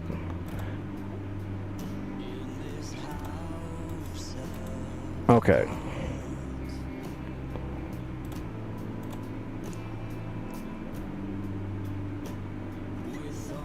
All right. Let's try that. Maybe it was just bugged because I changed a bunch of stuff on the same one. I don't know. It's DCS. Sometimes shit like that happens. Let's just make a new one and see if it works. DCS is fickle as crap when you're doing stuff in the editor.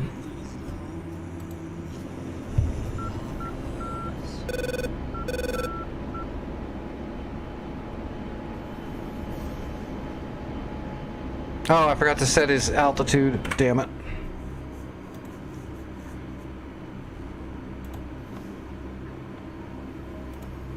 Yeah, he's down there on the ground.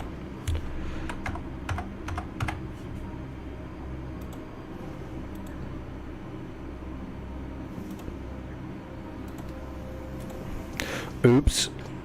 He was down there at 6,000 feet chilling. I'm not going to do any air-to-air refueling from 6,000 feet above the ocean. That's just silly.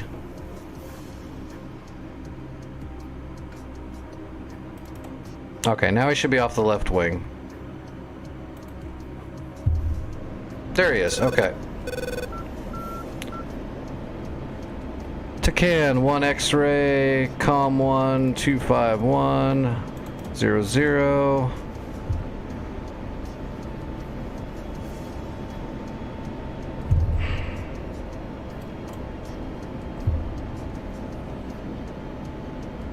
There's our boy. Alright, we got him data tracked.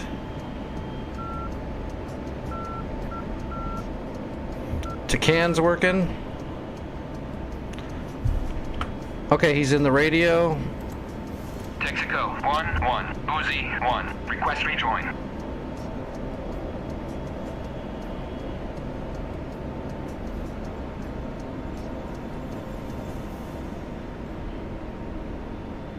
Now he's still not talking.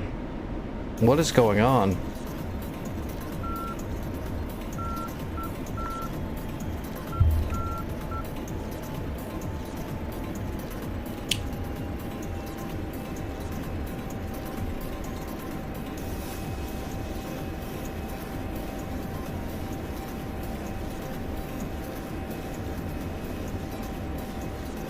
We gonna run into me, dude?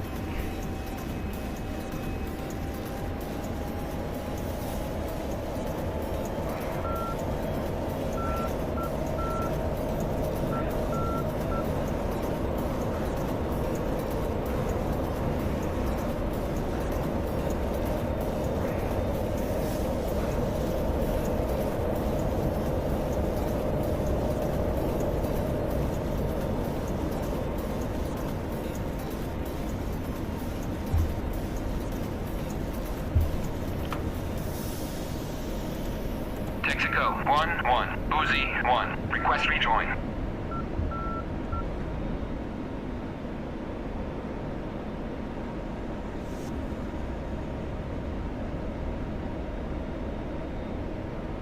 He's set up as a tanker. Why is he not responding? I'm not sure why he's doing this. It doesn't make sense to me. I've set up tankers before to practice on, and when you contact them, they respond and do their tanker thing. I don't understand why he's not doing that.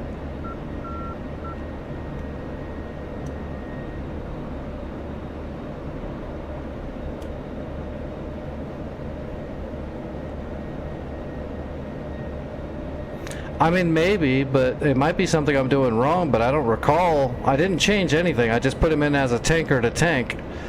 Gave him his anchor point.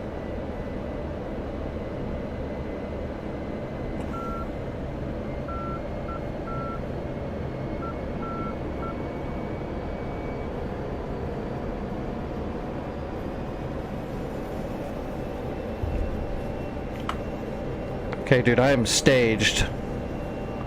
Texaco 1-1, Uzi 1, request rejoin.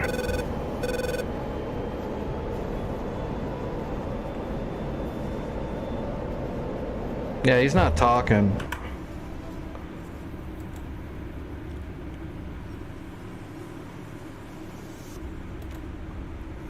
Alright, well, let's try to remove the anchor.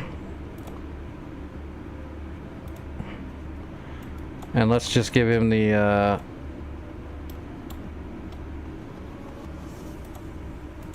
oops.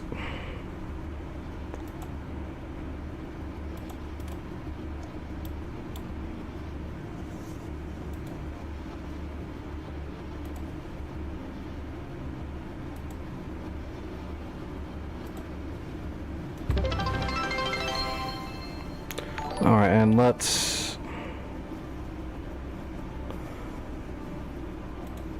at 5.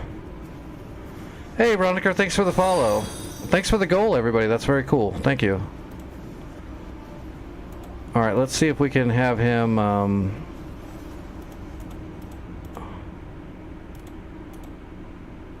switch waypoint, and we will have him go to waypoint 1. Okay, so now he's in an infinite loop. Now we've got him on an infinite loop. And let's give him unlimited fuel, so he'll stay up in the air so you can practice forever. And you can set yourself as unlimited fuel too, but that'll mess up your refueling a little bit. You won't receive any fuel. Or just set yourself with like 10% fuel, but put it on unlimited fuel so that you can tank. Oops, it's a command. Unlimited fuel. Okay, 251, Texaco, set up as a tanker. He's got an unlimited route. Damn it, let me talk to you now. I don't know why the anchor point would make a difference, but it's DCS. Let's try it without the orbital anchor point. And just create an infinite loop flight plan. Friggin' DCS. Wags here. We don't know what the fuck is going on.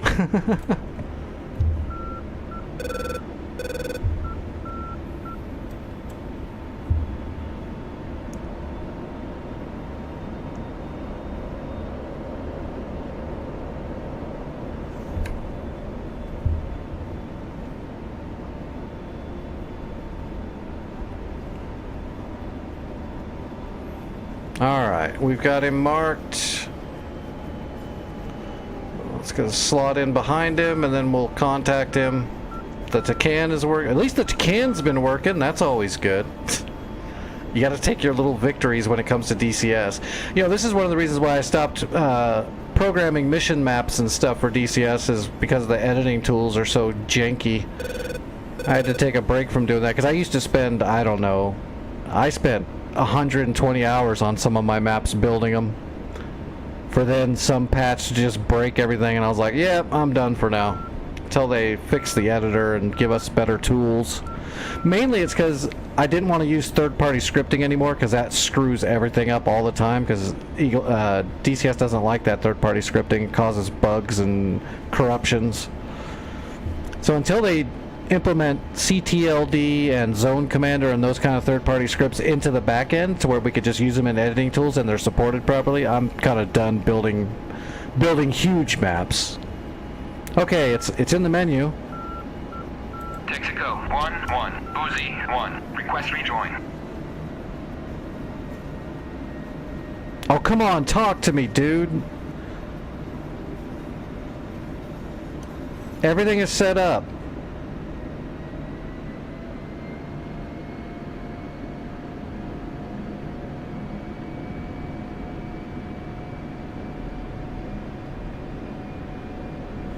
I forgot what speed I put him on.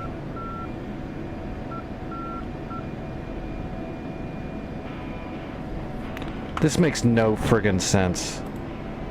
Texaco 1-1. Uzi 1. Request rejoin.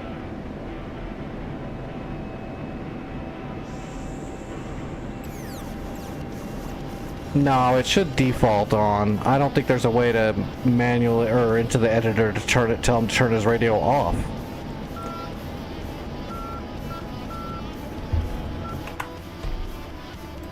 I don't think.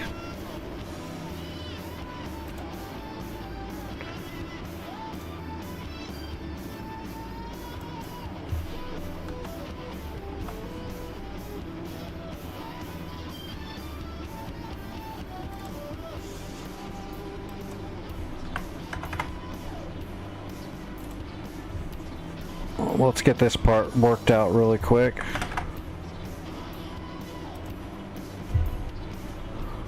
So he's not changing speeds. Yes, you have to do stuff like this where every waypoint you have to make sure it's the same.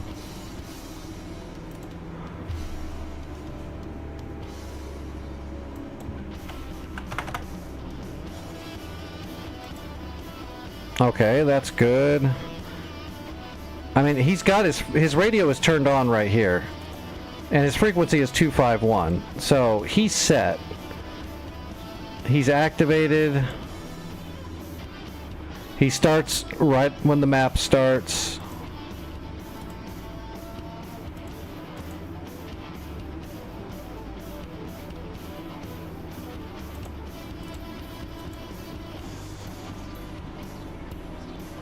Frequency 4 unit?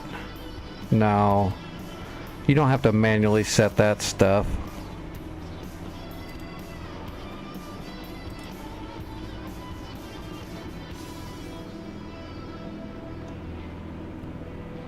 Tanker, I mean, everything falls under tanker. He's got everything on. The cans, I don't... Let me look something up and see what's going on with this.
Okay, that's the drogue.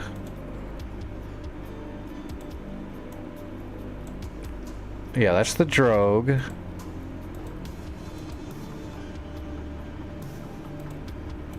That's the staff. And doesn't the MPRS have both? No, it's just got the staff. I thought, well, no, it's got the staff and the drogue. Yeah, I was right. It's got the drogue, it's got the basket, and it's got the staff. It's got both. I was saying, I looked it up, and they're like, well, if it doesn't have the correct refueling piece on it, then. But the MPRS has both, so it should respond to the radio call. It won't talk to you if you've got the wrong implement.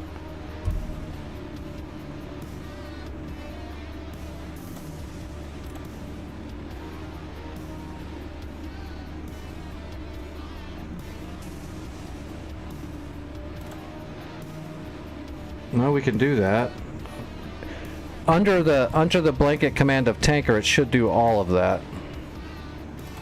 But we can add perform command.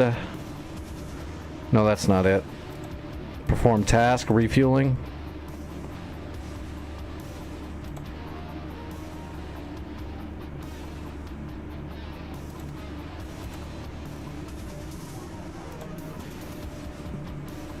This is very weird.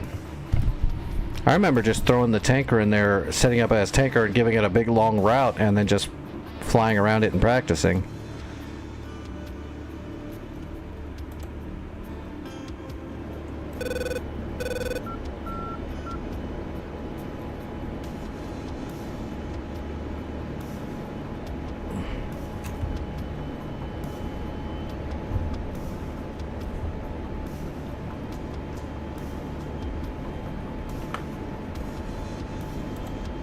Texaco 1-1, Uzi 1, request rejoin.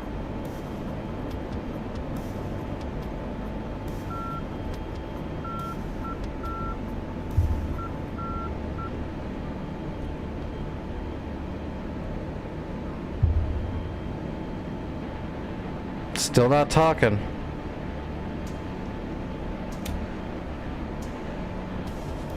Lock.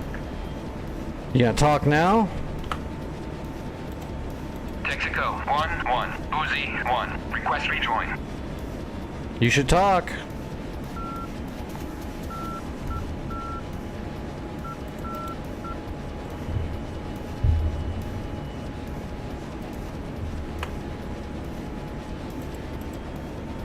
Texaco 1-1, Uzi 1, request rejoin.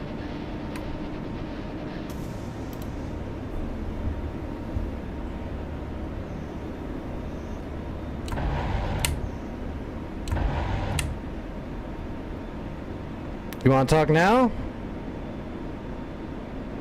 Huh?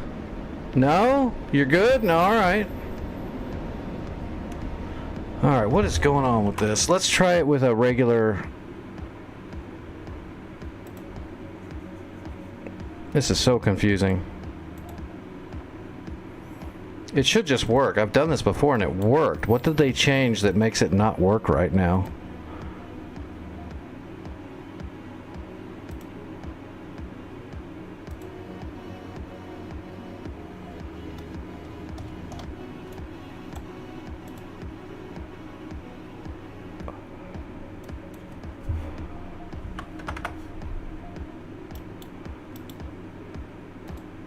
Oh my god, I gotta go all the way around again.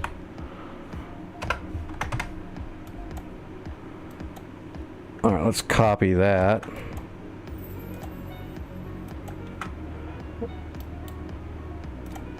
You gotta do a lot of copy pasting when you're doing DCS editing, trust me.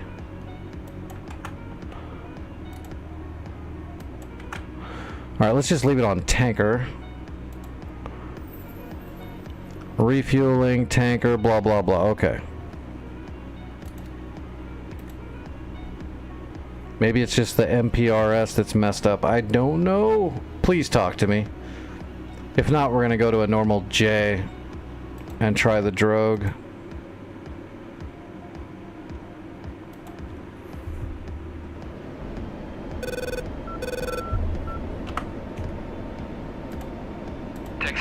1-1. Uzi 1. Request rejoin. Uzi 1, Texaco 1-1. Proceed to pre-contact at 20,000 at 230. I'm gonna punch you right in the taint. Okay, so it's just the MPRS is broken. Alright, so Texaco 1 is working for the staff, so refueling the staff, that means anything that requires the staff, the Viper, the Eagle, A-10s, stuff like that. So what we're just going to have to do is make a copy of this and put the other tanker up for the drogue. I don't know why the MPRS is not working, but it's bugged. That's what it is. It's just bugged. I wasn't going crazy. It's just bugged. So we're going to control copy this whole layout, and we're going to put it over here. Except we're going to change this to the 130J. And we're going to make it 255. And it's Arco. And this one is going to be Texaco on 251. So if you want to do a drogue for the Hornet, you do it here. And if you want to do the staff, it's going to be here. They're going to both be orbiting it around this forever.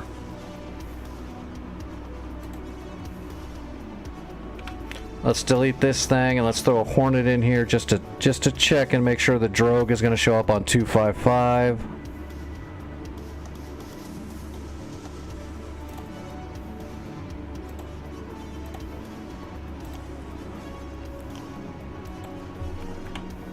Oh, there's nothing to be sorry about. It's just a DCS thing. It's like that. It's drive you crazy. And this thing, we need to change the Tacan to 2 X-ray. So this one will be 2 X-ray, that'll be 1 X-ray. They've got different frequencies now. We're going to test and make sure that the drogue refueler responds properly and tells us to return for pre-contact.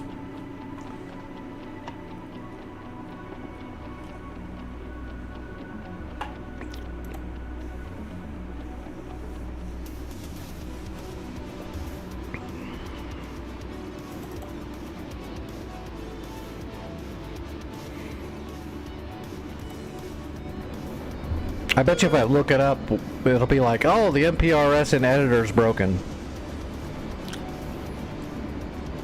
Alright, Tacan 2 X-ray and turn it on.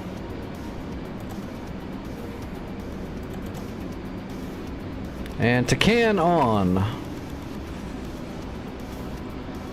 Okay, there he is. We've got him on the... We've got him. Tacan is on, the Tacan is working. Let's see, he's on frequency 255.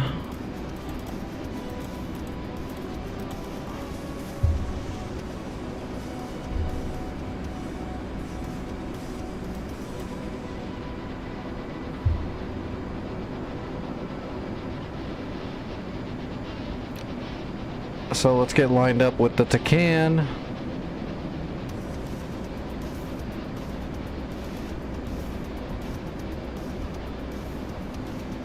There he is right there.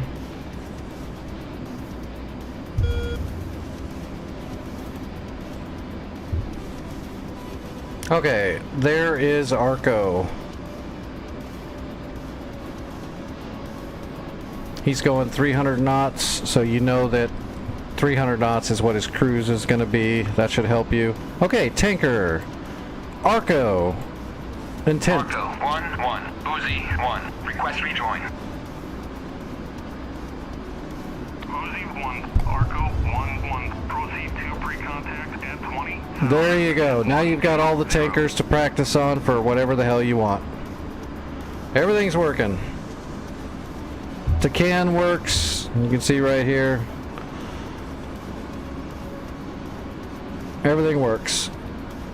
Okay, the only thing that we haven't tested yet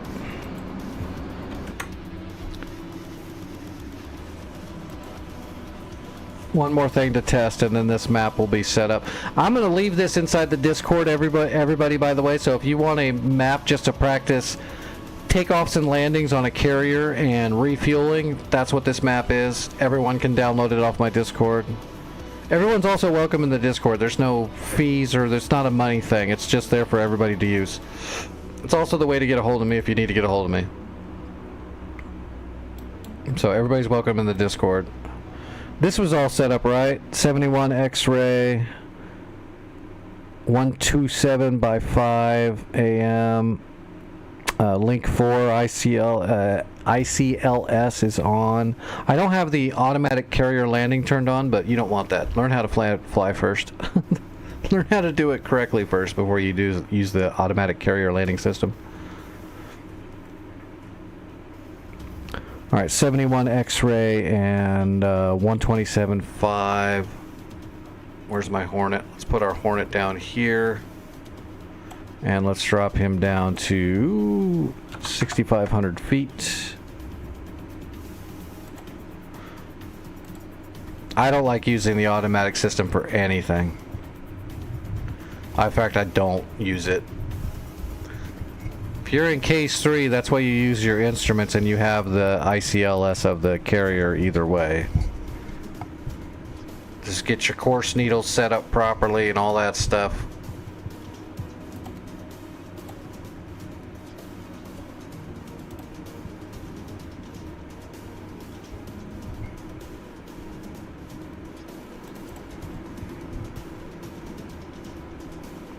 Just practice on case 1 and then start using your instruments for case 1 and not looking up while you're doing it. You'll get used to it.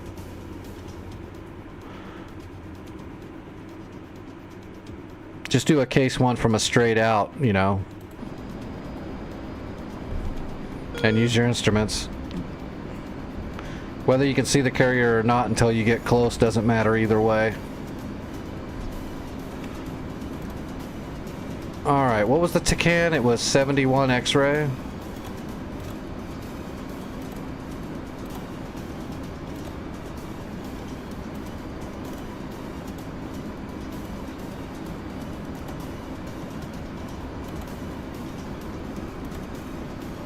Yep, okay. 71 X-ray works.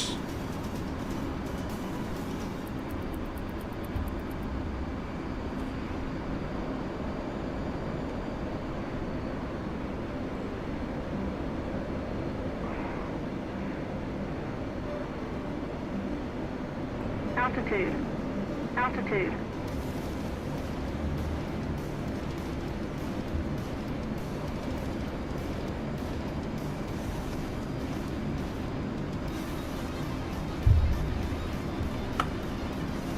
ATC, Theodore Roosevelt. Marshall 013. Parking Mops 322.9.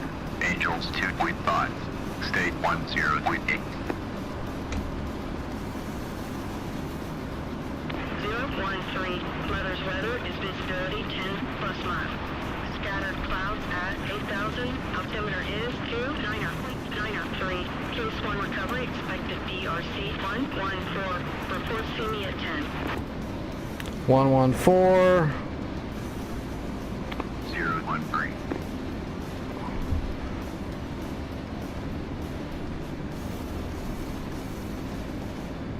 Tower 013. Overhead Angels 2. State 10.8. Shit, what was the, it doesn't matter. 013. Tower, Roger. BRC 114. St. Louis, Charlotte. And there's the carrier. Okay, this all works. 013. Forgot the channel. I think it was 2.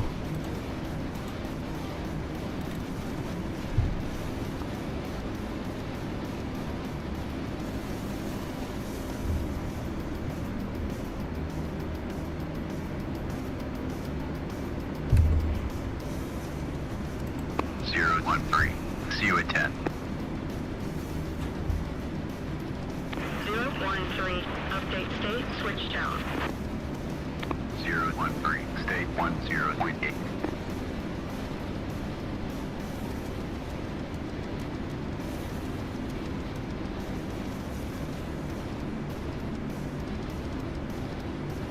Alright. Everything works. Let's remove this Hornet. And later on, if you want to put your own aircraft up in the air and put them wherever the hell you want, you can do that from your own editor. I'll just leave the ones down here at a Napa that you wanted on this version of the map. Alright, saving. Alright, let me go into the Discord and erase that one map. We'll get rid of that. Alright, it's deleted. And let me get out of here and let's save the new one. Of course that MPRS was just bugged. Of course it was. I should have known better. When in doubt, trust me, DCS is bugged.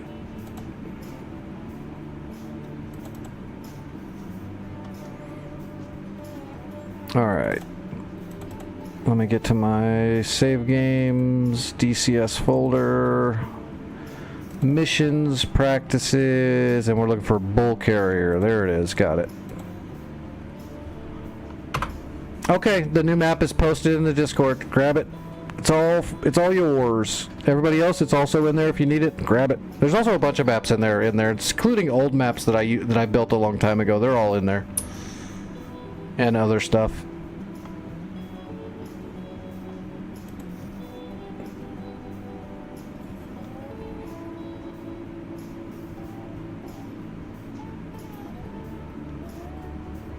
Gunthrick Academy? No, I don't. Not that I remember. I'm pretty sure that's somebody else's. I just grabbed the link to it because it was a good one for the Hornet. Someone told me about it, so I linked it in the Discord for people to grab.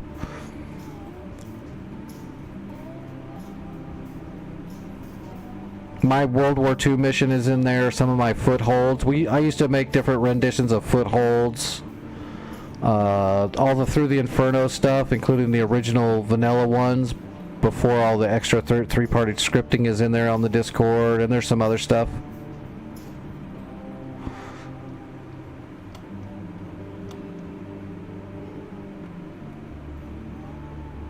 But no, I personally didn't make Gunthrick Academy. That was somebody else. I'm assuming Gunthrick.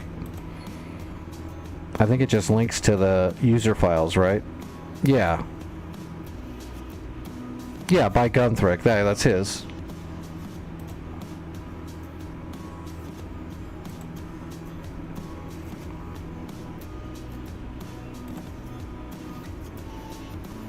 Nope, I'm not Gunthrick. I've only always been known as Nyx.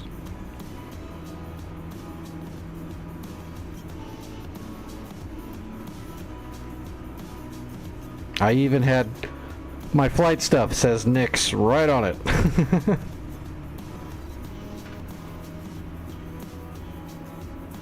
Well, I also had a nickname for a little while back when I was younger. People called me Tolerance as a joke. But that's a long story from a long time ago. But it was a joke. Yeah, tolerance just like that. That was a joke, though, because I was not that tolerant at the time. It was kind of a joke for being opposite. I'm way more tolerant now than when they called me that.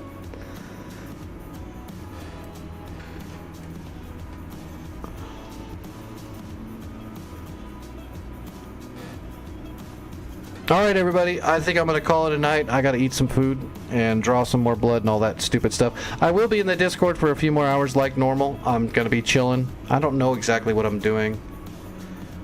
I think I'm just chilling tonight. So yeah, if you need to get a hold of me in the Discord. That's where you can reach me. I'll be back tonight as always. We'll do some more Persian Gulf War. We'll start pushing into the ocean.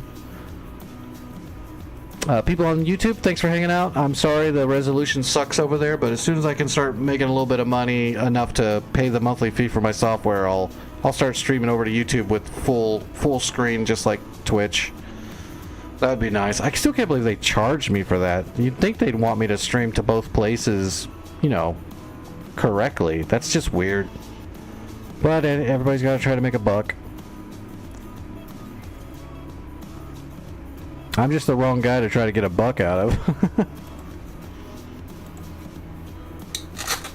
Alright, let me see who's flying, and I will get a Twitch raid going. I'm going to close the YouTube chat. Again, everybody on YouTube, thanks for hanging out. I appreciate the views. Enjoy the library I have over there on YouTube. There's every VOD is there since I've been streaming to YouTube, and there's also shorts and some tutorial videos and some adventure videos I've done. I'm slowly building up the YouTube library. That takes a lot of time.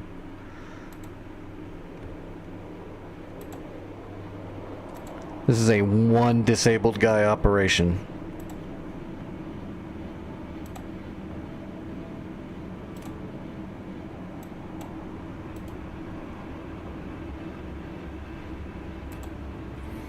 Alright, who is flying right now? I don't know, it's Sunday, man. Probably nobody, right? Probably just me. It's just me. Alright, everybody, there's nobody to raid. Nobody on my whatever, you know. People I know, nobody's online, so I'm just gonna let a song play the stream out. Maybe we can put on some illegal music I'm not allowed to play. I'll just have to remove it from the VOD later. I don't have any of that music queued up, though. What's a good ending song? I haven't done an ending song in a while.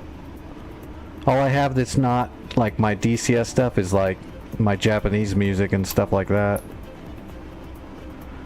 Yep, take it easy, Tucker.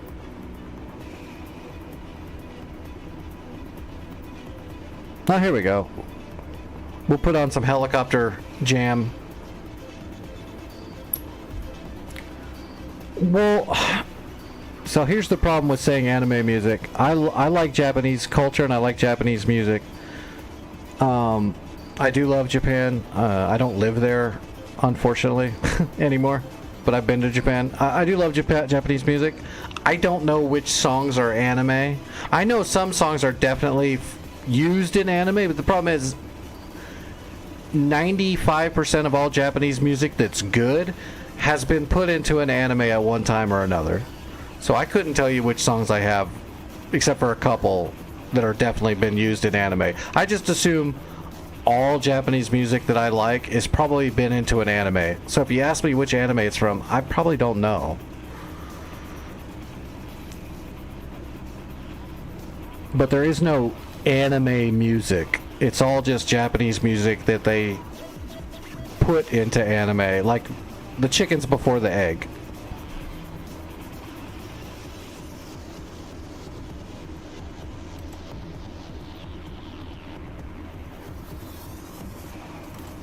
But here, let me open up my Japanese music. I'm sure I've got something good.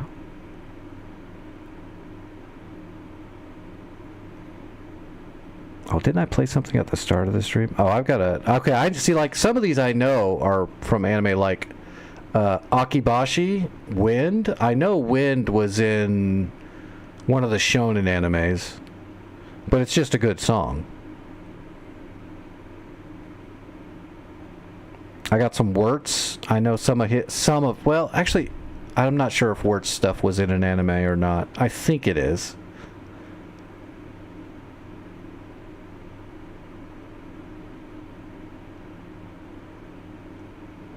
Like, I know Yui was definitely, because Again was in an anime. Yeah, I've heard of Baby Metal, of course.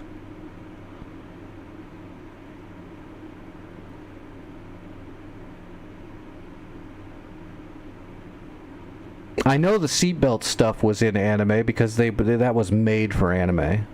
But most of the music's not made for anime, it just ends up in anime. But I know the seatbelt stuff was made for anime.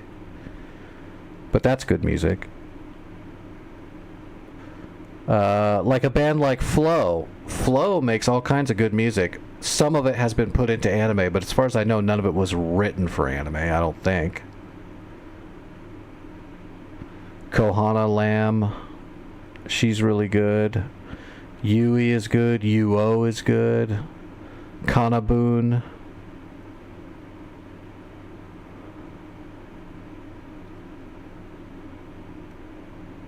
Well, let's just put on I'm just going to put on some Wirtz. I got a really short Wirtz song that's good. We'll listen to that. That'll be the end of the stream. When the song's over, the stream will end. Again, everybody, thanks for hanging out. I'll see everybody tonight on the next stream, or I'll be in the Discord if you need me.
He keeps kicking me in the dick.